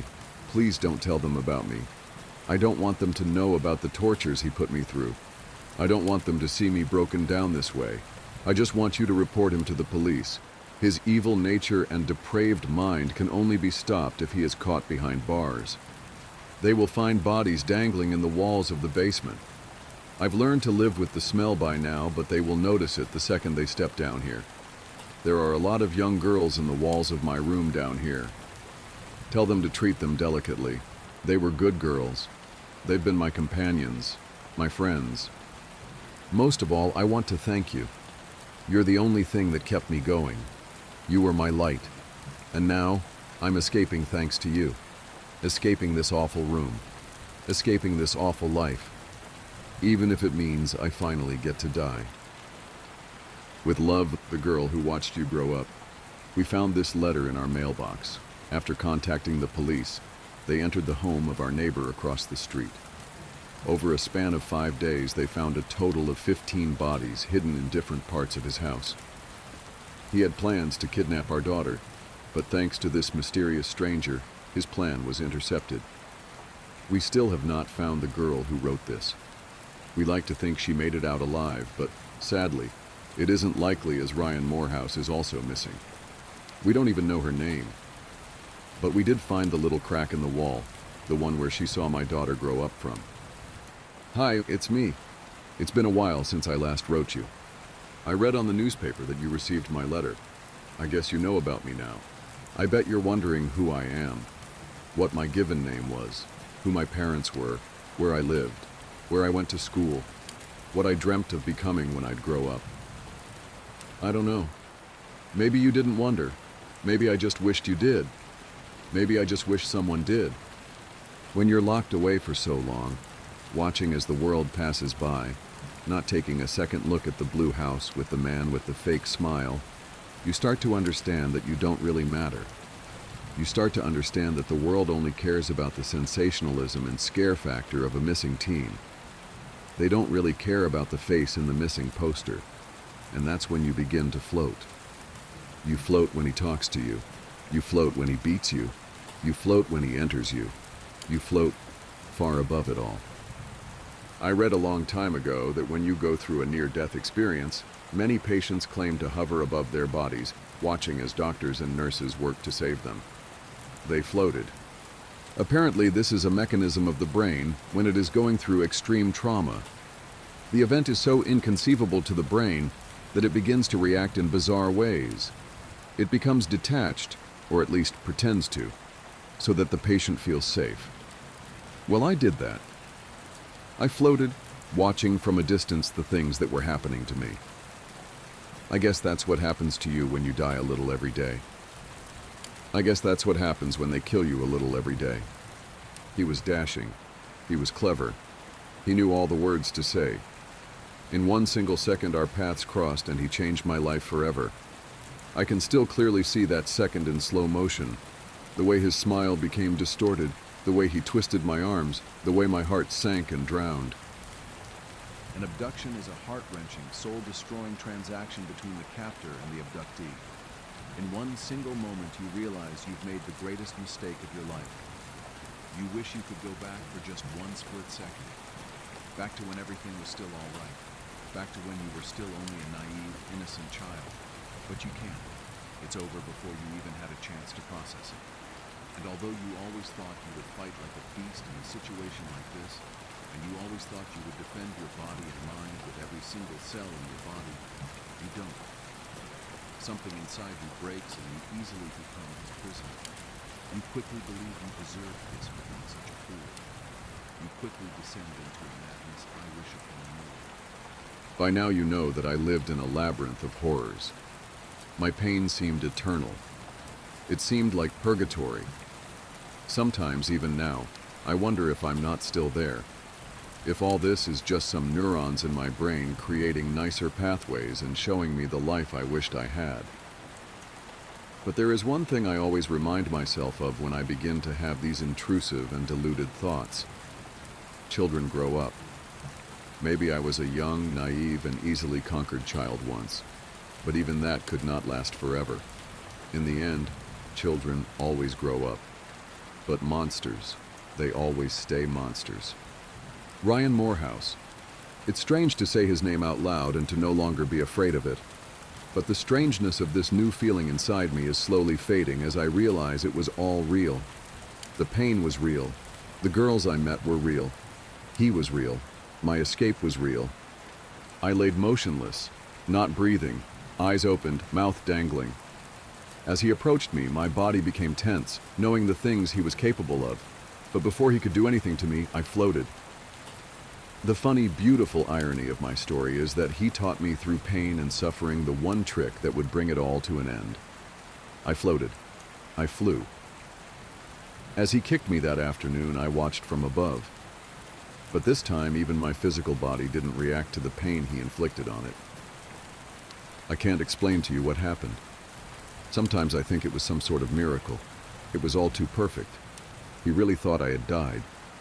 I could tell by the shock in his face. I was baffled by all the mistakes he made. I suppose he got used to my powerlessness. But on that day, I had a mission to save you. I couldn't bear to imagine you in his mind, in his hands, in his chambers of torture. As he dropped down to check my pulse, I knew it was over for him. He looked into my dead eyes. He stared intently into them, looking for any sign of life. And then I squinted with a half smile, startling him before I bit down hard into his neck. He never saw my smile coming into his skin. I think it's because he had forgotten what my smile looked like. I never knew I'd enjoy the taste of blood in my mouth so much. As he stumbled to the ground, holding his neck and crying in horror, I stood up. And for once, it was I who looked down at him. For once, it was him who looked up to me. I could see it in his eyes that he knew it was all over. I kicked him in his head until I could no longer recognize him. There was a numbness inside me as I kicked and kicked and kicked. I felt nothing. In the darkness I drove. I still remembered a bit of my driving lessons I had the year I was abducted. Driving was incredible and freeing. I drove for a long time in his truck. I knew I had to get rid of the car, as the authorities probably would be looking for him and his truck after finding the letter I left you. But I didn't want to be found. I didn't want to speak to anyone. Not the police, not any therapists, not the media frenzy surely waiting for me, not even my family. I was thirsty for a freedom that I had never known, a freedom far away from every single living thing. I made it to the desert and walked out of the car, leaving his body in the back seat. I enjoyed the colors of the sun as it lightly went to sleep for the night. The freedom that I felt inside me was indescribable. It was as if I had been born again. As the stars began to dangle above me, I wondered if you had read my letter. I wondered if you felt safe now. I wondered if you were thinking about me. But mostly I missed you, and it made me anxious. As I enjoyed my freedom in the desert, I heard something coming from behind me. I looked over my shoulder and felt his eyes on me. I quickly turned around as he laughed, blood spilling from his mouth. He really did resemble a monster now. "Did you really think I would be this easy to kill, you stupid cunt?" He laughed, wiping his deformed mouth. "Did you really think I didn't know you weren't dead? Even I have survived worse beatings than that, you fucking fool," I retorted, slowly smiling again. "Monsters are funny. They always forget that there can be monsters hidden in pretty little things too." I pulled his gun from my pocket and shot both of his feet. He fell to the ground once again, crying in pain. "I'm not a kid anymore," I said, watching him recoil to the ground. "I'm not a woman either," I paused, my voice changing. "I'm not really even human." "I'm not. I am what he made me. I am this thing that can't feel correctly. I am this thing that can float. I am this thing that has learned to accept severe pain. I am this thing, and I've come to accept it. But I don't think the rest of the world would. I won't lie to you. Ryan Morehouse and I, we still live together. Please don't feel bad for me. It is I who chose this. I can't help but feel that only he truly knows me now. Only he knows me in this deformed, twisted version of myself. Only he can understand me because I am what he made me. But he knows. He knows that it's my turn now. He knows that there is nothing he can do about it. He understands that he must serve me now, and that he doesn't have a choice but to be powerless and helpless like I once was. With time, he will learn how to float too. I wanted to write you this letter to give you a proper thank you.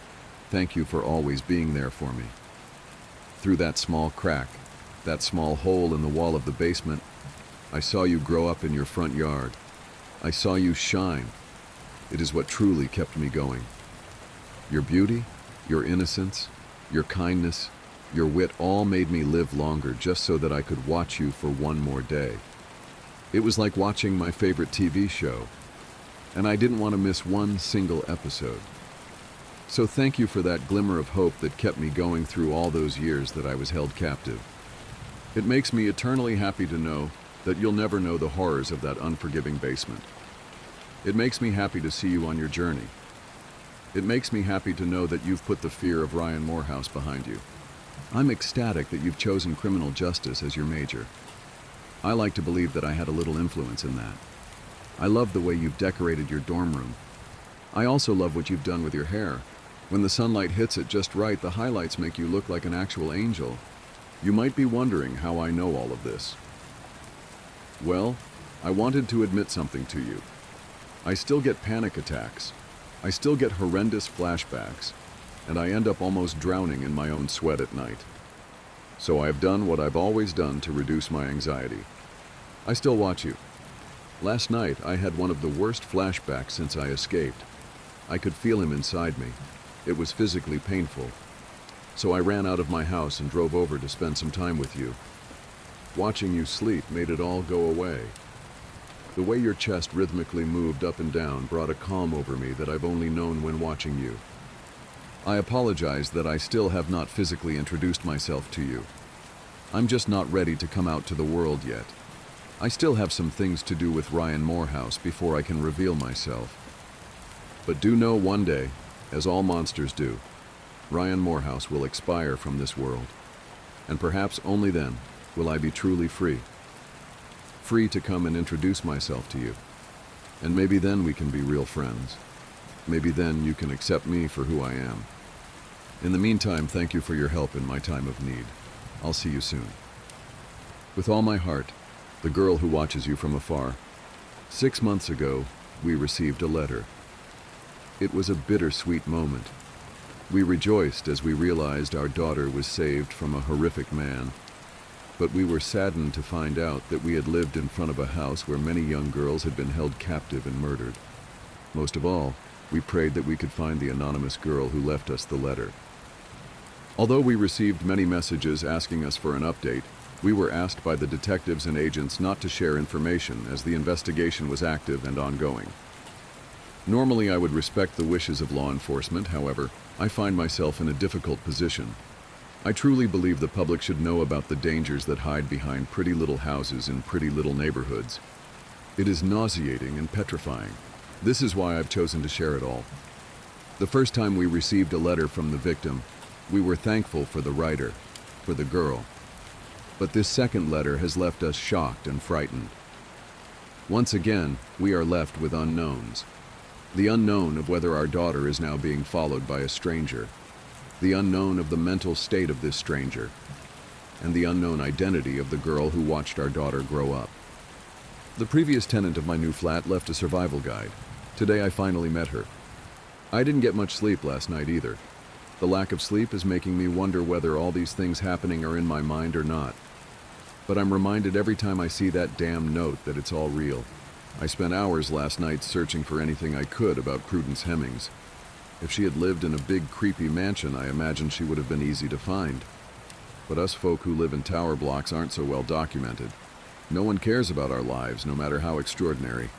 I found an article about missing person Lila Hemmings. It suggested that she went missing under the care of her grandmother while playing in the park opposite the flats early in the morning. Interviews with her parents stated that they had both disowned Prudence. Despite the many years that had passed since Lila's death/disappearance, her parents appeared to have remained unforgiving of Prue. There was no mention of her on either of their social media accounts, and she appeared to have no involvement with the children they had acquired since. Searches for the Hemmings family in the local area were equally dead ends. I looked at link after link, desperate to find something, but they all started to blur into one. Until finally, I saw something. An obituary for Bernard Bernie Hemmings, who had fallen from the tower block in unexplained circumstances after being diagnosed with dementia months before his death. I was surprised it hadn't made bigger news.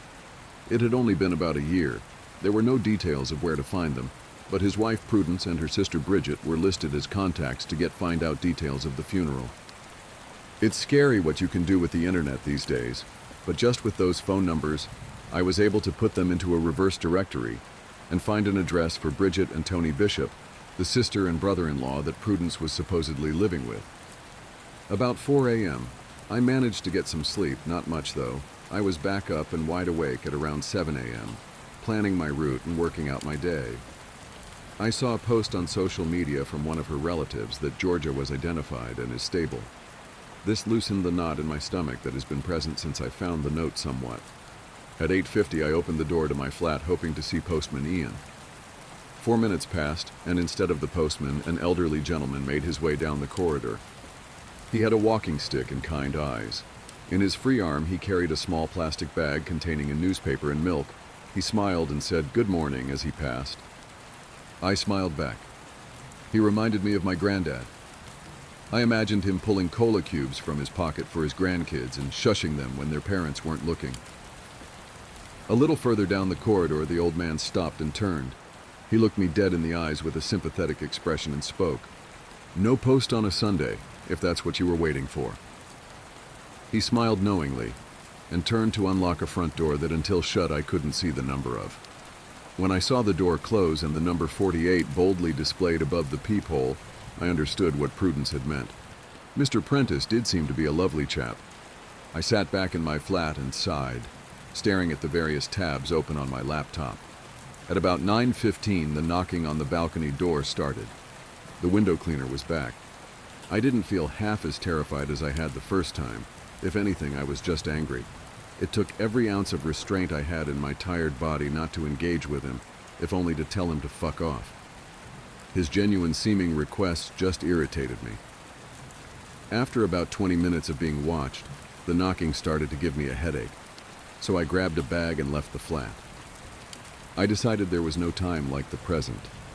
If I was going to turn up on the bishop's doorstep looking for her sister because of the freaky flat she's left behind, then I had to get it over with.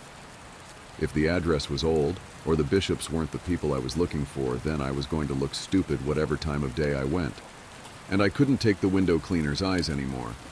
There was something about them. They really do make you want to open that door. I looked at the lift as I entered the communal hallway and decided today I would take the stairs. I couldn't stand to be in a small box that my partner probably died very painfully in. My heart dropped into my stomach just at the sight of it. The stairs were as grotty as the lift. We'd taken them multiple times on move-in day, but I hadn't really taken it in the same way I could now. I thought about the rules and all the strange things happening in this building. I looked at the badly painted numbers on the walls as I reached each landing. Nothing in this building is simple. I looked at the numbers: 7, 6, 5, 5, 4, 3, 4, 2, G. Maybe it was the sleep deprivation, but my legs were in agreement with my mind that I had definitely just descended more than 6 flights of stairs. They'd glitched. I looked at the dusty and poorly lit stairwell from the bottom. It seemed dark despite the sun pouring in from the glass panel in the main building doors. The note never mentioned glitchy stairs. Maybe I really was losing my mind. As I turned to exit the building, a woman walked in. She was in her late 30s to early 40s and had 2 small children in tow. 1 boy and 1 girl. I guessed that they were twins. They were both incredibly blonde with deep brown puppy dog looking eyes and couldn't have been any older than 6 to 7. They were as close to identical as it gets in twins of different genders. I'm not a fan of kids, but they were super cute. The lady had a short bob haircut that got longer at the front. It was uniform and dyed a perfectly even auburn color. I knew it was dyed because her roots were blonde like her kids. She looked as tired as I felt, but she pulled herself together when she saw me, running fingers through S part of her hair that she must have missed however early she left this morning. "Hi, are you here visiting?" "Who opened with?" Trying to make small talk. "No, I just moved into flat 42 on the 7th floor. I was just leaving, actually." "Whereabouts are you?" I was desperate to go. I had feared myself up to see Prue, but I didn't want to be rude. "I'm flat 26. My name's Terry. This is Eddie and Ellie." She gestured to the 2 small children hiding shyly behind her skirt. "Welcome to the block. If you ever need anything, please feel free to give me a shout." "My name is Katie, but people call me Kat too. That's really kind of you, thank you. I will..." "Hey, is there something wrong with the stairs?" I stopped myself before going into detail. "Nothing wrong. They just skip sometimes," she answered, shrugging. "Well, I'd love to stop and chat, but I actually really need to get going. It was nice to meet you, Terry." I tried to work out what was wrong with the children as I stepped forward to walk away, still baffled by the stairs. "By the way, we have a residence committee. You should come to one of our meetings. They're every Tuesday in alternating flats. This Tuesday is at Molly Jefferson's place in flat 31. Come along. We'd love to have you," Terry suggested, waving me off. I walked out the doors after my encounter with Terry feeling sick. Every minute in this place made the note more real. Every word jumped off the page and into my life. Made it more likely that Jamie was really gone. I rode the bus from a stop not far from the flats. It felt like it took an eternity to reach the little suburban area I was looking for. A 5-minute walk away from the bus stop I got off at, and I was staring at a quaint little bungalow belonging to Bridget and Tony Bishop. I knocked on the door. The lady who opened it was unsteady on her feet. She was probably in her 70s, with wispy white hair neatly scraped back into a bun, 2 strands left hanging that just softened her wrinkled face. She wore a dusty rose-colored dress that hung just below her knees and smelled of stale cigarette smoke. "Can I help you?" she asked bluntly. "My name is Kat. I'm looking for Prudence Hemmings." I answered, stuttering slightly. Her eyes widened slightly. "Why?" she asked bizarrely. "Is she here? It's private." The lady ushered me into the house and sat me down on a sofa. Within minutes, there was a cup of tea in front of me. She didn't say anything to me for a while. We just looked at each other. Then she finally broke the silence. "I wondered if you'd try and find me. It took me a long time to decide whether to leave that note or not, but I decided that you deserved a head start. That's more than I ever got." The woman was Prudence. She was nothing like I had imagined. She seemed tough and hardened and spoke with a mostly blunt tone. She contributed before I could answer. "Terry called me not long ago, told me that she had met the new tenant. She said you looked shaken up and said that my note may not have been enough. I did say I couldn't fit everything on there, and the stairs didn't seem too important. The committee wanted to organize a meeting with you on your moving-in day, but I told them that was intrusive. The whole committee thing always seemed a bit excessive to me anyway." She spoke flippantly, like it was nothing. "It may have been intrusive, but we needed a warning. We spent a night in the place before I found your note. My boyfriend had already left for work at 3:15 and taken the lift. He didn't know." I broke as I told her what had happened. Her face dropped, and so did my hope for Jamie. "I'm so sorry. I really don't know what to say.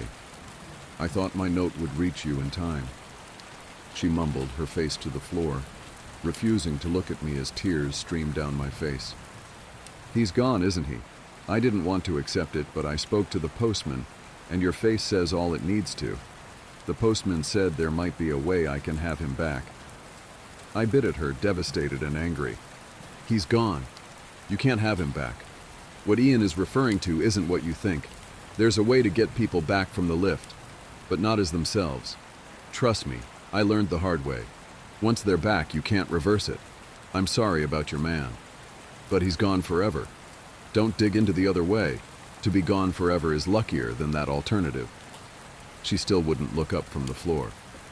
"What do you mean?" "I don't want to talk about it. I said in the note that there are things I'd rather not discuss, and I need you to respect that, or I won't be speaking to you at all. Now move on and ask what you need to ask." Prudence cut me off. I decided not to push the topic further and moved on to some other things I needed to know. "What's the deal with Terry's kids? They seem sweet and normal." "Those little demon creatures are anything but normal," she answered, wincing slightly at the thought of them. "When she went into labor, Terry never made it to a hospital. They were the first children ever to be born inside the building, and with everything that goes on, it's like something's rubbed off on them. They're average children in the daytime, but they never sleep, ever. Poor Terry hasn't had a day's rest since they were born. They also really love to steal birds and rats they find the cats playing with and torment them. Really annoys the cats." As she finished speaking, a small, hairless cat strutted out from behind an armchair across the room, meowing softly. It brushed its head up against Prue's exposed legs, leaving scorch marks where it touched. She didn't react. She reached down and stroked the top of its head, smiling as it purred. "And those?" I asked, eyes stuck to her now badly burned legs. She chuckled, pulled out a box and lit a cigarette, tapping the top layer of ash into a small silver dish in front of her. She offered me one, and I took it gladly. "They've always been my good friends. I couldn't leave the building without bringing a part of home with me. This little guy is Damon. He's seen some things." She gushed, not taking her eyes off the cat. "But where did they come from? Why are they everywhere?" I asked, watching in disbelief as her burns subsided. It seemed impossible, but I looked at my arms where I had picked up the cat the night before, and there was no evidence it had ever happened. They didn't even appear sunburnt. "No one really knows. They started to appear after the fire, a few years after I'd moved in. It was rumored that they were the pets of the residents that burned, and that was why they had no fur. But I don't think that's true." I interrupted. "I met one of those neighbors last night. She said her name was Natalia. She almost killed my best friend. You're crazy if you think your note was enough of a warning," I ranted emotionally. "Look, girl, if I had made a song and dance about warning you, then you'd have thought me crazy and challenged the rules. You'd have been dead already. Be grateful you got anything. I didn't. I had to work it all out. Your generation are so spoiled." She tutted in frustration at me. I was angry, but she was probably right. An elderly lady telling me rat-like creatures would kill my boyfriend in a lift would probably have got some laughs from me a few days ago. I stayed quiet and waited for her to calm down. After a while she sighed and started again. I think the cats are the neighbors that burned. They've never meant any harm and they hiss and run from the imposters that roam the building. Besides, there's no way there were that many cats living on one floor. The imposter people don't even match up with the residents that died in the fire. None of them look like or claim to have the same name as the dead. They just claim to live in their flats. I've met Natalia before. She left a bad scar on Bernie's leg from an incident we had, nasty girl. Before the fire, there was CCTV, and there was a recording saved of about 15 people marching into the flats, and up to that floor about half an hour before the fire started. It was the only evidence found. CCTV wasn't great in the 80s, so they were never identified. And the flames melted the relevant cameras, so nothing ever came of it. I think the people that entered that night are the ones that ask for sugar. I don't know any more than that, but if you avoid them, like I said, you don't need to know more. They hate the cats. I hope your friend survives, but I've seen what those people can do, so maybe she was better off dead. Prue carried on stroking Damon. I watched the skin of her fingers melt and twist as they made contact with him. What happened to your husband? I asked the question so fast I didn't have time to consider that this was a topic she had explicitly said she didn't want to discuss in the note, but I had to know. She scowled at me. I said I didn't want to talk about that, she hissed. I just lost the love of my life. I need some answers. I begged. What happened to Bernie won't help you. I know you'd think any deaths in that building would be down to the quirks, but this wasn't. For the most part, anyway. Don't forget that we had lived there for 35 years. Bernie knew the rules. We knew how to take care of ourselves and have a happy life there. It was our home. I don't doubt that's Mrs. Hemmings. I'm sorry, I interjected. Bernie had dementia. It started about 6 months before he died, and he deteriorated very rapidly. Towards the end, he started wandering. The doctor said it was common, but in our position it was incredibly dangerous. More times than I can count, I pulled him away from the lift just in time. Along with wandering, he was forgetting the rules. He let that smug, awful window cleaner in 3 times. Thank Lord for the big metal pipe I kept by the balcony door. Chased him out a treat. Not that anything stops him from coming back. I'm sure you're already acquainted. After all the dangerous situations Bernie was in, by the end he made the smallest and most fatal of errors. He left a bowl of food out for Damon at 10 a.m.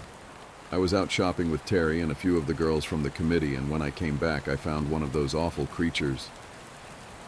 Prudence started to cry. I put my hand on her shoulder in an attempt to comfort her. After all, I truly knew how she felt. It was eating him. She sniffed and steadied herself to continue, moving my hand. I chased the creature away with the same metal pipe I had the window cleaner and pushed Bernie off the balcony. He was heavy, but I didn't want anyone to know what really killed him. Its teeth. She shivered. They made such an awful noise. It reminded me of Dash. Lila. I finished her sentence. I hadn't meant to. I was so invested in her story I couldn't help it.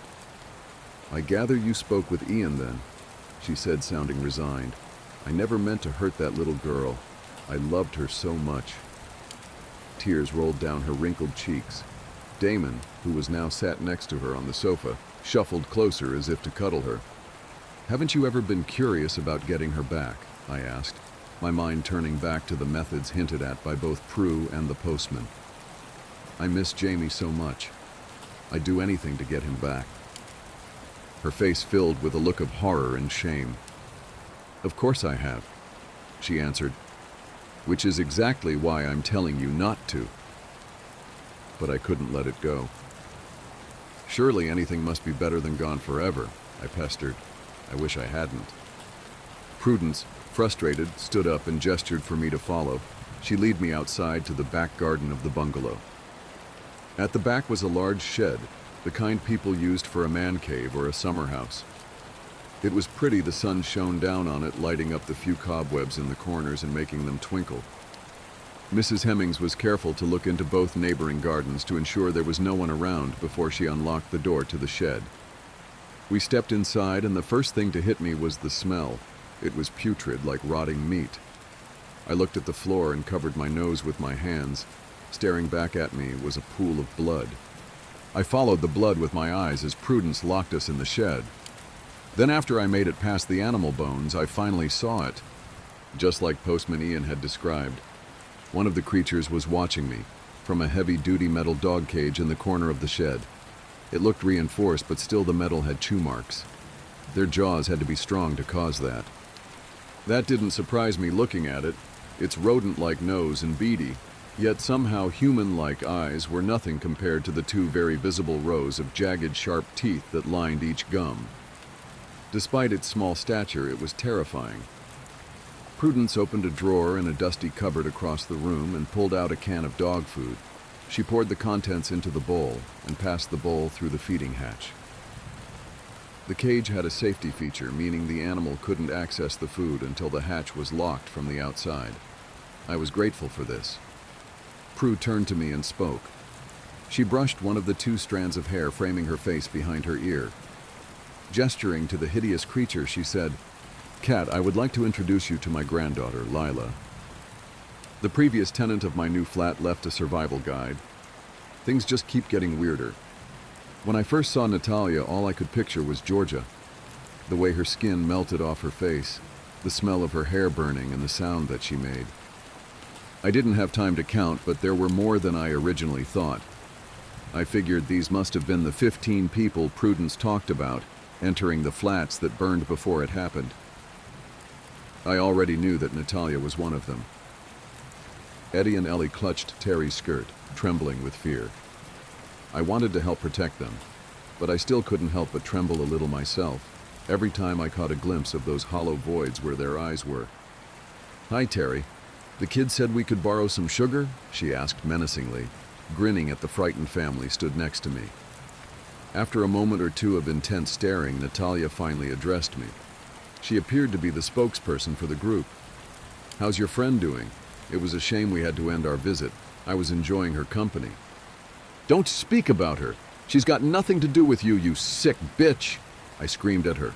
I couldn't bear looking at her face again. "You don't scare me with all your freak friends. I'm not going to let you hurt this lady or her kids." Natalia chuckled. I gulped. I may talk a good game, but I am no hero. Mere days ago, I was just a young girl excited to move in with her boyfriend, and now here I am. My boyfriend's dead, my flat is like living in my own personal horror movie, and I'm standing up challenging demonic flame neighbors to defend demonic-looking children. But when I said she didn't scare me, I meant it. Something inside me was eradicating any fear of these people. I just wanted to protect the residents. Life really does throw curveballs. "I know you aren't scared. I saw it in your eyes when you stuck that big knife in my throat. That's why we're here. My brothers and sisters are not freaks. You're the freaks, thinking that your lives have meaning. We watch you people go about your day-to-day lives and your mundane routines, and nothing really changes. Your lives are pointless and disposable. That's why we set the fire all those years ago." She chuckled throughout her words. There was an animation in them, like she was a psychotic cartoon character, finally catching its prey after 138 episodes of chasing. "Those people weren't disposable," Terry mumbled, barely a decibel higher than a whisper. "What was that, Terry? Did you have something to say?" Natalia went from psychotic cartoon to school bully. She made my skin crawl. "I was only a child, but those people were friends of my parents. They were good people," Terry said with slightly more confidence. None of the other people had moved. They just stood there staring. "Why would you burn people alive? What can you possibly gain?" I interjected, taking a slight step between Natalia and Terry and the kids. I could see she was getting ready to go for them, and I couldn't let it happen. We were living with the great leader, Michael. All of us. Living in the righteous manner that he had directed us to live. She gestured to the people around her. The name Michael appeared to inspire some sort of emotion in the group. "Michael's brother Jonathan lived here. On the floor we burned. He let us hang out there sometimes, but he didn't live the righteous way that we did. He didn't like our beliefs, but he took us in when we lost the place we were staying because of the growth of the group. Him and Michael rarely saw eye to eye. They argued passionately. Our group never believed in living within the constraints of societal norms, and we were up at all hours. We came and went as we pleased, embracing freedoms and listened to music as we did introspective work. Terry shoved the kids further behind her and snapped, infuriated. You were a group of entitled bratty hippies following some middle-aged, mentally ill twat. Listen to yourself. The stereotypical cultish drivel coming out of your mouth right now, Terry cried. I was shocked at her outburst. Although I couldn't have agreed more. It did sound like cultish drivel. It made me so angry that this was what an entire floor of people died over. As Terry ended her rant, the curtains hanging on the window behind her burst into flames. I jumped and felt my heart skip a beat. Don't insult us. I'm sick of hearing simple-minded people call us a cult. Came from the back row. An average-looking man with dark hair and jeans had piped up, smiling and watching the curtains burn. He had done that. They were all capable of what Natalia had done to Georgia at the very least. For the first time since the people had entered Terry's flat, my nerves of steel had wavered. I realized that we were only alive because they were allowing it so far. We were in big trouble. Terry swiftly shut up, and Natalia continued her story. Michael was the true leader, not like all the fakes you hear of in the news, the people you're talking about. He was teaching us to build a world of peace and harmony, but he didn't deny that in order to do that, you had to eradicate the non-believers. He taught us to embrace the bad in us, to harness it so that we could do extraordinary things. She smiled wickedly, as her hands glowed hot coals as she spoke. It may have sounded like cultish drivel, but Michael being a total faker wouldn't explain their powers. Things went wrong when someone went to the police after Michael and Jonathan had a terrible argument one night. When the police arrived, Jonathan told us to go. The group had been planning to leave this building anyway. We'd had nothing but interruption and trouble in our time here. This place is weird, but we had nowhere immediate to go. The police already disliked us after overcrowding the last property. We didn't need any more attention. Michael was furious. We brainstormed in a field for hours who could have done it. I personally suspected the next-door neighbor, Mavis. The woman was so nosy, always knocking and asking us to keep noise down, interrupting our spiritual sessions. Michael couldn't make a certain judgment on the person who had done it. All we thought we were sure of was that they had to be on the same floor. So he instructed us to go back that night and eradicate the whole floor and every non-believer who lived there. As you know, we obliged. This incited sick laughter from the crowd. I waited, forcing myself to let her finish, buying time. We took pleasure in their screams, in watching every man, woman, and child go up in flames through their front door windows. It was the first time we'd unleashed all that energy, and we felt so powerful. But then as we left the burning hallway behind us and entered the stairwell, this building found a way to fuck us over one more time. I couldn't give you a number on the amount of times we tried to run down those stairs, leave our glorious victory behind us and return to Michael. It didn't matter how many times we tried. We couldn't make it past that floor. The stairs wouldn't let us. It didn't take long before the fire reached the stairwell we were trapped in, burning us all, along with the non-believers. We died just in time for the fire engine to arrive. We may have been dead, but we didn't disappear. We couldn't leave the building. We were stuck just wandering it, in and out of the burned flats and hallways, but not allowed anywhere else unless we were asked. It was awful. We didn't try to cause any trouble at first. We waited for Michel to come and find us, instruct us. 2 months passed and he hadn't come. Instead came confirmation. A newspaper put through the door of the building. Headline news: Tower Block resident Bernie Hemmings information vital to imprisonment of local cult leader on drug charges. I gasped.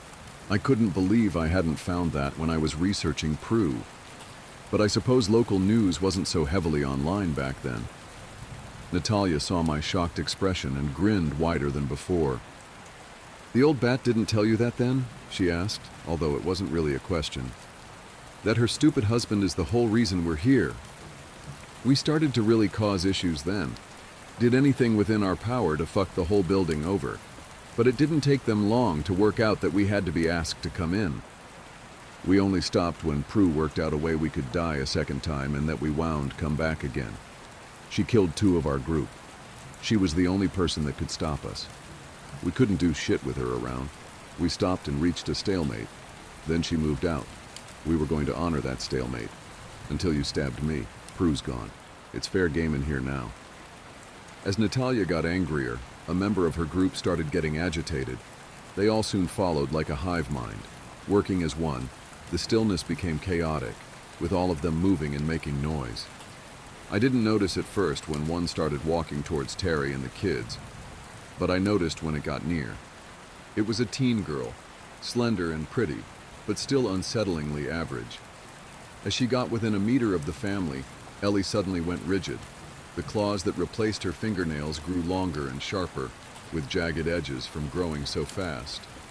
The voids deepened, if that was even possible. She opened her mouth to reveal rows of sharp teeth. Blood caked where the tooth meets the gum where they had grown too quickly as well. Ellie jumped. She reached out towards the girl and slashed her face with the claws, leaving deep gouges across her eyes. She clung on to the girl using her claws as wall pegs, keeping herself at eye level. Eddie controlled the crowd. His own claws grew and he ran towards them, sending them scattering out of the flat. Random bursts of flames erupted everywhere, lighting up the whole room.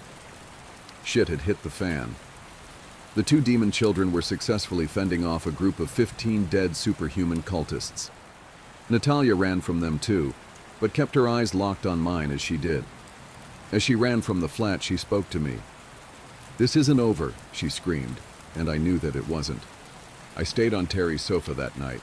We organized all the burned items in the house and threw things out before we crashed out in the early hours. The kids' claws retracted and they returned to their earlier state, causing mischief in the hallways. They were too young to really understand. I didn't sleep much, nothing new. When I woke up, Terry was still asleep.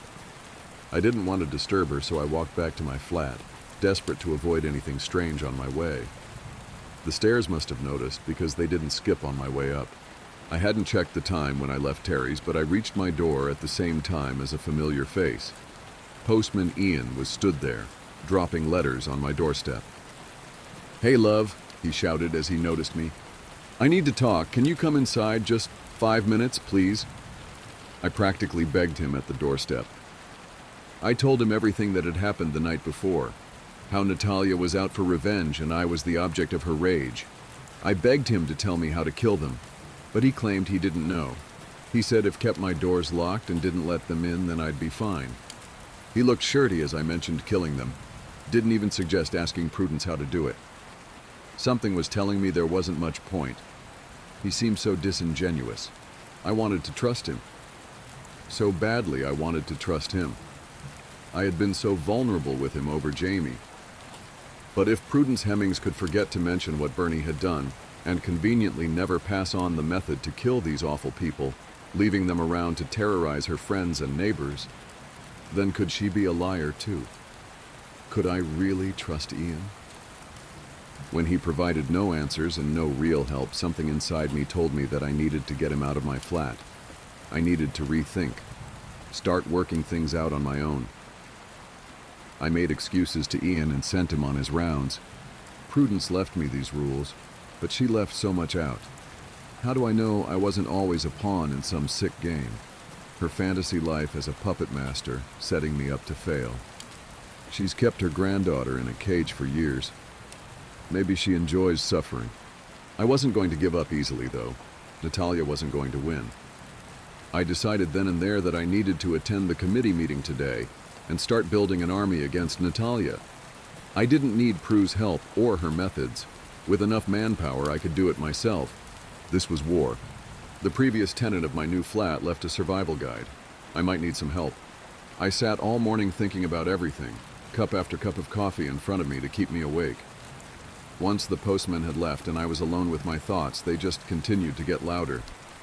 I thought about Natalia and the cult, about the kids and their nighttime antics, about the committee meeting, Jamie and how much I missed him, Georgia and my burning guilt. and Mr. Prentice, who was finally making those aforementioned animal noises. Most of all, I thought about the note left for me on move-in day, how it had changed everything. My whole life was different now. I was alone, and it felt like my new home was attacking from every angle. I reread the note a few times over my coffee. I worried about my rent. It was tight but manageable. School is currently out in the UK, but as a training teacher assigned to a school, I still get paid a small amount through the summer. The rent is low, and with a second summer job, I can just about make it without Jamie. It sounds strange, but it felt nice to worry about something normal for a minute, even if I should have been worrying about my survival and the many entities currently trying to kill me. I didn't get to stew for too long. I had to get ready for the committee meeting. After the events of the night before and my growing mistrust of Prudence, it was imperative that I got the neighbors on side if I was going to achieve anything like my goals of eradicating the imposter cultist neighbors. The meeting was at noon in flat 31. There was a poster on a communal notice board by the entrance that I was glad to spot. Terry hadn't mentioned the time when we met, and all our meetings since had been a bit hectic to discuss it. The poster promised tea and cakes, and my stomach rumbled at the thought I hadn't eaten properly in days. At 11:55, I left the flat and wandered out into the corridor. I'd never seen so many neighbors. Mr. Prentice, however, was still making that awful noise, and I watched in disbelief as every single person in the corridor walked past his door, as if it was silent. I did my usual deliberation on whether to take the stairs or lift, but yet again the stairs won. I still couldn't bear being where Jamie died, and all these extra flights were keeping me fit. Flat 31 belonged to an older lady named Molly Thompson and her husband Eric. She had a blue rinsed head of curls attached to her head and had gone to the effort to make homemade Battenberg cake. Other neighbors had bought along baked goods as well. It reminded me of a school fair. The flat itself was decorated for the 70s, with plenty of china cat ornaments littered around. I sat down on a dusty plastic garden chair, one of many that Molly seemed to have acquired and laid out for the residents pouring in. I hadn't seen community spirit like this in my life. I smiled as I saw Terry, Eddie, and Ellie wander in. It was nice to see some familiar faces. I had noticed people looking at me, wondering who I was. It probably wasn't often they got new neighbors. Eddie came running up to me, swung his arms round me, and sat down in the rickety garden chair next to mine. It was so sweet. Terry smiled at me and took a seat the other side of mine. Ellie sat next to her brother.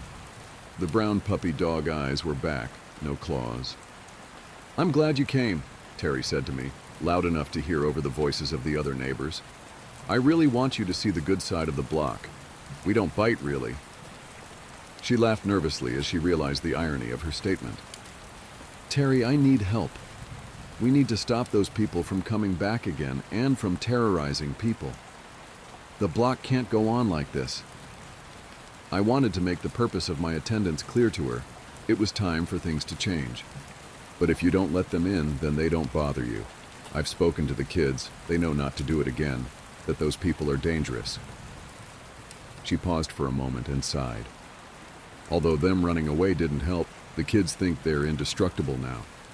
They've been telling me all morning that they're going to kill the bad guys. She looked so resigned, but it was true. They did run away from the twins. Maybe there was something in that. I knew they could die, I just had to work out how. But as the thought crossed my mind, and I looked at Eddie and Ellie, I couldn't imagine taking the risk. I could have flat out gone back and asked Prudence. But to be honest, I didn't want anything to do with her. She gave me such a bad feeling. I was doubting everything she told me. It doesn't matter if you can keep them away.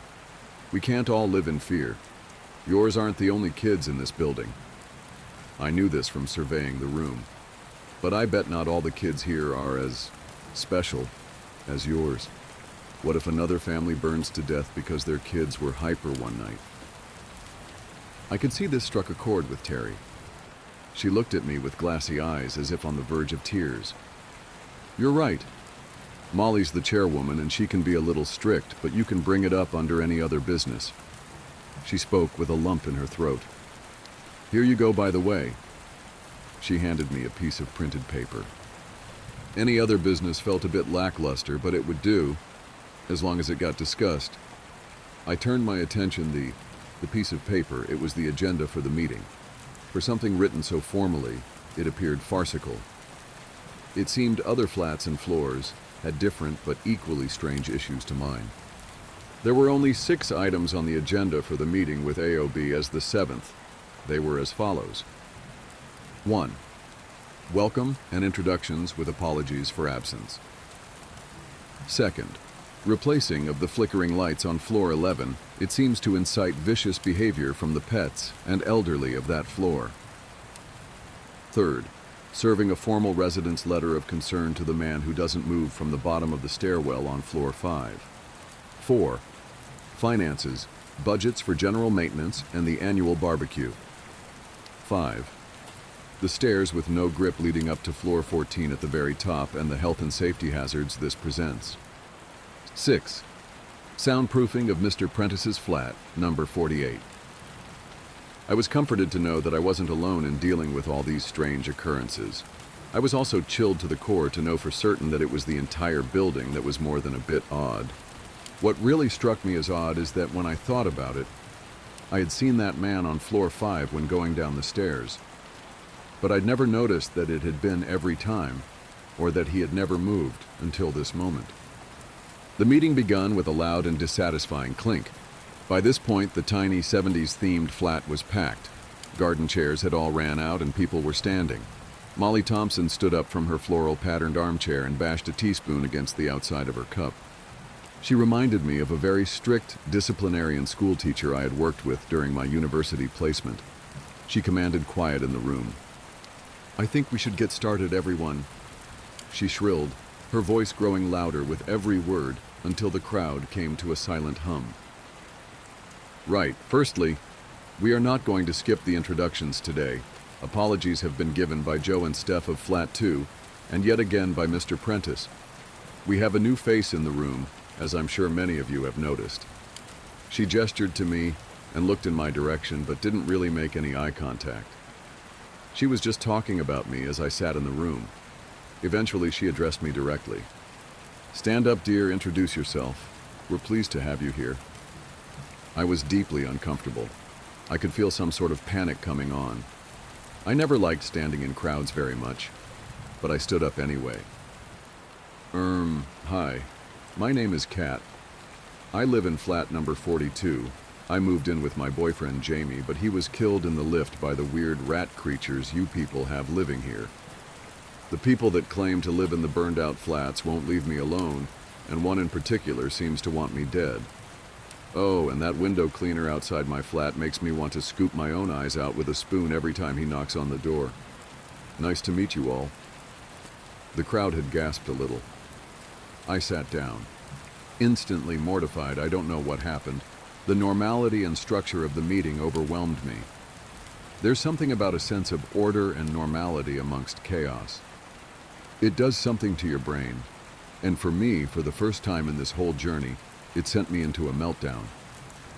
I sobbed as I hit the chair, both in pure mental exhaustion and disappointment that I had blown my chance at building any sort of army against Natalia. Terry rubbed my shoulder. Molly broke the awkward silence that had blanketed the room. "Nice to meet you, Catherine. I understand life in this building can be a little overwhelming. We did ask the previous occupant to let us intervene when you moved in, but she was insistent. In hindsight, we may need to review our policies on new tenants. I am so very sorry for the loss of your partner. The lift is a most unfortunate situation." She had been in positions of power in her life for certain. She responded professionally but coldly. There was no feeling in her condolences. She came off like a corrupt politician digging themselves out of a hole. She did decide to skip the introductions after my outburst. I also hate it when I'm called Catherine. My parents named me Katie, and I shorten it to Kat. Her presuming it was Catherine added to her school teacher demeanor. She carried on with the proceedings pretty swiftly, and interesting characters present at the meeting started to emerge. My favorite was a large middle-aged Caribbean woman named Precious St. Fleur, who would not accept Molly's claims that there was not enough in the budget to replace the lighting on floor 11. She got up and lifted her shirt to reveal a large, deep bite mark across her stomach, caused by her dog after a long episode of the lights flickering. When that didn't change Molly's answer, she lifted her trouser leg to reveal a smaller but still noteworthy bite mark on her leg from her elderly mother who lives with her. Molly didn't budge. It took what felt like an eternity to get to any other business. If I weren't so focused on my goal, I would have enjoyed hearing about the quirks of the other floors, maybe tried to engage a little, but I just couldn't concentrate. When the chairwoman asked if anyone had any other business, she scanned the room quickly. I stood up from my chair, and she locked in on me with her eyes. My hands were shaking, and I could feel a cold sweat forming all over my body. "Catherine, what can we help you with, dear?" she asked in a patronizing tone. "I want help in getting rid of the people pretending to be from the burned-out flats. I can't be the only person that doesn't like living in fear," I stated boldly, trying not to break down again. "Dear, we have had this discussion multiple times, and it's been taken off the agenda. I am aware you're new here, but there is nothing we can do about certain problems within this building, and for this particular issue, we would appreciate you not letting them into your home and ignoring them like the rest of us," she snapped back. "But that's not good enough. Terry's kids answered the door last night. They're children. It's easily done. What if someone else's child does it and aren't so lucky to survive? One burned my friend so bad a few nights ago that she's still unconscious in hospital." This I knew from social media. A few people called out in agreement with me from the crowd.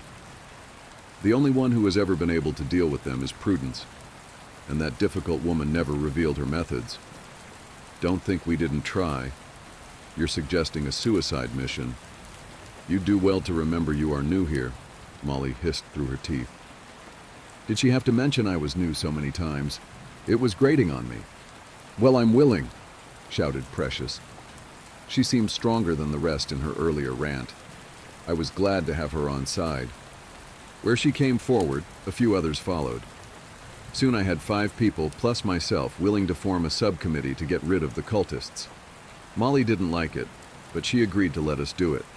There was me, Precious, and Terry, along with a lady named Shanti, who lived a few doors from me. A man named Anton and his friend Leo from floor 8 made up the group. To be honest, they just seemed keen to get involved with any kind of battle. Leo was the loud one. Anton was mostly silent. I invited them to my flat after Molly swiftly adjourned the meeting. Inviting anyone into my home made me anxious now.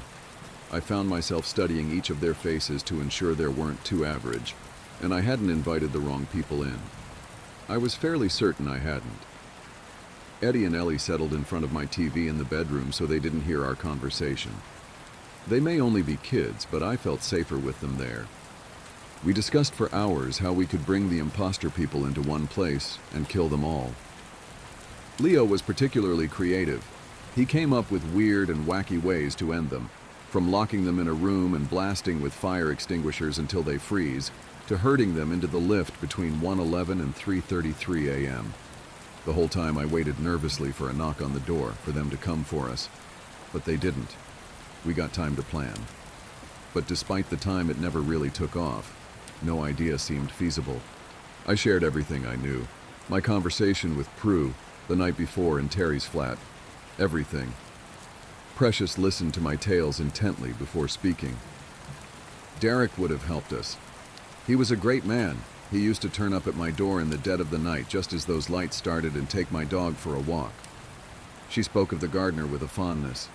Prudence told me about Derek. She said he's been gone since the garden was demolished. I replied flatly. It was awful when he left. That woman that used to live here was nasty to him. I watched out my window as she tore up the garden. I know she was grieving for that little girl, but I know Derek only ever wanted to help. Shanti spoke up from the corner. She had been pretty quiet the whole time. He was the whole reason we don't have those awful creatures from the lift all over our homes anymore. My brother was killed by one before the agreement. He was 4 years old. I twitched as she told her story. Shanti has such sad eyes, and speaking about her brother only filled them further with sadness. This is another thing I don't understand. Why have any agreement if you manage to kill most of them? Why not all? I asked, feeling anger over Jamie burn through my throat as I spoke. Precious laughed. Terry shot her a look from across the room. No one's told you the whole story, have they? Shanti asked, a single tear running down her face. What do you mean? This was driving me insane. Nothing was simple. How could I trust anyone? When Prudence and some of the others killed the creatures, they killed a large group of them in one hit. They had started to work out that food scraps and pet food were attracting them, and they gathered all the pet food in the tower block into one empty flat on the floor. The fire had happened. They creatures came in droves, just like expected, and they set the flat alight. Again. The flat was burned to ash on top of pre-existing ash. Nothing could survive that. Shanti was interrupted after this by Leo. And then 3 giant rat motherfuckers literally rose from the ashes, triple as smart and strong, and fucked shit up, he said, a look of excitement on his face. Shanti rolled her eyes and continued. So all Prudence did was cause a quite literally bigger problem. She didn't kill them. All she did was help them evolve. There was only 3 of them, but they learned to sneak attack. More people died than during the original infestation. They were more intelligent, but not in the way it comes across when the agreement's spoken about. We couldn't speak to or reason with them. Terry was looking at the floor. Only Derek was able to do that. He spoke to them like he spoke to the garden. He made it safe for everyone again. I wasn't there. I was too young, but there we were told he didn't even have to use words. They understood just a series of movements and eye contact. Derek explained the rule with the lift. He told us it was a gesture of goodwill. The creatures needed a home and seemed attracted to the building, and we would let them live there and stop killing their kind if they would stop killing ours. But to show them some respect, we would allow them a small time frame where unleash their instinctual nature, but only if someone came to them. There are only 2 left now. Prudence killed the other during what happened with her granddaughter, but that only made them 2 stronger, like they absorbed the 3rd. I tried to take in all the information I was receiving, but I couldn't. It was too much. Derek isn't coming back. It's been years. This is pointless, Terry finally erupted. Precious laughed again. How do you know? You speak to dear old Prue all the time. Know something we don't? Precious spoke sarcastically, but I think she meant what she said. It was becoming clear that Prudence Hemmings wasn't too popular in this building. I don't speak to her all the time. We just keep in contact. She was always nice to me. Terry tried weakly to defend herself. That's because you're naive and a pushover. She used you because no one else would give her the time of day. Precious was about to launch into a full rant on Terry. I was glad Eddie and Ellie were in the other room and couldn't hear. I wondered if she'd seen them at night. I decided to stop the rant. This was becoming counterproductive, and we were getting nowhere with our plans. I interjected and told them all I needed them to leave so that I could sleep. Partly true, although I knew I couldn't sleep. I had other things to do. They all filed out of my flat. Terry and the kids were the last to leave. She gave me a hug as she left and told me to get a proper night's rest, telling me she was always there for a cuppa and a chat. It was sweet. I felt sorry for Terry. The kids hugged me too as they left. I know she spoke to Prue, but I was certain that it really was entirely innocent. I sat in the empty flat disheartened that my assembling of an army had turned into a bickering shit show with no real suggestions on how to kill the imposter neighbors. I felt totally alone. I couldn't trust Prue or Ian or pretty much anything I thought I knew. Maybe Prue didn't even kill those neighbors. They only told me half-truths about the creatures after all. I was left alone with my thoughts again. And after a few hours, a good one finally struck me. But I needed supplies. I left the building and went to the nearest shop to gather the items I needed.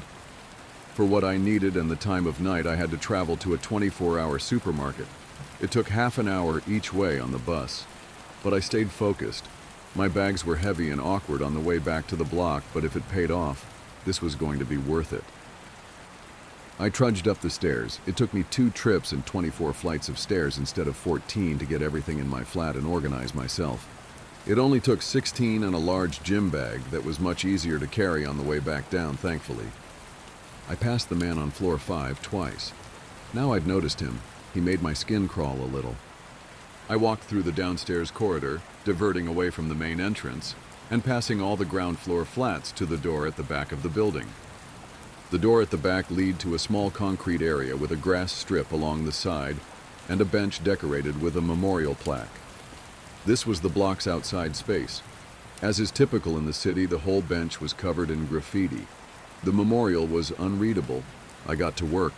I dug the strip of grass, turning soil with my new equipment. I had never been green-fingered, and to be honest, the shrubs I had bought had been so heavy, I had grown to resent them a little. I worked for an hour and a half. I was sweating and night had come. It was pitch black, and I was using my phone torch to see. I had almost given up until I got up from my crouching position to stretch my knees. I reached my arms out, put down my shovel, and took a seat on the bench. I hadn't seen him arrive, but the man was already sat there. He wore a flat cap and a jacket despite it being the middle of summer and a beautiful night. He just smiled warmly at the shrubs for a moment without a word. Eventually he spoke. "I've missed this place. Name's Derek." The previous tenant of my new flat left a survival guide. Some people are too good for this world. I sat silent for a moment in shock that my plan had even worked. It seemed almost too simple, too easy. But here he was. Derek had a kindly face. Wrinkles around his eyes and cheeks only added to the softness of his expression. His white hair poking out from beneath his flat cap stood out in the dark night. "That's a lovely little patch you've planted. I can look after it if you like. I used to maintain the last garden here," he said, breaking the silence that had followed since his initial words. "I know who you are. We need you," was all I could manage. The mental exhaustion and fatigue from the whole experience had built up, but his arrival was like finishing a bad day working at school. I felt like I could relax again, even if only a little. "What's your name, darling?" he asked. "It's Kat. I live in flat 42 now." His face lit up as I confirmed my flat number. "Prudence has gone?" he asked. "She's gone. But the whole place is a mess. So many things are happening and the residents are suffering," I answered. We chatted for what felt like hours, outside with nothing but moonlight. He told me how he used to consider the building part of the garden, a place for him to maintain, the residents just like the plants he looks after. I explained my whole experience since moving in. I told him about Jamie, and I sobbed. Derek held me as I cried and made me feel safe, something I had forgotten the feeling of since receiving Prue's note. He didn't interrupt, he just listened. I told him about Natalia and the cultists, the problems they had been causing. He was particularly heartbroken when he heard that they had used Eddie and Ellie for entry. He had gone before they were born, but remembered Terry as a child and how sweet she was. He was pleased when I told her what a sweet adult she had become. My claims that Prudence was the only person who knew how to kill the imposter neighbors were met with a skeptical expression which gave me some hope. Derek listened to my entire tale with barely a word. When I finished, he stood up and asked me to follow him. I was confused, but I did as I was told. He walked me to the entrance of the lift. I lifted my arm to check the time on my watch. We had been outside for quite some time, and the idea of the creatures being inside made my heart pound and my stomach turn. "You are safe. It's 12:32 a.m. There's no need to worry or to check your watch." And with that, he pressed the call lift button. Despite his insistence that I was safe, my stomach continued to do gymnastics. It felt like forever before the lift finally made the clunking sound that meant it had reached the bottom. I felt my whole body shaking violently as the doors opened. I don't know what I expected to see. We were in the safe time zone, but every time I looked at the life I pictured Jamie's dead, crunched-up body. "Step inside," he said. "I can't. Please don't make me," I begged. "I won't let anything happen to you. But you need to see something." There was such sincerity in his eyes as he spoke. I had never trusted someone so completely so quickly, but every fiber of my being told me this man was entirely good. I stepped inside the lift. Derek stepped in behind me, placing a comforting hand on my shoulder as I hyperventilated. He gently turned me to face the panel of buttons that control where the lift stops. "What is wrong with this panel? Do you see it?" he asked cryptically. I studied the panel, read all the numbers, counting them. I couldn't see anything wrong. I really tried, But nothing seemed out of place at all. Everything you expected to find was there and nothing more. I shook my head, barely regaining my composure. "Can you take us to floor 9, please?" He smiled slightly as he made the request. I looked back to the panel to press the button, but floor 9 didn't exist. I was so confused I had counted the numbers, I was sure of it. Derek must have made it disappear, but the panel didn't look any different to before. I can't explain it. Looking at it, I would have sworn blind nothing was wrong with it even once I knew, but floor 9 didn't exist. Derek could see my frustration. It was like the building was now playing tricks on me. He walked me out of the lift and sat me down on the bottom of the stairs before he finally began to speak. "The building is like a living organism. It can seal off parts of the world, and it can open up others you never could have imagined. When those awful people burned that whole floor of residence, I was devastated. Some wonderful people lived in those flats, both of the usual and unusual variety. But those people had no limit to their cruelty. Whole families burned alive. It was a tragedy that made me so angry. I felt so guilty when it happened. I can predict what some of our more tricky residents are going to do and make sure I'm there to help. But those people were nothing to do with this place. I couldn't see what they were planning, so I couldn't stop it." At this point, I noticed one of the hairless cats had sat between us. Derek looked at it with tears brimming in his eyes. He stroked it, and it moved onto his lap. Derek's fingers didn't burn at all. He continued. "When it happened, the building used its defense mechanisms and sealed off the entirety of the floor. It stopped the fire from spreading and kept the perpetrators there to die by their own hands. The building only allowed the floor to be unsealed once they were dead. It took about a week before those awful people turned up again. Asking for sugar at people's doors, the first few let them in. It was so difficult, so many residents burned alive, that I was having to use their remains for my garden just to hide the dead. The entire community were terrified and grieving for those that died. No matter how hard I tried, I still couldn't predict them or see them, so I took Prudence, who at the time seemed a perfectly reasonable woman, to the burned-out floor. Floor 9, however, had been sealed again. There was no button in the lift, and it always skipped on the stairs. Only no one had noticed. This building really is a magnificent creature." I stared at him in amazement through the whole story. I was exhausted, but my brain was working in overdrive to process what he was telling me. I had started to stroke the cat too. My fingers did burn, but I didn't flinch. I found its company comforting. He carried on. "I went back later that night and took the stairs again, alone this time. I think my intentions were clear, and the stairs allowed me access to floor 9 for the first time since just after the fire. I brought Prudence to the floor within the hour. The stairs had stopped skipping floor 9 for me, although I later learned that when Prudence had tried alone, she was not allowed access. We explored the floor, walking amongst the remnants of our dead friends' belongings. Eventually, we came across one of the soulless arsonists roaming the halls.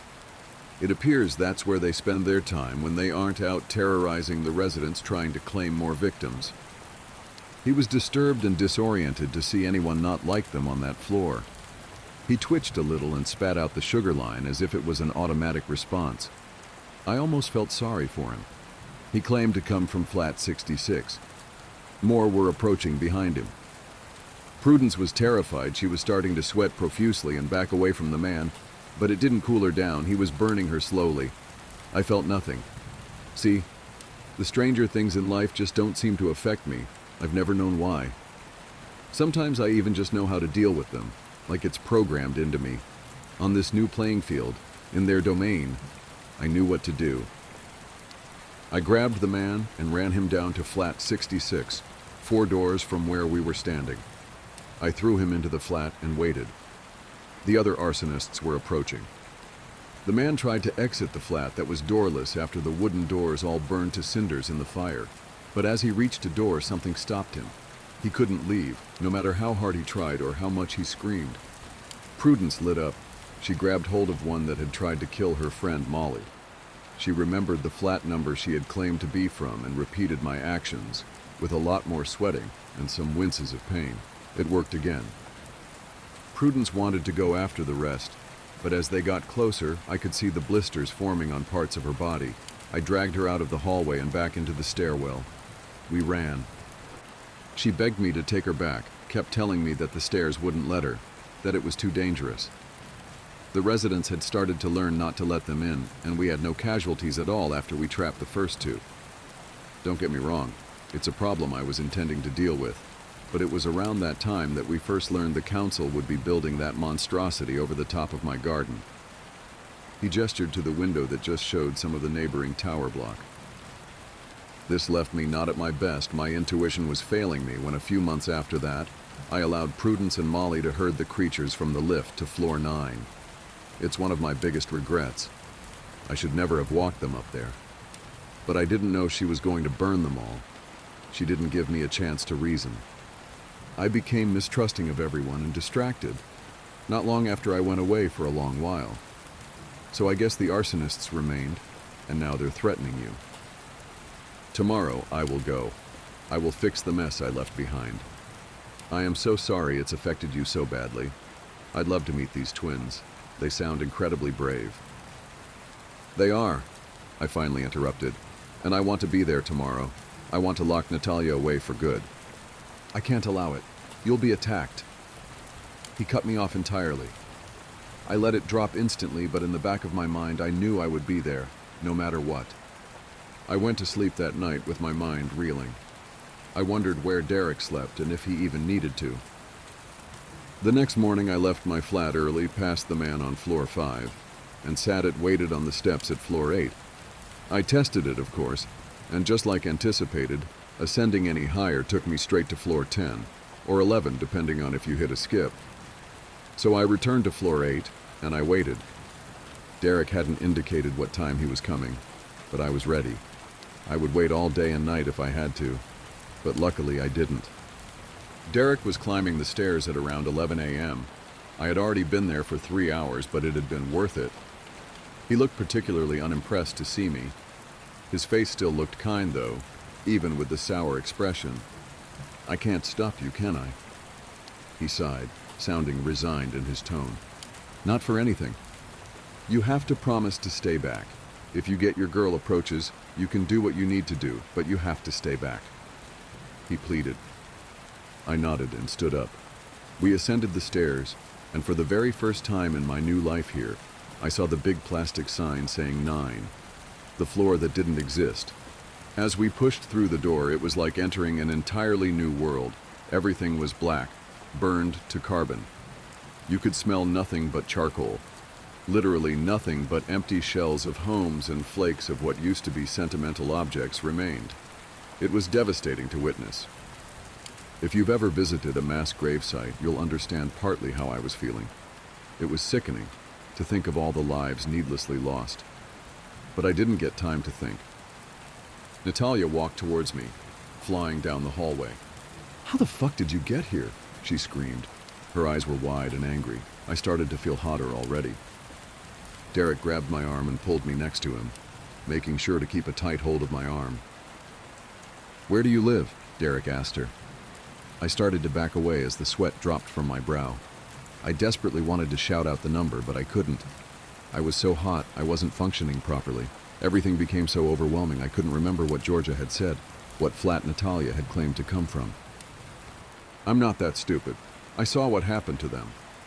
She gestured over her shoulder to what must have been flat number 66, where a man laid on the floor, breathing but looking broken.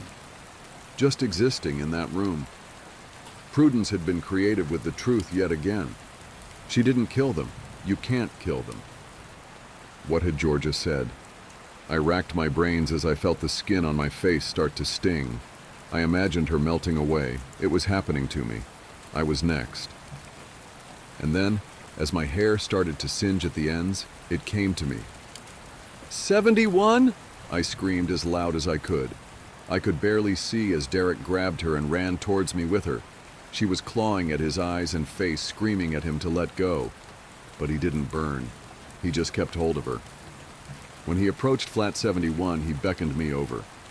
"You do it, then get off of this floor." He was blunt but reasonable. I complied. I pushed hard. There was nothing but anger in her eyes. She pushed my face hard with her hand as I got her to cross the boundary into flat 71. I felt my skin sizzle and blister. My whole face was in agony, but I didn't stop pushing. Watching Natalia try to fight her way out of a door that didn't exist was both satisfying and humorous. The others had started to approach at the sound of the commotion. I lingered, hoping to watch her suffer, but Derek shot me one look and I knew. It was time to go. I ran out the corridor and back into the stairwell. I stopped for longer than I probably should have, but I knew I might not get to see that 9 again and it would be worth it. I waited for Derek on floor 9's stairwell. I couldn't help but imagine the cultists burning to death the first time around. I could hear angry screams faintly from inside the corridor. They made me worry about Derek, but I knew that really I didn't need to. It took a while, but he eventually left the corridor and joined me in the stairwell. He didn't say anything. He just looked at me, and the 3rd degree burns across my face. He didn't need to speak. I knew he'd fixed the problem. We walked silently back down the stairs towards my flat. I looked back up at floor 9, knowing the building would seal it off for good. It took a few floors to reach floor 7, and I invited Derek in for a cup of tea. He rejected it, saying he wanted to go visit some old friends. Despite my injuries, I couldn't help but smile. Something I'd done was going to help these residents. I stood at my door and watched Derek walk away, pleased that there was some true good in this building. After a few steps down the hallway, Derek started to fade, almost like a CGI ghost in a movie. Every step he became more transparent. I felt my stomach turn again, like it had outside the lift. I ran out to follow him. I called after him, but by the time I had reached where he'd been, he was gone. I walked the entire corridor to the window at the back. I looked out the window into the small concrete-heavy garden and hoped to see him sat on the memorial bench. I didn't see him. Instead, I saw Prudence, hacking at my tiny planted patch with shears. The previous tenant left a survival guide. Some families are more dysfunctional than others. My brain hurt trying to process the things I'd learned. Derek had never mentioned his family or that he, by blood, had a claim to the building. He was always so in tune with it, it made sense, but it was never something I'd considered. I woke on the sofa that morning confused. I had no idea how to continue. The vine had grown almost the entire perimeter of the flat, carefully weaving between my furniture and appliances, its waxy exterior reflecting sunlight from the windows. It stopped at the bedroom door, not crossing the threshold to Jamie's prison. I bit the bullet and decided to call Terry. I hadn't spoken to her since her and the kids' visit a few days prior, and I wanted to see if she remembered Derek ever talking about his brother, or if she knew of any basement. Terry had grown up in the building. She was bound to have explored more thoroughly than Mr. Prentice. Before I could get onto any of that, I owed her an apology. My interaction with her had been rude, and I had been too distracted to check on her the past few weeks. I had been a terrible friend. I hit dial on video chat and waited for a response. When she picked up the phone, she looked even worse than she had the last time I saw her. The dark circles were beginning to look like deep, inky tattoos, permanently stained on her face. Still, she smiled, just like she always did. "Terry, are you okay? I'm so sorry about the other day. I was just..." "It's fine, Kat. I understand. Everything with Ms. Beckman must have brought back some tough feelings for you. I should have waited a day or two." "I'm sorry." My heart melted as she spoke. I'd never had such a loyal and genuine friend. "Thank you. Don't be sorry. It helped seeing you guys." "How are you doing?" I asked. "I'm okay. The kids aren't behaving great at night. I'm not sure if lockdowns got to them or something else. I have to watch everything that they do. The other day I caught Eddie trying to take apart the washing machine with his claws. By the time I stopped him, Ellie had ripped up the shower curtains trying to climb them." She sounded defeated, and at best, definitely not okay. "I wish I were allowed to help. I miss you." I sighed, longing for the day I could sit and drink tea with her. "Are you okay, Kat?" "You haven't been yourself," she asked. We may not have known each other that long, but she could sense when things weren't right. Terry was the epitome of an empath. This, I'd come to realize over the months, had been the only reason she kept in touch with Prudence.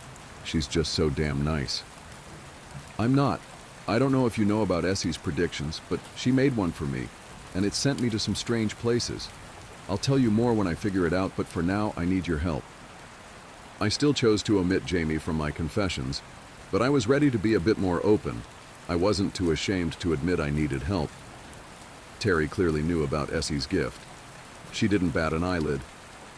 Anything. Do you remember Derek ever mentioning a brother, even when you were growing up? I asked. Not at all.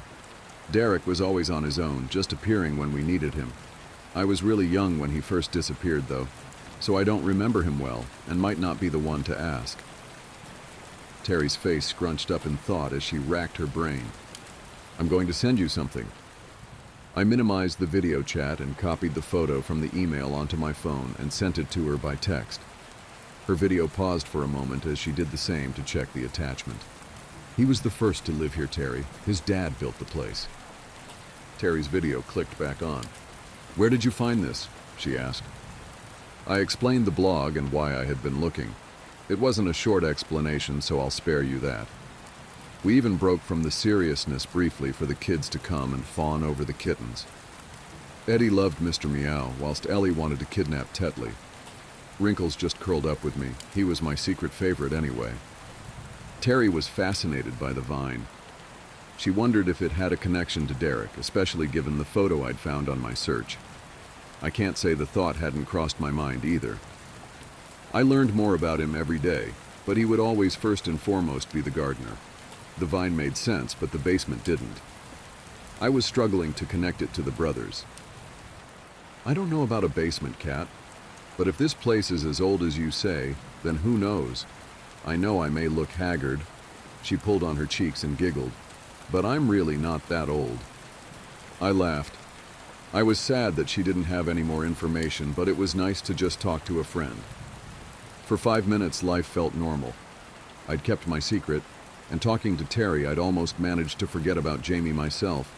If it hadn't been for the deep bite wound on my finger from the feeding the day before, and the open cuts on my chest from his attack, I might have been successful. I still had no idea what the riddle Essie had given to me meant. I was looking as hard as I could, and it had led me down a rabbit hole that just kept spewing more questions. What I did know was that with Jamie's seemingly permanent change in demeanor, I was running out of time. The growling hadn't stopped. The look of pure hatred as I dropped in food didn't end, and I was getting frightened. Something had to give. Either Jamie was going to die, or I would. There wasn't another option I could see, and the former may have been entirely unachievable. Derek destroyed Lila, but he never returned after. Prudence claimed she killed the original wave of creatures by setting light to them all on the already burnt-out 9th floor.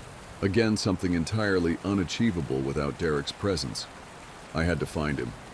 I said my goodbyes to Terry, promised that I would update her when and if I could, and left to do my daily errands for Mr. Prentice and the couple next door. As I left for the exit, I spotted a man going into Ms. Beckman's flat.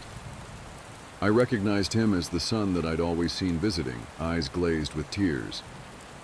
Terry had said that she would get Molly to inform Essie's family, but I couldn't imagine what Molly might have said happened. I should have gone to him, just as a human being tried to comfort him, but I couldn't bring myself to do it without an explanation to offer. I promised myself that I would visit him when lockdown was over, and I knew why his mother was gone. I rushed out and completed my errands as quickly as possible, eager to get home.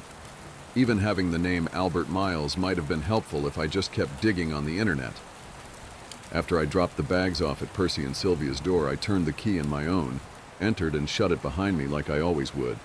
That was where the normality ended, and my life was disrupted by an uninvited guest. When I turned to face the flat and caught a glimpse of my fold-out table, there was a tall figure stood right next to it. Albert, like Derek, was a little older than he had been in the photo. There was a family resemblance, but the eyes weren't the same. Albert's weren't warm and kind. They were cold and filled with malice. He wore a suit, similar to the one in the picture, but it wasn't as sharp. It was covered in a thick layer of dust and tattered, with loose threads hanging everywhere, like clothes that had been dug out of a box in the attic. He grinned at me. It was smug, like something you might expect from a slimy car salesman. It's been a long time since I had to visit any of the residents up here. I like what you've done with the place. Much more modern than when that old bent before you lived here. I was frozen to the spot. I hadn't been alarmed when his brother had appeared inches from me on a bench, but something about Albert was much more sinister. The thought of his son, dead on the balcony, played on repeat in my mind. "Why are you here?" I asked. He laughed. The smug grin extended across his cheeks. "I like you. You didn't even pretend not to know who I am. You know, Kat, I've always appreciated a person who cuts the small talk. It's better in business and in life. That trait will hold you in good stead." He was animated as he spoke, gesticulating wildly. "You didn't answer my question. Don't you find that ironic considering your sentiment?" I answered back, still terrified, but figuring that keeping him talking might somehow help the situation. "I don't need to answer your question. You know why I'm here." He continued to grin, raising an eyebrow and adjusting the torn sleeves of his suit. "It's not often that I've come across a tenant that causes as much chaos as you do. It's usually issues with the rent, and even something like that hasn't happened for quite some time. But you are something special." He stamped on part of the vine that was growing near his feet, and I watched as the enormous structure withered and shrunk in size, as if it were in notable pain. The beginning of my entire ordeal flooded back to me. I was back in my kitchen, discovering Prudence's note for the first time, reading the one rule that I'd never learned anything more about. 1. The landlord will never bother you. He doesn't visit, call, or communicate in any way, but make sure to pay your rent in a timely fashion always. I have only dealt with him once in 35 years, and let's just say I never missed another rent day. Any repairs required, you speak to the agent you rented the place with. Rule number 1. So much happened that I hadn't thought much about that rule, but there must have been a reason she put it first, before even mentioning the creatures. Suddenly, the literal monster in my closet seemed soft and fluffy in comparison to the ageless man stood in front of me. "I've paid my rent. Why are you here?" I stood firmly, curling my shaking hands into fists. It was more for comfort than aggression. On the surface, I was hoping it would appear I was standing my ground. The rent part was true. It was hard, but I always found a way. I was still training to teach and pulled in extra cash running after school clubs as I trained. Even during lockdown, I was creating digital learning tools. This place was my home, and I'd followed the first rule to the letter to keep it. "Maybe you aren't as bright as I thought." He rolled his eyes. "Let's list reasons a landlord might want to visit, shall we? Damage to property, unauthorized modification of communal spaces, digging around where it's not wanted or needed, nurturing my brother's unnatural experiments." He went to continue, but I stopped him. "What do you mean, unnatural experiments?" Albert laughed even harder than before. I could see in his eyes that he considered me entirely dense by this stage. "You think those 3 little abominations you took in came out of nowhere? They were a cry for help, you stupid girl, like a flare, and all you could do was pick it up and let it burn your fingers." He scoffed, laughing at his own bad joke. My heart sunk, wondering where the kittens were and if he'd hurt them. "After all the trouble you caused when he helped you last time, I wasn't going to let my idiot brother continue to roam my halls, especially not after what you did once he was gone." I gulped. I knew exactly what he was talking about. He knew that I knew as well. Albert was more than a few steps ahead of me. I realized that Prudence destroying his garden had probably never banished Derek at all. He had been kept prisoner by the man in front of me. If Albert could keep someone with Derek's knowledge and abilities trapped, then I didn't stand a chance. "Shall we talk about that thing you keep in your bedroom, Kat?" "I didn't mean to. I'm so sorry. I've regretted it since." I stuttered. I felt a tear run down my cheek as I anticipated imminent death. "I know that. You wouldn't have even known how if my brother had never told the last woman. And he pretends to be so pious." The smile on his face had disappeared. Even the thought of Derek left him with a scowl. "He just tried to help the residents here. Please, I made a mistake." I protested, anticipating that I was about to die, or even worse. Albert didn't speak. He just huffed in frustration and turned to walk towards the bedroom. I followed him, trying not to stay too close. The floor was trailed with blood, and as he entered the room, I noticed the wardrobe door was practically shattered. You couldn't even contain your mistake properly. He gestured to Jamie, who was in the corner, hunched over the blood-smothered body of a kitten that he was crunching on the bones of. Tiny bits of muscle and skin in pools of blood littered the floor. His eyes were beady and black. Any semblance of Jamie I'd once seen in them was gone. I noticed Tetley and Wrinkles shivering together in the opposite corner, trying to hide from the monster. The brief relief I felt that they hadn't all met the same fate was interrupted when Jamie started to growl at Albert, baring his crimson-splashed teeth as menacingly as he could. I watched in horror as Albert just stood there, staring at the increasingly angry beast. The creature I had been hiding for all these months lunged at him aggressively, claws outstretched. Albert wasn't fazed. He barely even moved a muscle, just reached out a tattered sleeve and waited for Jamie to make contact with his hand. The second Jamie touched Albert, he let out the most almighty, inhuman scream you could imagine. It felt like my eardrums were about to burst, and I instinctively put my hands over them. Albert put his hand back down by his side as Jamie fell in a heap to the floor. He wasn't moving. Not like when I'd stabbed him with the poker. He wasn't just still, he was dead still. The heap of fur he had become started to morph on the floor. His jaw pulled inwards as if it were dislocating, and his limbs began to stretch and shed their fur. After a while, Jamie was laid there on the floor. Not the rat Jamie, the real one. The one I'd spent years with and searched for a home with. The one who knew me before all this shit ever happened. And he was dead too. For real this time. It took everything I had not to throw myself on the floor with him. I stopped myself multiple times, but Albert's eyes bore into my soul and rendered me unable to move a muscle. I tried to fight back tears, but I couldn't. Don't bother to cry. He died a long time ago. Albert kicked Jamie's corpse and bent down into a squat to get closer to him, not taking his eyes off me. I didn't let him out, if that's what you were thinking. No, Cat.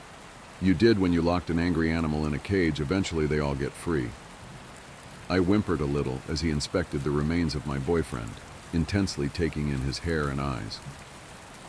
My brother had this preconceived notion that humans can live in harmony with the evil that inhabits this building. He's wrong, Cat. We can't. Eventually it drives us all mad. Your mistake made such an unusual racket, I had to come and see what was going on. Did you ever imagine keeping him like that before you lived here? Of course not. I tried to interject, but he wouldn't let me. He was in full-blown monologue.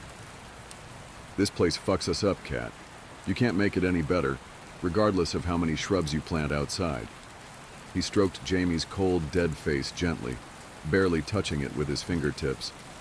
The body evaporated beneath them, becoming nothing more than a pile of dust on my carpet. I hadn't even got to touch him, one last time.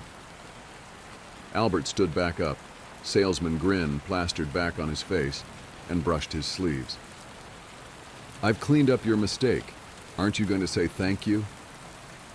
I held back the bile that was forming in my throat, took a deep breath, and summoned every ounce of strength that I could just to speak.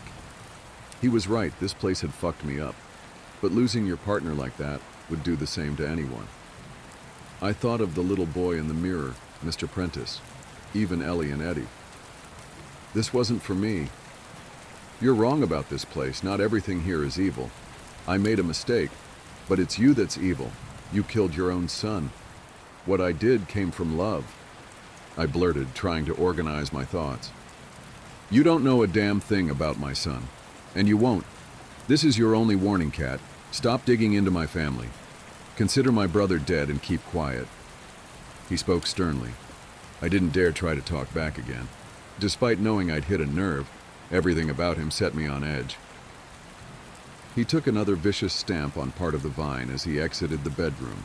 It shriveled entirely underneath his dusty dress shoes, back to the size that it had been when I pulled my foot free, except it wasn't green anymore. It was brown and rotten. He turned to me once more before he reached the front door of the flat to leave and spoke. If you dare continue your pointless little mission to try and find Derek, you will meet the same fate as that blind old bat from down the hall. People here will always do as I tell them. Let her be an example of why not to meddle in my family business. Feel lucky that I didn't eviscerate you on the spot, or worse." He winked at me, knowing that he had complete control of the situation, and left with a simple, "Bye for now, cat." As the door slammed, the 2 remaining kittens bounded to my feet, shaking with fear. I scooped them up despite the burning and held them close. I wasn't going to let anything happen to them. The flat had an emptiness I wasn't used to, even when it had been just me with no kittens. Before I repeated the ritual to bring Jamie back as a creature, there was the comforting knowledge that he existed somewhere. There was hope. The pile of dust on my bedroom floor and the shattered remains of my wardrobe were all I had left of him now. Then there were Mr. Meow's remains, a glaring reminder of my failure to keep anything alive or safe. I cried for him as I scooped his parts into a shoebox ready to bury in the garden the next day. It was all my fault. Jamie, Mr. Meow, Esther, they were all dead because of me. I considered calling Terry back, telling her what happened, but I decided to keep my mouth shut. My stupidity had already cost lives, and I wasn't prepared to risk her or the kids. They really were family to me. I wasn't about to give up, though. All the heartache I'd caused, the tears of Essie's son, and the months my boyfriend spent trapped in the body of a vile beast, maybe they wouldn't be in vain if I was able to save Derek from his brother. The empty, gaping grief that I felt left me perfectly accepting of the prospect of a suicide mission. I cuddled the kittens and felt the skin of my arms start to melt and sizzle. If they really were a cry for help, I had to listen. I just couldn't let it go. The previous tenant left a survival guide. I never liked that damn lift. The shoebox I'd placed Mr. Meow in sat atop my fold-out table. As I lit my morning cigarette and sipped a cup of tea, I wondered if it was disrespectful to smoke next to a body. I decided that disrespect was in the eye of the beholder. I'd often thought of Essie as I smoked, remembering how we bonded over a few spare cigs. That hadn't made me feel disrespectful. I was smoking more than usual with the stress I was under, too. I found it was a welcome few minutes break from life. I'd wanted to sit on my balcony that morning to try and get some light and escape from the claustrophobic feel of the flat. I knew that with my determination to find Derek, it might be the last I saw the sun, but the window cleaner was out there just howling and scratching at the door. To be honest, the flat felt so empty without Jamie, Mr. Meow, or even the vine, that for a moment I almost considered letting him in. The longer I lived in the building, the less I thought of the window cleaner as a sinister entity. He was more pitiful than anything, and let's get realistic, I'd grown accustomed to being surrounded by monsters. Since lockdown, he'd stopped bothering with the niceties and chit-chat. Instead, he just whined and scratched like a scared animal. It was Wrinkles and Tetley, rubbing themselves up against my, thankfully covered, legs that stopped me from just giving up and opening the sliding door. I spent hours in the flat that day, dwelling on everything, coming up with wild plans and theories in my mind. I texted Terry and asked her to check on Mr. Prentice for me. She asked what was going on, and I said that I would tell her when I could. It was weak, but she accepted my explanation, or lack of, as always, with no questions asked. I must have paced the length of the flat hundreds of times. None of the ideas that I had to help Derek seemed to develop into anything solid. It was frustrating, like trying to solve an impossible riddle. I analyzed every part of my interaction with Albert, trying to find hidden meanings amongst the words in my head. I wondered if he could communicate with the creatures, just like Derek had when he struck the deal over the lift. Maybe that's why he had come to my flat when Jamie finally escaped. It would make sense if they were communicating all along. Maybe he'd been the reason for Jamie's aggression towards the end. I knew that I wasn't going to find Derek without also finding Albert, so I decided that working to find the older of the brothers would be easier. Translating all my loose threads of thoughts into a plan didn't come easy. I tried to stop myself multiple times, worrying that I was going down the wrong route, but when it finally hit me, I knew that I had nothing better. Eventually, I settled on my next steps. I started after I had fed the kittens and washed up the bowls, after they'd fallen asleep on the sofa, after I'd had time to dwell in stress.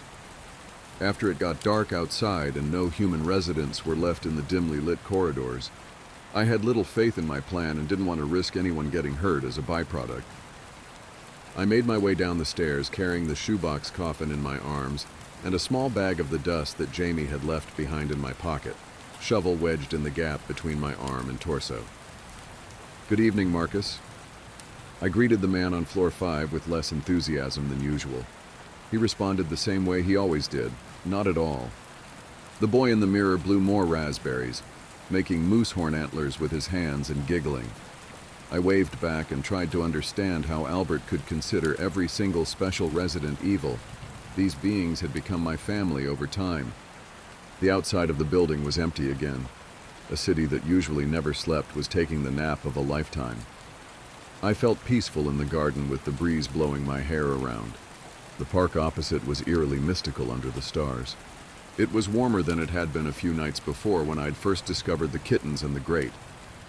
Even though it had only been a short time, that night felt a lifetime away. I fought the urge to sob as I dug the tiny grave amongst the shrubs I'd found them in, and for the first time since Essie's death, I was successful. My mind was so focused on my goals that I managed to pull myself together and not become a wreck. I wasn't sure I had any tears left. I made full speeches instead, first to Mr. Meow and then to Jamie, who I sprinkled on top of the buried shoebox, vowing that I would do something good in all this before covering them back up with dirt. I stood and stared at the patch of soil for a while. At one point I could have sworn I caught a glimpse of the metal grate, but it was gone in a blink, replaced by flat, gray concrete. Either Albert was teasing me, or I was going completely mad. I felt my heart start to pound through my chest as I re-entered the building. What I was preparing to do was dangerous, and potentially deadly, but it was better than never knowing if I could have done more. I didn't want to spend a lifetime imagining Derek trapped and alone. Every time my life is in crisis in this place, I seem to find myself outside the lift, and that night was no different. Even if everything in me was telling me to flee up the stairs and drop it, there I was, staring at the huge metal doors. It had killed friends, taken me to places no one else could see, and housed monsters that infected my nightmares. As my own heart continued to pound, I imagined that the lift could be considered the building's heart, carrying human life to every floor like we were the blood of the tower. My eyes flitted from the intimidating metal doors to the display on my phone. I was a few minutes early, and those few minutes felt like 1,000 years. I edged as close as I could to the button to call the lift, and as soon the numbers changed, I knew it was time to start. 1:11 a.m. I jabbed the button violently, took a deep breath, and reached into my pocket. It was hard to fight back the bile as I pulled out Mr. Meow's severed foot that I had carefully plucked from the shoebox earlier, but I managed and I threw it. It landed about 3 meters or so from the lift's entrance. I retreated and stood to the edge of the stairs, just out of sight, my entire body shaking as I waited for the rattling noise of the opening doors. The first part of my plan worked as well as I could have hoped, and soon, for the first time, I was faced with my boyfriend's killers.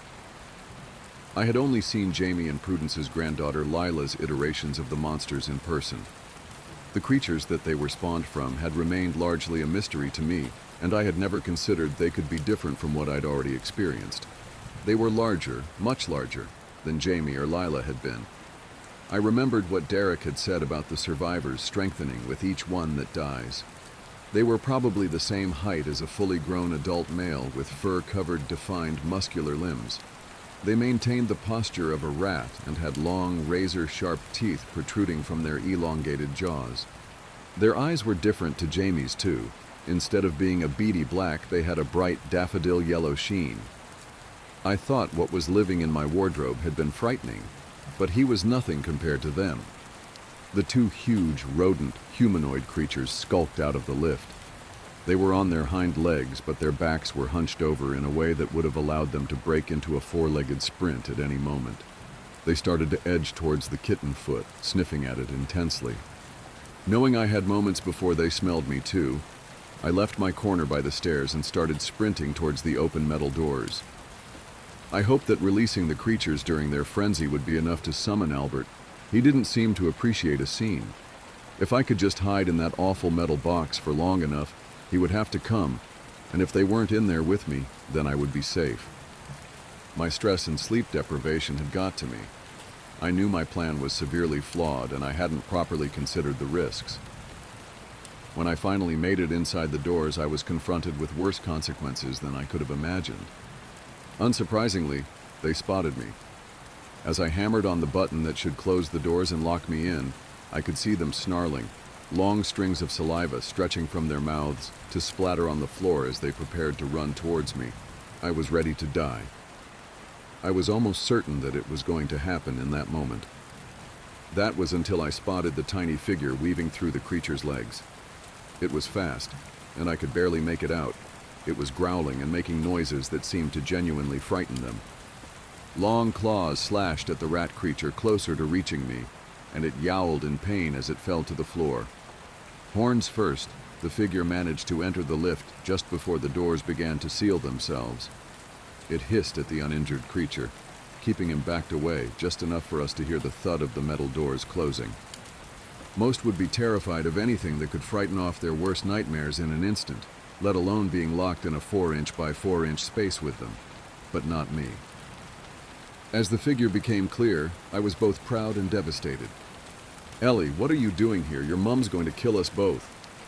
Terry's young daughter sat herself down cross-legged in the corner of the tiny room as I slid down one of the walls to the floor myself, hugging my knees. I broke into hysterical tears. I couldn't believe I'd put Ellie at risk. I knew about the twins' late-night escapes. She shuffled over next to me, her horns pinched a little as she nuzzled my shoulder, but I didn't care. "Don't cry, Cat. Did you see how scared of me those things were?" She was delighted. Her smile lit up, and if you could have seen anything in the deep black voids that replaced her eyes, you'd have seen childlike excitement. The creature outside scraped and hammered at the door, and I could still hear the pained screams of the one she'd impaled. For a small child, she had no idea of the impact she'd just made. It was hard to comprehend how a little girl could cause so much damage. "You shouldn't be out. Why aren't you at home? Is Eddie out too? Your mom will go looking. What if they get her?" I started ranting. Ellie's face dropped immediately. I usually would have felt awful, but I couldn't shake the thought of her whole family being killed because of me. Of the other people that might be in mortal danger. How could I be so fucking stupid? "Eddie's at home playing with his truck, and Mum fell asleep. I just wanted to come and explore, and I was playing on the stairs when I saw you. I've missed you, Cat. Are they going to eat Mum?" Her little voice cracked and she started to sob. I wanted to be reassuring and tell her that they wouldn't, but I didn't want to lie. I started to understand the gravity of what I'd released. I was still confident that my original plan would bring Albert out of the basement. However, I wasn't so confident that Albert would just let Ellie go. He might see her as evil, like he saw everything else here. I had to do everything I could to protect her. Esther Beckman's ridiculous prophecy played in my mind once again, and I silently cursed her. How many more friends are going to be in danger, Esther? Why would you be so fucking vague? I tried to calculate a comforting yet honest response for Ellie, but I failed. Before I had a chance to speak, the metal prison we were trapped in started to whir and crunch, shaking and making awful mechanical noises. I tried desperately to press the button for Terry's floor, in hope that I could drop Ellie off unharmed. But it didn't work. Instead, the box started to fall, and the lift traveled downwards. It wasn't high-tech enough for a digital display. Instead, the buttons light up as you reach each floor. Not a single button lit as we fell much faster than any lift should for what must have been at least 5 minutes. Ellie was screaming. I couldn't do much but to hold her hand, being careful to interlock my fingers in a way that wouldn't result in a claw through my own. I watched the button panel the entire time, occasionally trying to press on any number I could. Every attempt was futile. The lift ground to a halt and we were thrown into the air as it stopped with a huge clap. Just underneath the numbered buttons had appeared a shrewdly drawn -1 scratched into the metal. I knew it hadn't been there before and could only signify one thing. I'd done it. I'd made it to the basement. As I looked at Ellie, I couldn't help but wonder, at what cost? Was any of this worth the danger I'd accidentally put her in? I hadn't accounted for the extra person. or the lift falling. My plan ended when I threw the foot and ran. In my optimistic mind, Albert would have killed the creatures outside to avoid a scene and have to talk to me again, without being able to kill me like Essie. I knew, squeezing Ellie's hand, that I had misjudged the situation entirely. "Where are we?" she asked nervously. "I don't know for sure. I think this is the basement," I replied. "But the block doesn't have a basement." "I know." The doors slowly opened to reveal a huge, darkened flat. It was luxury, like an underground penthouse, but without a single window in sight, and it was largely empty, not a soul inside. I stood up from the floor of the lift, Ellie's hand still firmly gripped in mine, and tried to take in the surroundings. The lift had stopped directly in what seemed to be a living room. There was no hallway or corridor leading to a set of flats like when the lift usually stopped. In the room was a black velvet sofa, a few side tables, and an almost useless lamp, providing a dim glow in the corner. It lit up a few twinkling cobwebs and made it just about possible to see a huge, trailing pot plant sat on a table that matched perfectly with the vine that had wrapped itself around my foot and then my home. The lack of a nearby grate didn't bode well. Ellie started to cry. I couldn't see actual tears with the voids for eyes, but I could hear her soft whimpers. I searched my mind again for some comforting thoughts, but I couldn't find a single one. If I was right and Derek was trapped here, we were fucked. Attempts to jab the buttons were pointless. It was as if the lift had run out of battery. We couldn't even close the doors. I took a step into the room and Ellie followed. Before I could say a word, we heard the metal doors clap together, and by the time we turned around, the lift had been replaced by a blank wall. "Where the fuck are you?" I screamed, desperately hoping that Albert's smug face would just appear from the shadows. It didn't. All my plea did was terrify Ellie, who continued to grip my hand. It's awful to say, but I was partly grateful that she was there, if only so that I didn't have to be alone. "Who are you looking for?" she questioned. "Someone that can help us get home. I need to stay close to me all the time. Can you do that for me, please?" I hoped with my whole being that I could keep her safe. Ellie simply nodded in response, her horns bobbing in the dim glow. I took a few steps in the direction of the plant, reaching out to touch it and see if it was limp or alive, like the version in my flat had been. I was disappointed that it was the former. As I ventured further into the room, I noticed that the opposite wall wasn't nearly as blank as the one that had replaced the lift. Instead, indented in the wall were another set of metal doors, identical to the ones that had closed and vanished behind us. Next to the left side of the doors was a button with the words "Call Lift" carved into the metal above it. It gave me a great feeling of unease. Despite my unease, I saw no other exit to the room, and before I could even consider options, my tiny companion had pressed the button. Even demon kids love buttons. As the doors opened, relief washed over me to see that it was empty and not full of even more creatures. We took a step inside, and I found myself once again staring at the button panel. This time, I wasn't searching for floor 9. In fact, I yearned for the days when that was my biggest problem. The panel was much like the one in the lift we'd got here in, except alarmingly, every number came with a minus symbol before it, and there was no sign of a G for the ground floor. The previous tenant left a survival guide. How did we end up here? Derek smiled at Ellie, a genuine warm grin. They had never met before. He only knew about the twins, because I had told him about them last time we spoke. He never got a chance to see them before he disappeared. Despite this, he was completely unfazed by her demonic appearance. I wished more than anything that the circumstances had been better. Their meeting and our reunion would have been wonderful upstairs, but instead we were stuck in the artificially lit stairwell, with the now still again woman for company.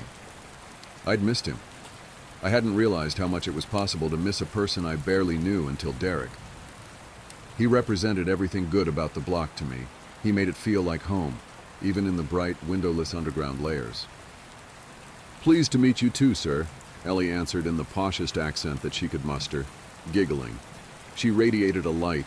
There was an invisible expression of instant trust amongst the black that made up her voids. She liked him.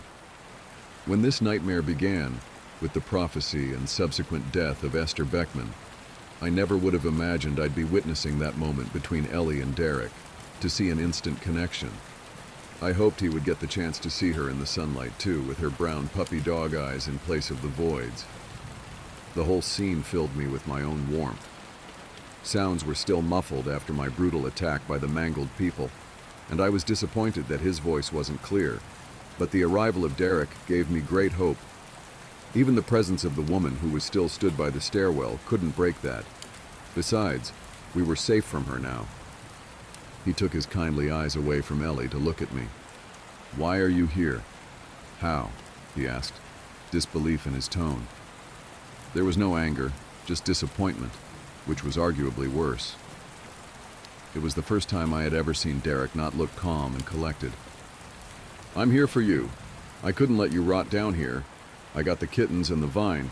Then Albert came to visit." I blurted out quickly. Derek smiled a little, but it was strained. "I'm sorry, Cat. You shouldn't have come here. How did you do it? Why is this little lady with you?" He replied, confusion building. He tried to hide the concern in his voice for Ellie's sake, but it was useless.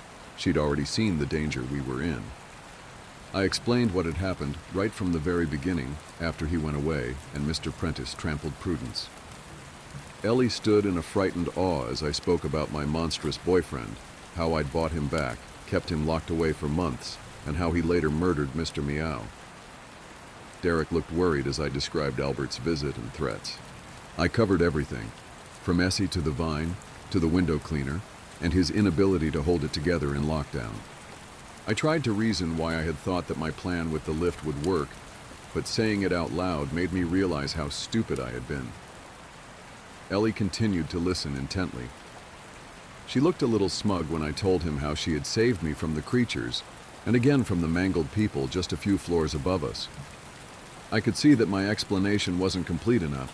Derek had a million questions still to ask, but I didn't give him a chance.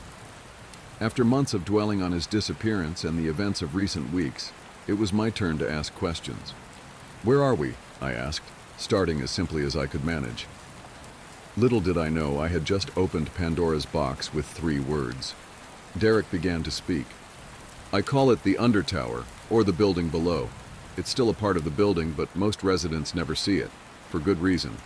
The things that live here aren't always as friendly as those upstairs. When my father bought the land to build this place, he discovered a large underground tunnel system whilst digging the foundations, and it inspired him. He wanted to be the first architect to extend a skyscraper the same length downwards, and a good deal of the excavation was already in place. He wanted to maximize the earning potential of his space, but he hadn't accounted for the power of this land. My father was a competitive, secretive man, so naturally he told no one outside of his workers what he was planning, not even his family. He employed a team of contractors who all signed non-disclosure agreements, were standing in the result. Derek waved his arms a little, gesticulating about our current setting before he continued. When they found him hanging, he was in the basement, the grim-looking room you will have arrived here in. That room, and everything below it, has been untouched since construction.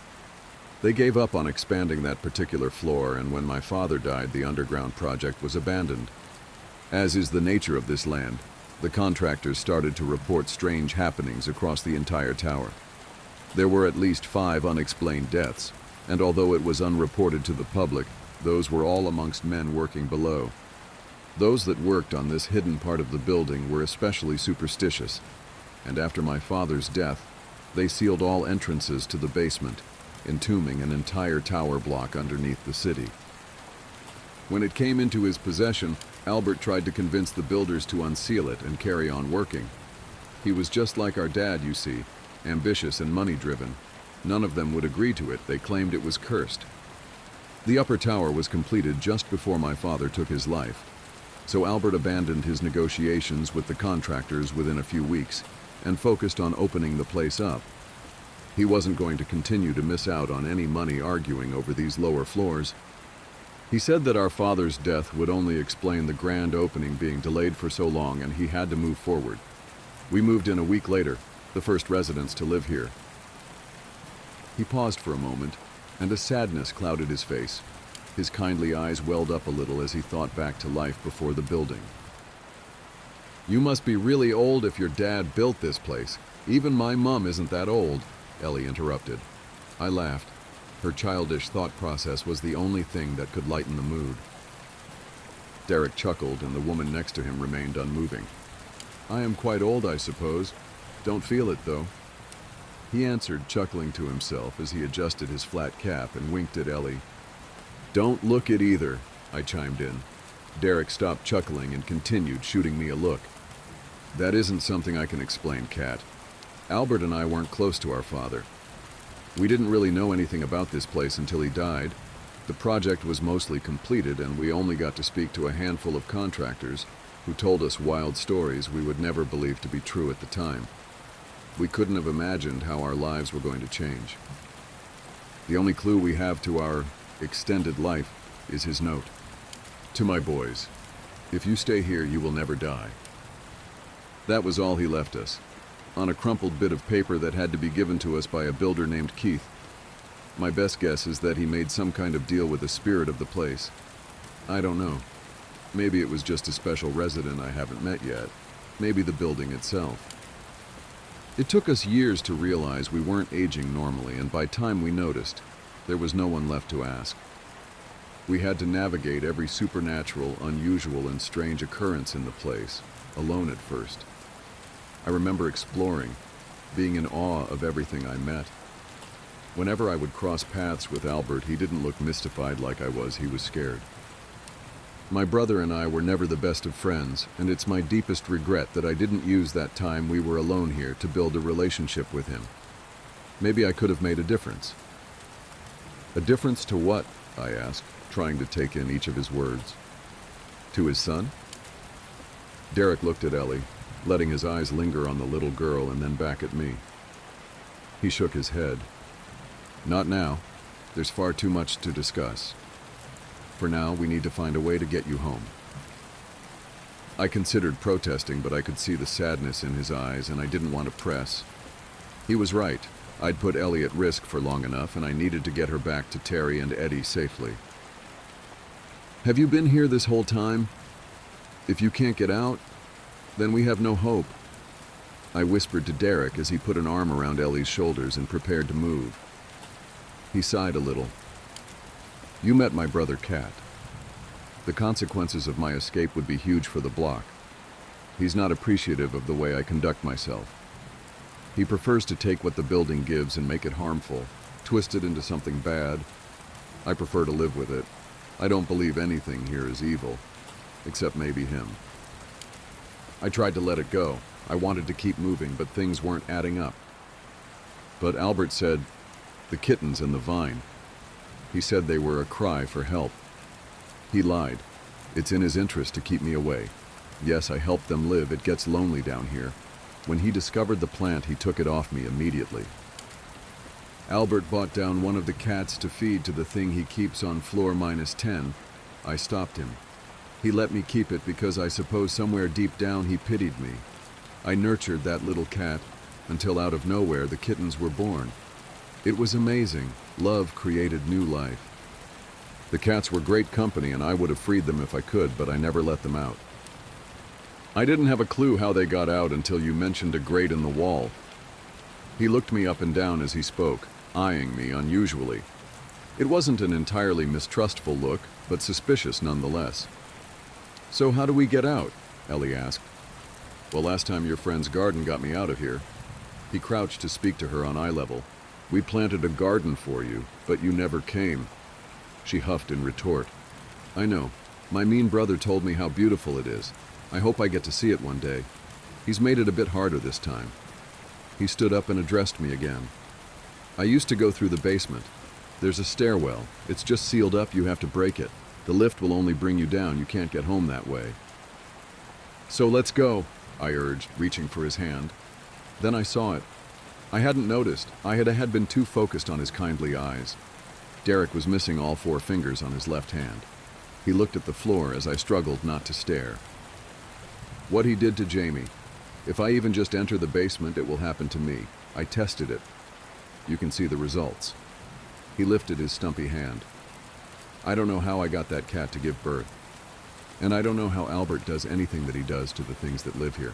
I just know that if I step in that basement, I'll die. He looked devastated. Despite the relief that he hadn't gone straight in and done much worse damage, I knew the loss of his fingers would be major for him. He was, after all, first and foremost a gardener. I'll walk you there, Cat. Make sure Albert lets you go, but I can't come with you. I wanted to scream, loud enough to hurt any ears left on the mangled people upstairs. I wanted to shout and tell him that after all I'd been through, I wasn't going to leave without him. But the horned little girl beside me had thrown a lot of complications out there. Defeated, I nodded.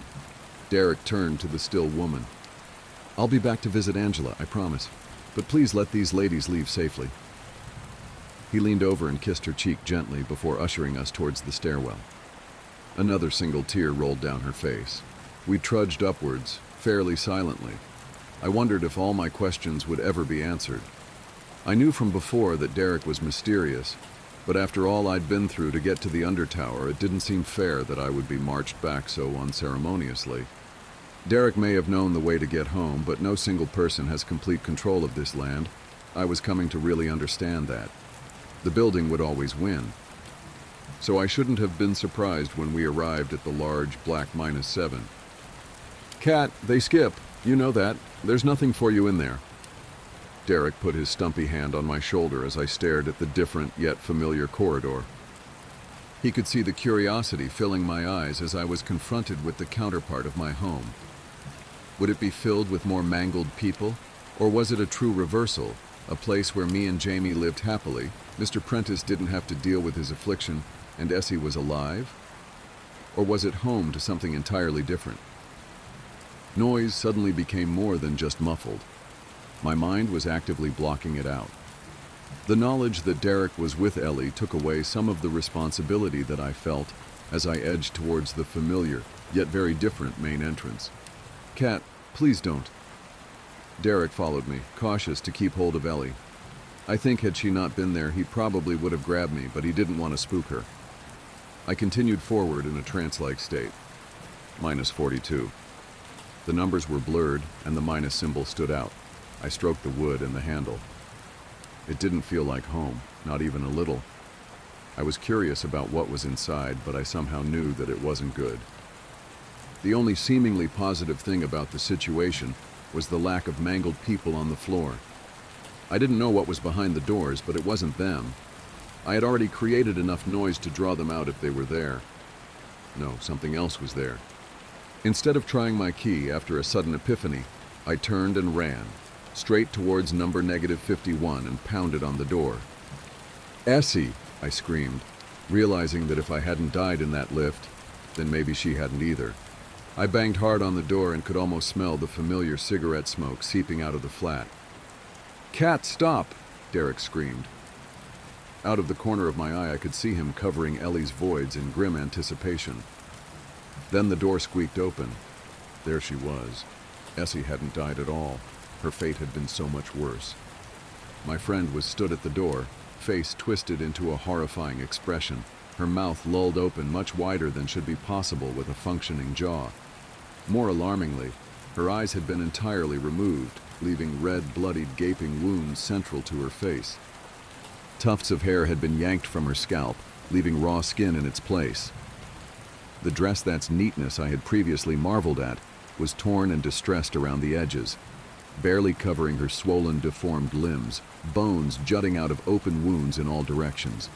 The air filled with the scent of old ash and necrotic skin. She collapsed to the ground, unable to stand any longer on her broken legs, mouth still hanging open. Guilt washed hard over me. How could you leave her like this? I turned to Derek and screamed, but his face was as horrified as mine. I didn't know, Kat. Honestly, I didn't. I didn't even know she was dead until I found you. Please, we have to keep going. Don't let her see this. He kept his hand over the gaping black voids that were so much more alive and comforting than Essie's hollowed sockets. There was real shock in his eyes. I believed him, but I was angry. She wanted me to help you, and this is what she got? I couldn't get past my rage, Essie had been left to suffer for so long already, and who knew how long Albert intended her to stay like that. She laid there, writhing, and I was both desperate to help her and furious. Derek didn't get a chance to protest. Instead, our argument was interrupted by a slow and mocking clap. I turned to see the door of flat -42 flung wide open, Albert in the doorway, with a smug grin on his face.